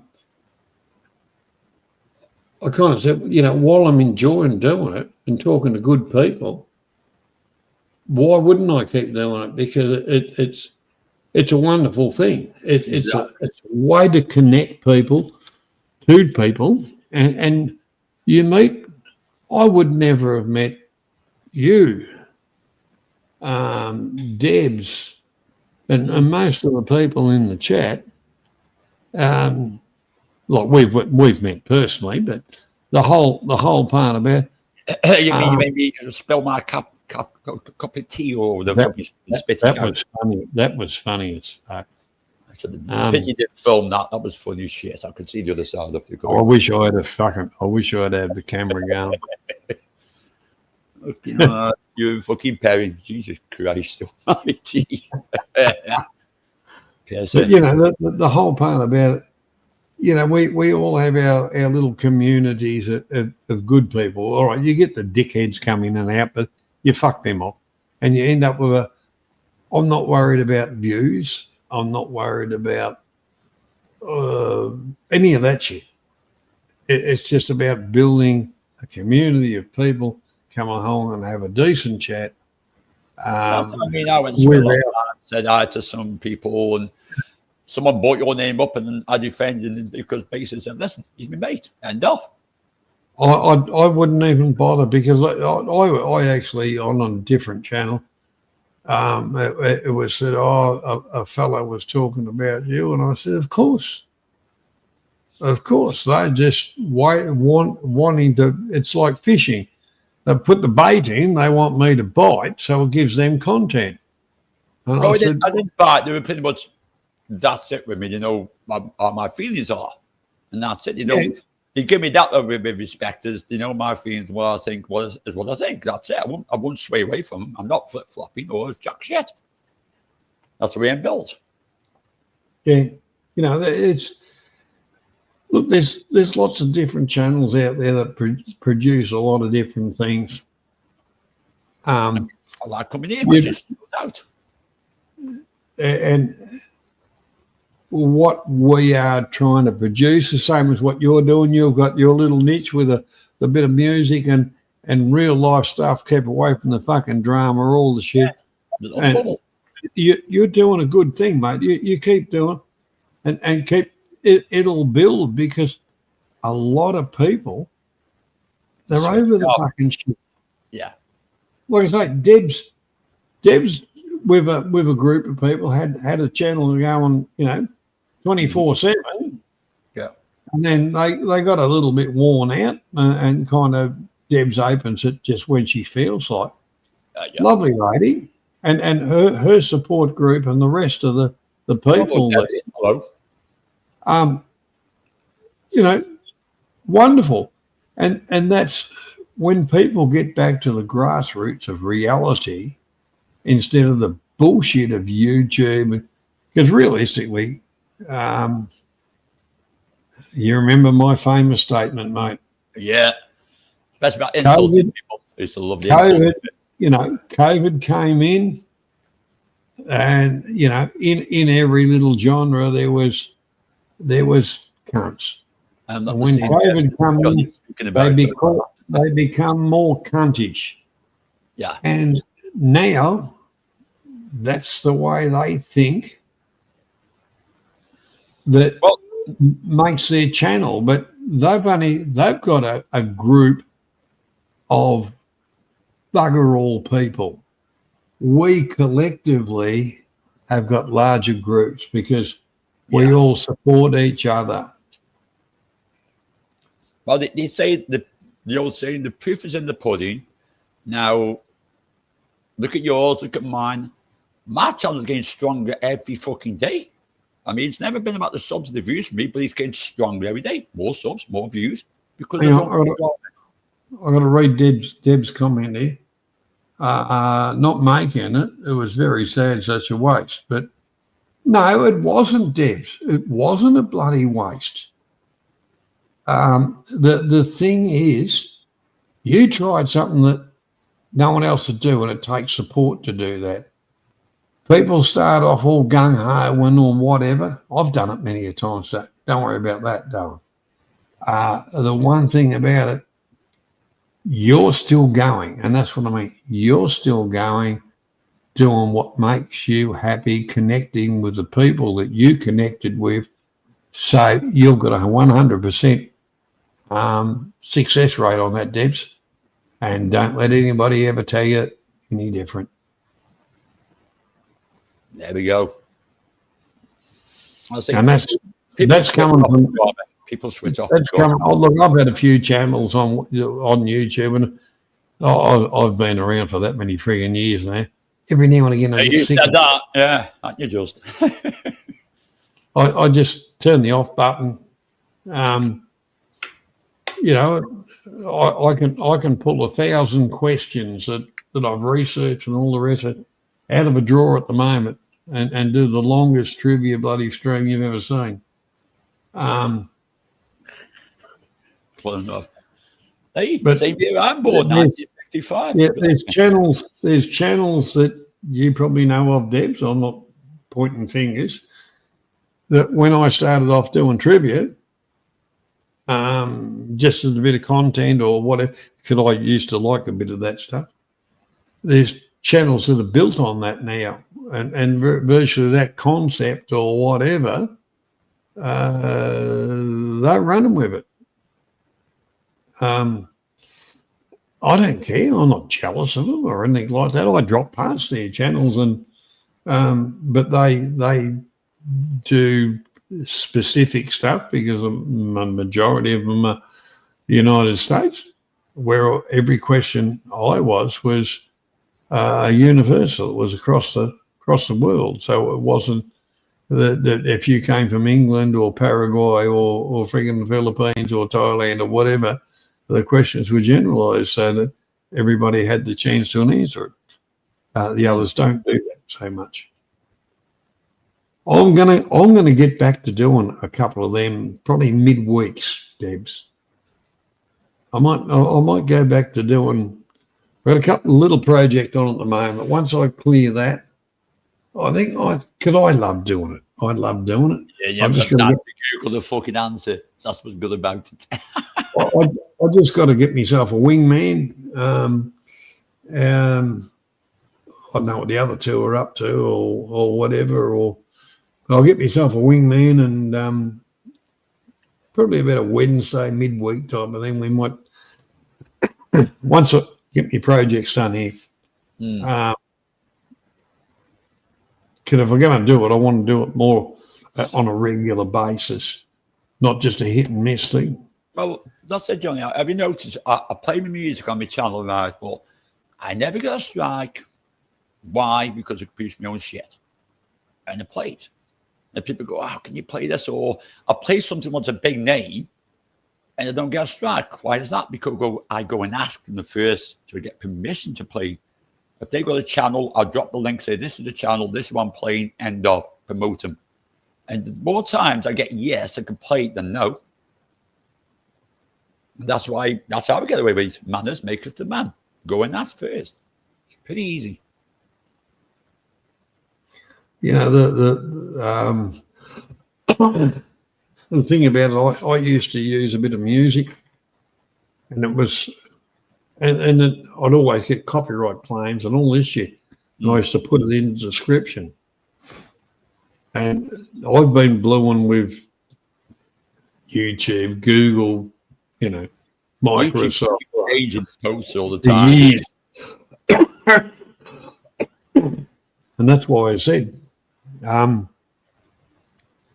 that I'm an e-beggar, but at the end of the day, I've always said, I will never monetize on the channel.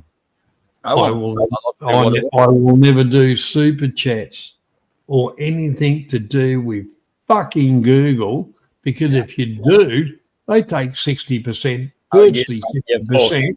Yeah, you're fucked. It's pointless. If I say, oh, Banksy, oh, you're at a bar, oh, here's $100, and you say, oh, I got $100, you spend the $100. It's going to take you a month to get it, but the thing is, you're only going to get about 45. Yeah. And plus, you're restricted. You can't really do what you want. You can't play what you want. You're restricted. You're on a dog leash. I feel like you're on a dog leash. You know, as you know, over the years, over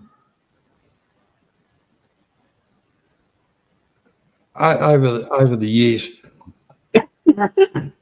I've expressed real opinions, and I've got hammered by YouTube because that's not their narrative. And it, you know, the thing is, thanks, Debs. Maybe Debs just unsubscribe and then resubscribe. Because a lot of people are saying about the notification bells. It really crap. For me, yours is popped straight up when it was on my phone. Yeah.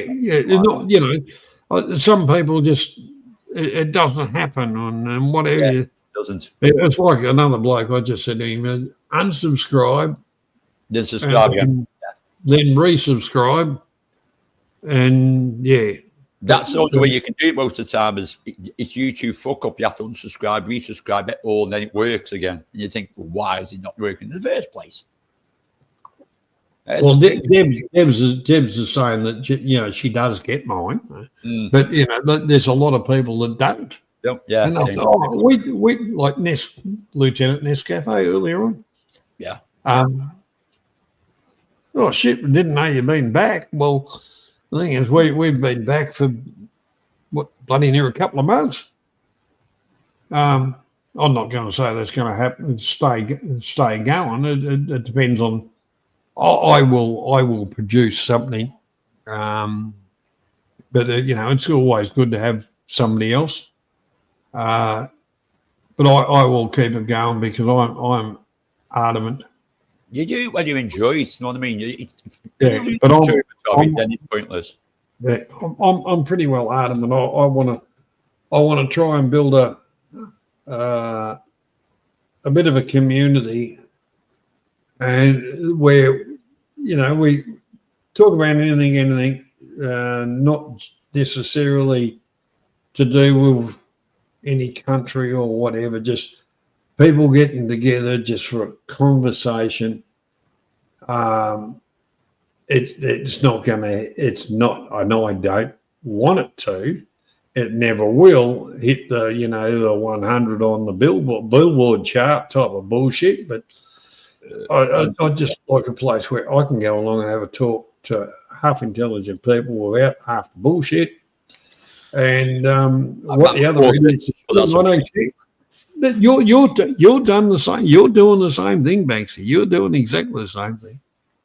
Yeah, because it's good. You got your own little bubble. Might be your own little community, whatever. But they're there for that's it. I mean, me, Lisa, we don't do anything like scripted. We just no topics. We go straight in there and just enjoy yourselves. And if people want to enjoy it with us, that's good. And that's all I want. That's all anyone wants. You do the same. That's all anyone wants. Have a bit of fun with it. And don't have to be completely full on idiots or, you know what I mean, mention anything nasty. It's pretty easy to do. It's pretty easy to do so. Yeah. In narratives. Narratives are no good. The thing about, put it this way, YouTube only promote channels that suck up their ass. Oh, yeah, we'll do that partner thing and we'll do this and we'll do that. They promote that because they're working for YouTube. They get 2 cents and YouTube get $2.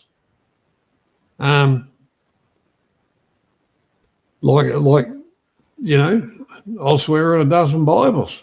I'll never monetize.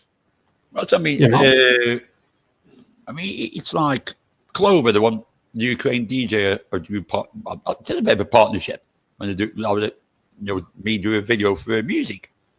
She doesn't get a penny from it. I don't, because that's what we want it. And she's a fucking big one. I mean, she's up there nearly 1 million fucking subscribers.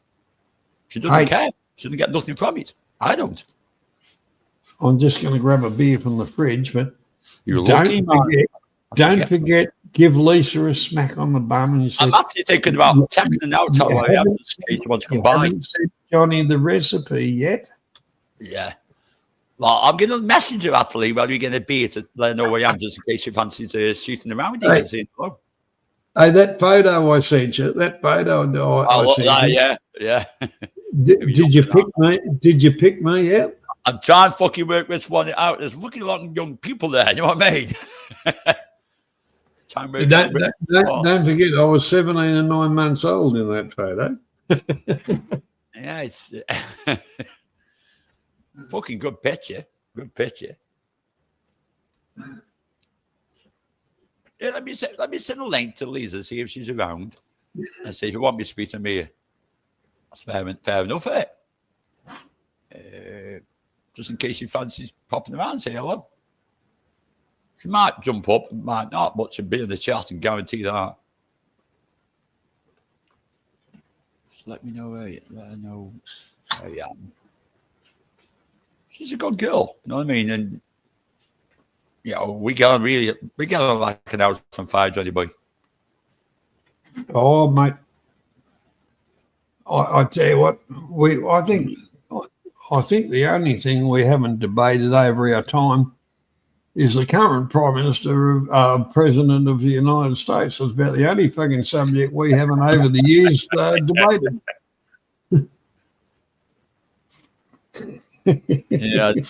Yeah, well, it's at least canon anyway. I don't debate him too much, Donald Trump's just Donald Trump, Billy. Unpredictable. But look, life's to be enjoyed, not endured. Yeah. I think that's the real thing about it.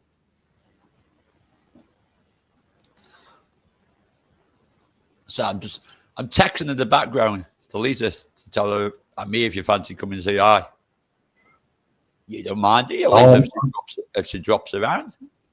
No, I'm just about ready to shut it down, mate. I better missend it then. I will send her the message, and when she goes, "What are you on about?" just say, "Oh, it's too late now." She'll go for an ape shipping for that. That's when you send the message. Say, "Oh, would you like to go?" Sorry, we just ended it. She'll go fucking crazy. Would you like to go out to, a flash restaurant or something? And she takes half an hour to say, "Oh no, I cancelled the reservation because she didn't text straight back." Oh, fucking hell! I won't be able to go for that one, won't I? Nah, it's relax you.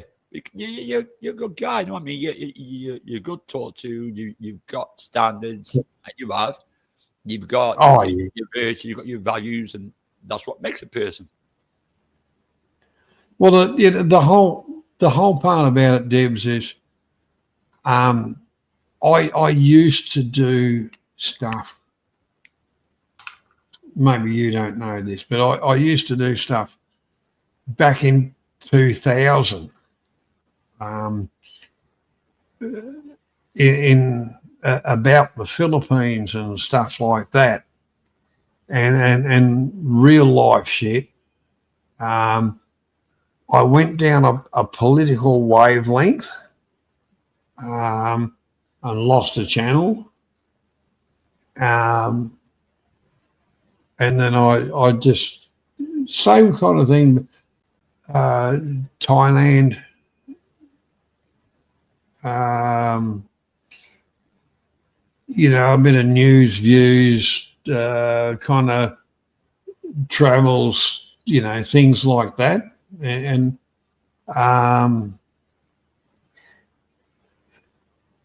that got taken down because why? Something was happening in the world, and I had a view about it. It wasn't with the collective view of the governments or anything like that. That channel went too. That sounds about right. If the collective view of the government, they don't like it. This channel's been going for a lot of years. It's been up and down. I've done collaborative stuff with other people. Working with others is always good. But it's good to also spread the wings yourself. Although the boys, we're very much on the same wavelength. I've given up political commentary, and I mean it pretty well. Totally, I'm just disgusted with the whole frigging lot of them, and it doesn't matter what part of the planet they come from. That's why I say capital punishment should come back, and every sporting game that wants a half-time break and entertainment, they can hang a couple of politicians and shit like that. And quarter-time break, they could do a few public beatings and a couple of solicitors, and go back to go back to the old days of But the stocks, the stocks, the British bought that. I'd be happy with that one. To be honest, with a lot of people, I'd love to put them in stocks. Yeah. Well, the thing is, Debs, you're right there. You know,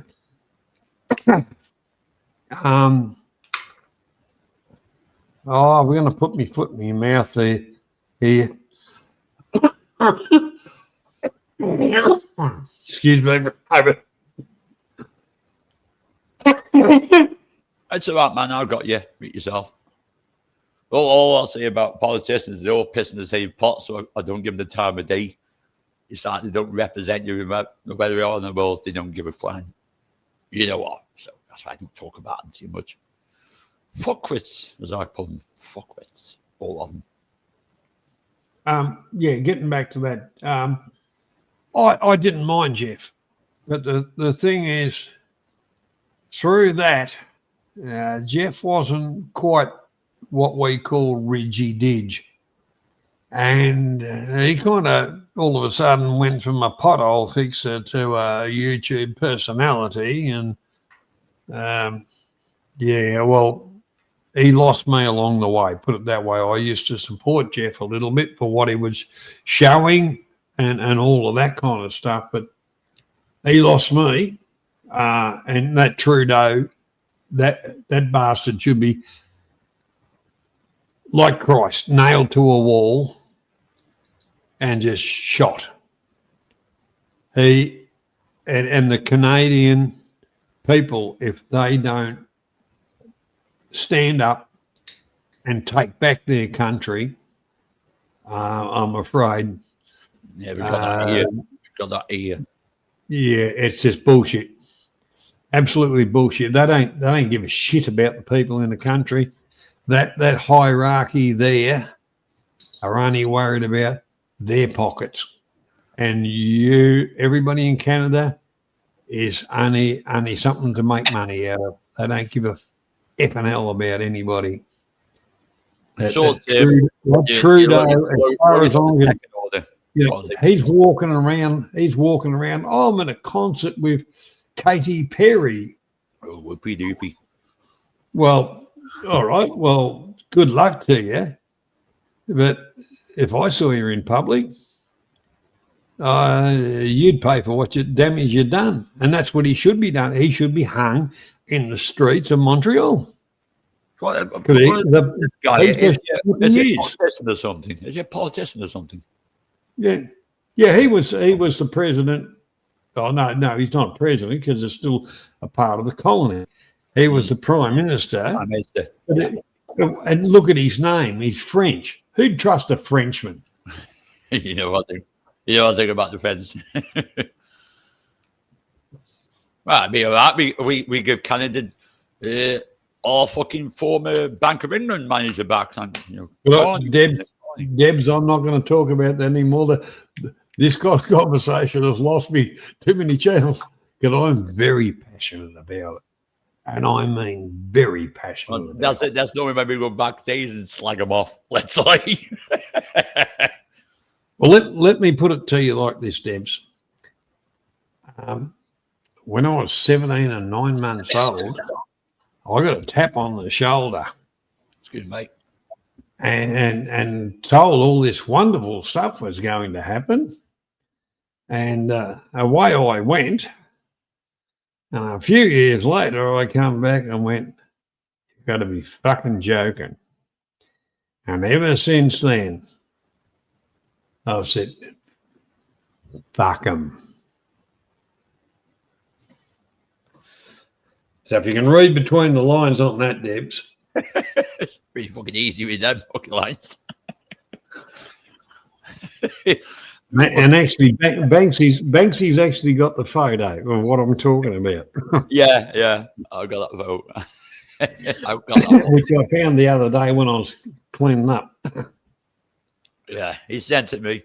Handsome young devil. Good picture, though. Good picture. So I was getting bloody notification. Trying to work on this bloody bit of music and work. Well, I'm actually trying to write some music, should I say. Trying. just taking time to do so. You know, the thing was, majority of the music I like, and this is another thing about YouTube. Any song I want is there, Yeah. and it's not put up by the original broadcaster, the artist. It's always some other drop kick, and if I reproduce it, I get a strike. Yeah. That's like a copy, or someone does a copy of it. I mean, I played the Buzzcocks the other night, and I got away with it playing the Buzzcocks. And I went and asked, it's all right asking the owner, we've got to make damn sure that there's no deal in the middle of it as well. So you need to cut that middleman out, because otherwise you can get fucked up for it. Yeah, but when But I hate it when people do a cover version and they strike you out and think, hang on, but this is not your material. This is from someone else's material, someone else's lyrics. So to me, you shouldn't get a strike. You should be, no, you don't need to strike me. Who isn't the owner? Go to them first. actually on that point, there's American fellow married to a Filipino, and they've built a little resorty type thing. It's been over a lot of years, you know. And he was standing out on the beach, and he was saying, "Oh, look at that," or whatever. And the next time I saw, you know, his little weekly vlog or whatever, he said, when I was standing out on the beach, he said, I got whacked by, you know, YouTube, and it was copyright. And I said, for what?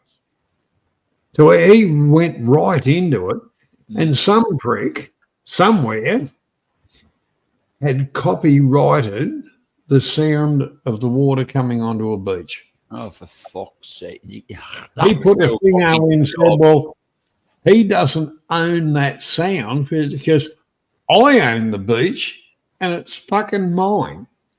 Yeah, And he kept everybody going in the loop with the updates of it.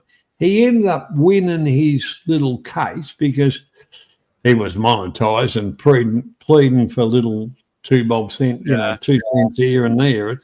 But that's the thing. Some prick did something and said, I copyright that. It's fucking shocking. Well, the sound of the water on a beach is all around the fucking world. How can one person own the sound to that? Is he a smart ass or is he a fuckwit?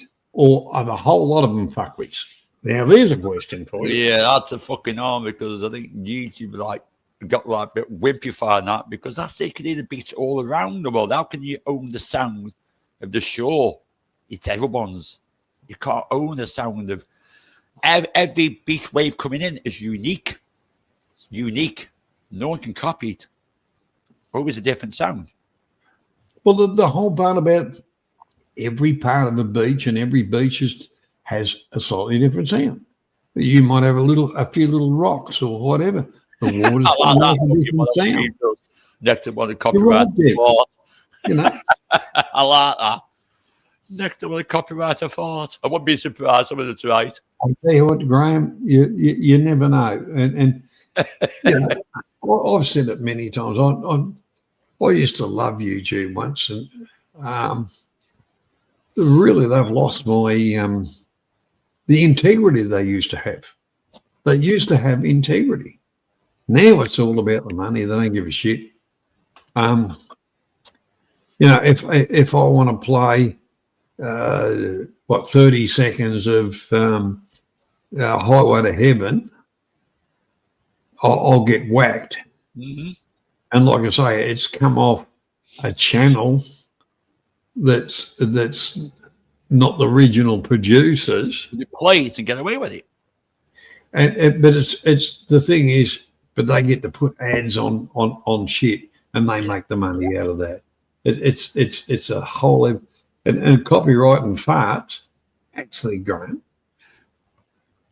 But to be honest, touch wood. I haven't. We actually should do an on stream farting competition. That's good. Somebody might copyright it though. That's a problem. What about farting in the beach? Could we do that at the same time, and we can get all the beach sound as well? Well, we better add some crabs to it. Oh, don't fancy that too much. That sounds a bit old. Yeah. I was stuck in this predicament just one time where someone didn't strike me, but they sent a message to me about a tuna plate. And they basically sent me an email saying, no, might have to copyright you. Now, he wasn't the resident artist, but I already asked the resident artist if it's okay and dropped the link in the chat. So I went back to this fella and said, okay, then, strike me. He's the email to the original artist because you just copyrighted their material. Do you know what? Didn't get fuck all back. Don't strike jack shit. End over. Done. I sent him the email. They probably looked at it thinking, yeah, okay, because just gave him exactly what he wanted. You know, there is an artist. This is the original artist. This is the email. I talked to him. Now go and ask them why you're doing their music. They copyrighted. It's theirs, not yours. You ripped them off. It didn't get back to me, man. Got them by the short and curlies. Didn't get back to me. Well, you know, the one thing about it, and this is why I'll put up my eBay link a little bit, but I will never monetize, never do any of that, because at the end of the day, if you get a word out of place, your stuff cannot be monetized because of this. Exactly. They've got more because of this that you can't be monetized for. Well, what am I going to sit here for? And I'm going to go very shortly because it's fucking just about my curfew. You said I curfew. Fuck you, know. I got a fucking wife that brings me up from upstairs and say, "Shut the fuck up, you cunt! I'm trying to sleep." Fair play. I've met her. Don't worry about it. I don't forget, Banksy. We're half a world apart. It's morning for you. It's night for me. Actually, it's morning for me. It's afternoon for me. Yeah. That's what I mean. You know, 12 hours apart, really, aren't we? Yeah. But you know. And plus, you might need your nap. You might need your nap. You've been going 5 hours. You might need your sleep. The whole part about it is, I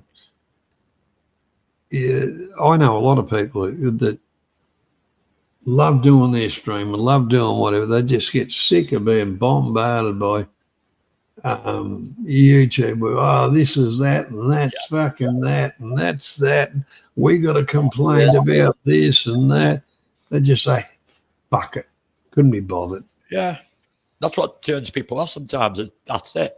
But the thing is, like you said, they done the fatal mistake. Don't monetize. It's not worth it. Not worth all the drama of YouTube rules. It's worth just doing your own stuff, and that's it. If you get anything like it's stuck in a copyright problem, make sure you've gone to the source first and then ask permission for play anything. So you get some dickhead coming along, you've done a cover version, you can turn on and say, well, this there is an artist, go talk to them and see what they think. Because you've had permission of them to play it. That's why you're getting by the short and curlies. I do it every time, Johnny Boy. That's why I get away with it. But most of all, I make my own music, my own videos. As you know, when I wanted to have a smoke, I used to go and, play a tune or something like that. It was copyright-free music, but they'd still fucking whack it. They'll find something. And I just got so fucking... I got emails from YouTube in 2000 and fucking whatever, a video you had, we've found a problem with it, and you say, go fuck yourself. Also, I mean, playing no copyright music. I'm not missing the scenario. He played no copyright music 2 years ago, but now it's been copyrighted because it was 2 years ago. So they decided, oh, we like this, we'll copyright this now. The last time I did took them to, saying, well, you're wrong there and whatever. My video was, on the stream was Belarus. They couldn't see it in Belarus, and I went into battle for Belarus, and I ended up winning. And I thought, Belarus, I had to look it up on the map. Yeah. And I thought, I'm glad I've done that, because you poor bastards up there, you need every bit of entertainment you can possibly get. Bless you. I mean, there is little rules on the one of the Clover. You can't say to Russia, but remember, she's Ukraine. She's Ukraine lady. So I did that because it's respect. You know what I mean? So that's what we do. But she can play. It was her terms. I can do this video with her music along. I block Russia. So we did. Well, I actually, this is going back a year ago or so. I did a bit of a thing on the YouTube thing, and I actually found out these streams are being watched in Europe more so than anywhere else. Well, that's I'd say, Chloe, I mean, you can buy it in Russia, but if they got a good VPN, they could be in, like I use, Gotham fucking City in America. So they could be anywhere other than the VPN. But that's, what I'm saying is, forget the VPN. I'm just saying what happened was the people that were watching it were European. And I thought, well, shit, that was an interesting thing. I thought, well, I thought we'd just get the small-minded, small little, whatever. Although I do go out into a lot of different people and whatever through the YouTube thing. But I thought the majority of the people that kind of watched what I did was, we've got the faceless trolls, the fuckwits, but it is working. We've got a bit of a community kind of happening, or people of like-mindedness. Is more than a community, a like-mindedness. That they just want a general conversation, and not get into the bullshit crap, and that's like I say, that's why I'll never monetize, because I every day of the week I get something from. I've got 200 and something streams, videos, God knows what, on Pro, and I still get from their AI bullshit. This video, it cannot be monetized. Well, I'm not fucking monetized anyway. That's it. It doesn't. But that's it. Yeah. I mean, surprising. I mean, mine is Europe. Number 2 is America, in my views. 3 is Australia. Got New Zealand about number 6, but they're there. You know what I mean? It's so no, I like to watch where the views are coming from. On your dashboard. And yeah, I was fucking freaked out. So American number 2, but I do get a lot of Americans in my chat. Banksy, do me a favour for about 5 minutes, mate. I'm going to go have a quick smoke. Keep the tree bloody entertained, buddy. I'm not doing the fucking dance routine and shit like that, but I'm not. Oh, mate, I loved it when you did that topless dance with the rose. That was fucking lovely. I could do a fart and get copyrighted for you. I could put a bit of the beach on. Go on, go have your smoke. See, bless his cotton socks. He has to go outside of a smoke. I don't. It's my own goddamn house. Johnny's own house, but rules are rules. Rules are rules, Johnny boy. He's a top person, guys. It's been a pleasure knowing him. He's one of the good ones. Actually, while we're doing the smoke, I can put my light on because it's getting a bit darkish here. A bit dark here in the UK. Dark night, as they call it. There we go. That's better.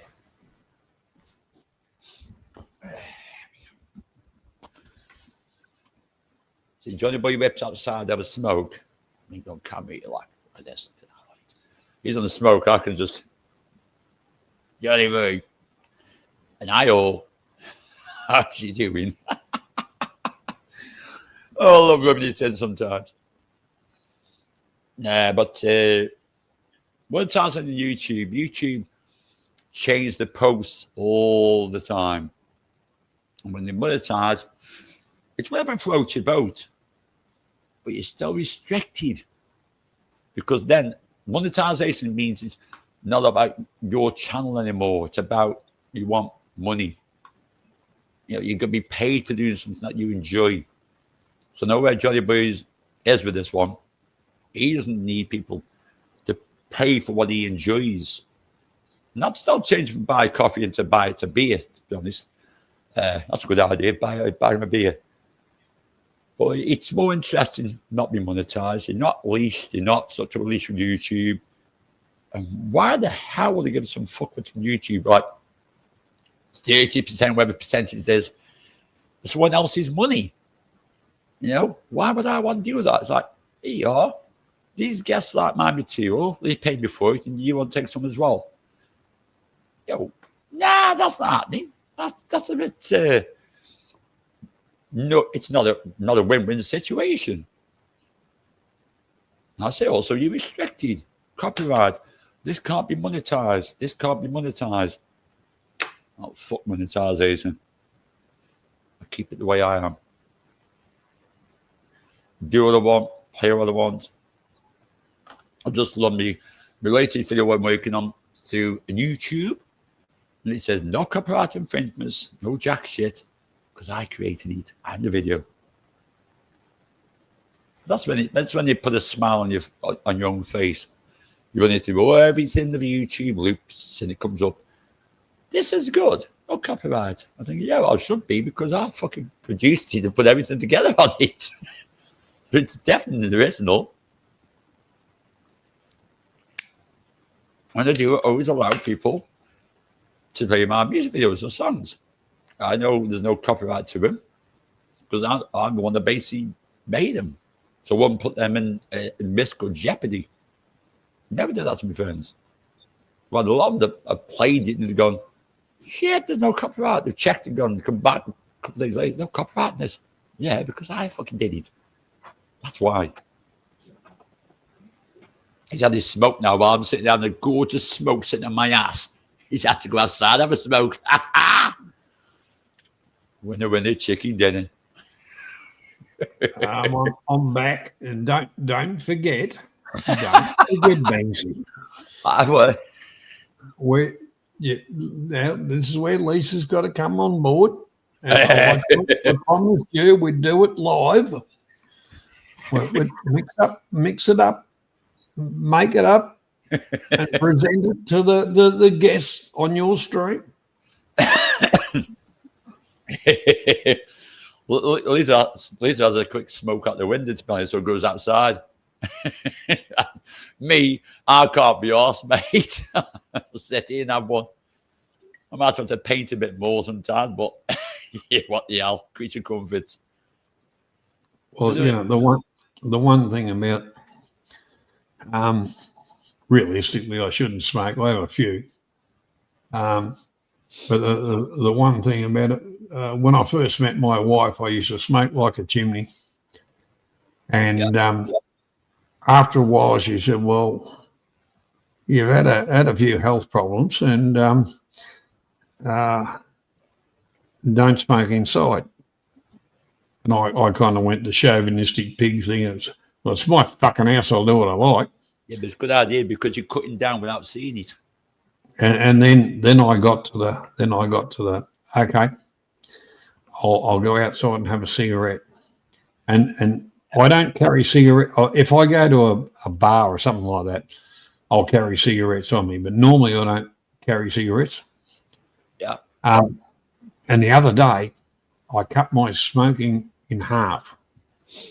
And the reason why I had half a packet of cigarettes on my little table outside where I have a cigarette, and we got a bit of a weather thing, and Say now, go on. it blew the cigarettes off the table, and the lighter and the ashtray, and I don't know whether I found the ashtray and I found the cigarette. I found the lighter. Then I found that half a packet of cigarettes, so that's why I cut me smoking in half. Fair play. Well, that's, I mean, when I go around my son's, he's smoking outside. In this weather, I really don't fancy a cigarette outside, so I cut it down quite a lot when I go around my son's. No, well, that was the thing. Yeah. I've you know, like, this house is, or you've seen the fucking house. It's got the little, whatever you call it, we'd call it a veranda patio, where the second story overlaps it, and you got a bit of an area, but one part of it's like a fucking wind tunnel. I'm with you. Anyhow, if it's cold, I'll go out there and just have a couple of puffs and put the bloody thing up. I would be doing the same. I'll say you're giving them smoke without you noticing it. But I don't smoke inside. And one of my mates, he was kind of laughing. He said, "Well, you're doing stuff up at the house here. There's you're doing work down at the unit. You're doing a few other parts. How come everywhere I take him out with me, just to get him out of the house? You know, his wife passed away, and instead of him just sitting there watching TV, him and his little dog, we go out and we do. He's been a mate for 20 years, so I just pick him up and we just go and do what I'm doing through the day. And he said, how come you never carry any cigarettes, but everywhere we go, there's a pack of fucking cigarettes? Yeah. I got a storage unit with shit in it, which I'm slowly unloading. He says, even down here, there's a table with a fucking ashtray and a fucking pack of cigarettes all over it. I mean, I must admit, I smoke like I smoke like a trooper in Thailand. Because it's so cheap, like a bloody trooper. Well, the thing is, the fans smoke more cigarettes than I do, because if you're sitting by a fan, next to me, half of cigarettes gone, because the bloody fans blew it out the oblivion. Yeah. You're lucky to have about 3 puffs off it before the fans blew the entire thing down. Yeah, collateral damage. That's it. You're smoking 20 packets. You're probably smoking about 4 of them out of packets in a bar in Thailand, because the fans are going to take half of them away. Well, actually, but when you and I were together and sitting back having a drink, we were more interested in conversation and just sipping on our beers and smoking. We smoked fuck all cigarettes that night. Yeah, exactly. Yeah, we were, in the conversation, like we could have lit up any moment, but that wasn't on the mind, because the mind was about, thinking about shit in our conversations and that.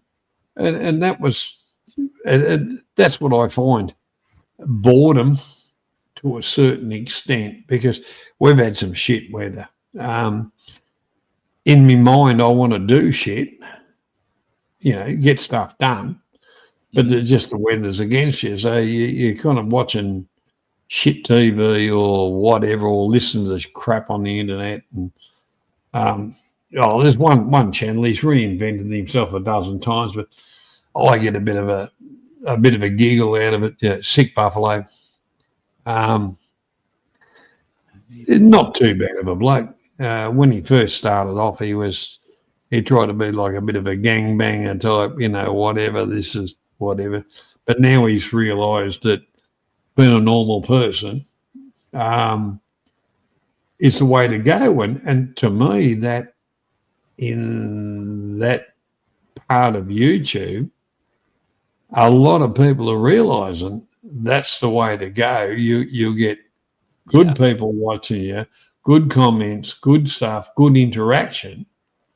Let's face it, you wouldn't be a part of it because I know you, and I wouldn't really want to do it. But if I wanted to sit here and talk about a very, very small 15th of YouTube people, the tally count would be 60 or 70 fucking people. Yeah, but it's not worth it. It's not worth. That's exactly right. That's not what I want to do, nor produce, or have anything to do with. I'll go and dip my toe into it a little bit just for the fun of it. But this other bloke, he's realised that that's not the way to go, really. I mean, we're talking now, but I'm still looking at the chat about someone rolling cigarettes. I still roll cigarettes. Secondly, and we're there, Johnny Boy. We could just rip apart drama, maybe get the views, but it's not about the views. It's about the chat. I mean, this is run as smooth as silk. Mine has it runs smooth as silk. It's in there. So very correct, and that's what Debs was doing. The thing is, Debs. What I did is I because the other thing is you got a cigarette sitting beside you, it becomes a reaction. Oh yeah, and you just pick up one and you light it, and then it's gone, and then you're watching the TV or whatever, unless your hands are busy or less whatever. But if the cigarettes aren't there, that's why I say about going the outside thing. And if the weather's against you, you're going to go, oh, whatever, or you might just take a couple of puffs and put it out. That's kind of the way to go. And if you get into the medical kind of thing, my doctor said to me, I'll take your blood pressure, Johnny. I'll take your blood pressure. And I said, you don't need to, mate. That's fine. And he took me blood pressure and he said, you may as well be fucking 18 years old. And he said, whatever you're doing, just keep on doing it. And he said, just keep an eye on the smoking. Because he knows for a fact I go outside and have a smoke. And I contemplate the world and whatever and savour it. And it might be 15 minutes later, depending on my frame of mind, or it might be 3 hours later that I actually have a smoke because I don't carry them on me when I'm doing stuff. Conversation as well. I wouldn't have 2 cigarettes while I've been talking to you because I'm having a good conversation. So my mind's focused on this conversation, not in Talon. Even Colin, I hardly had a cigarette. You didn't go out for a cigarette when we were talking for bloody hours when I was talking to you in Colin. I couldn't be asked because I had a couple of cigarettes, but getting a bit more by the mosquitoes. Plus watching to see if you're coming down the road behind me or anything. So you know what I mean? It's conversation sometimes. It's one of them. Yeah, I know what you're saying, Debs. I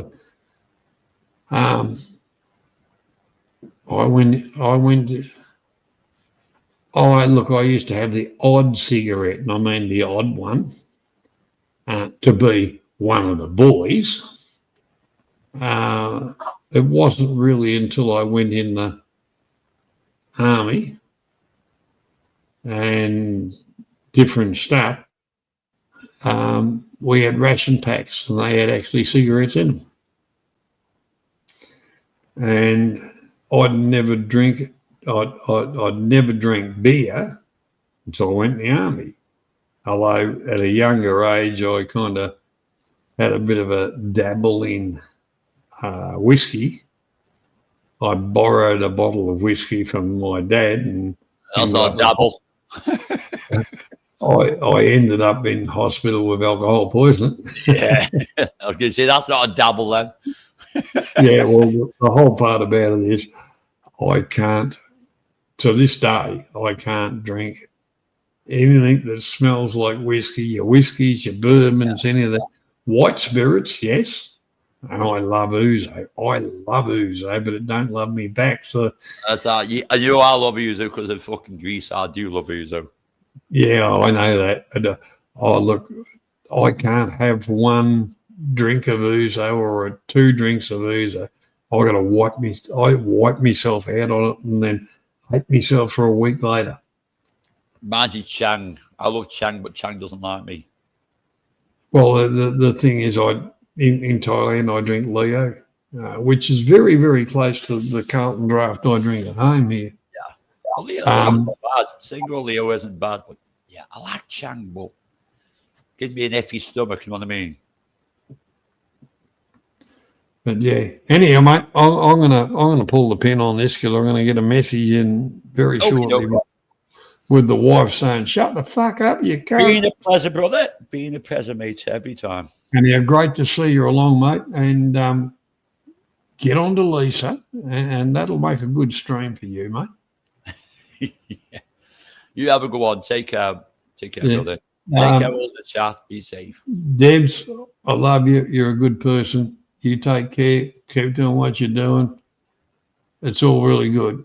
Good night, everybody. And for those that have joined the stream tonight, we thank you very much. And we'll catch us again next week. Bye-bye. I just want to grab Johnny Boy for 5 minutes after. Good night, all.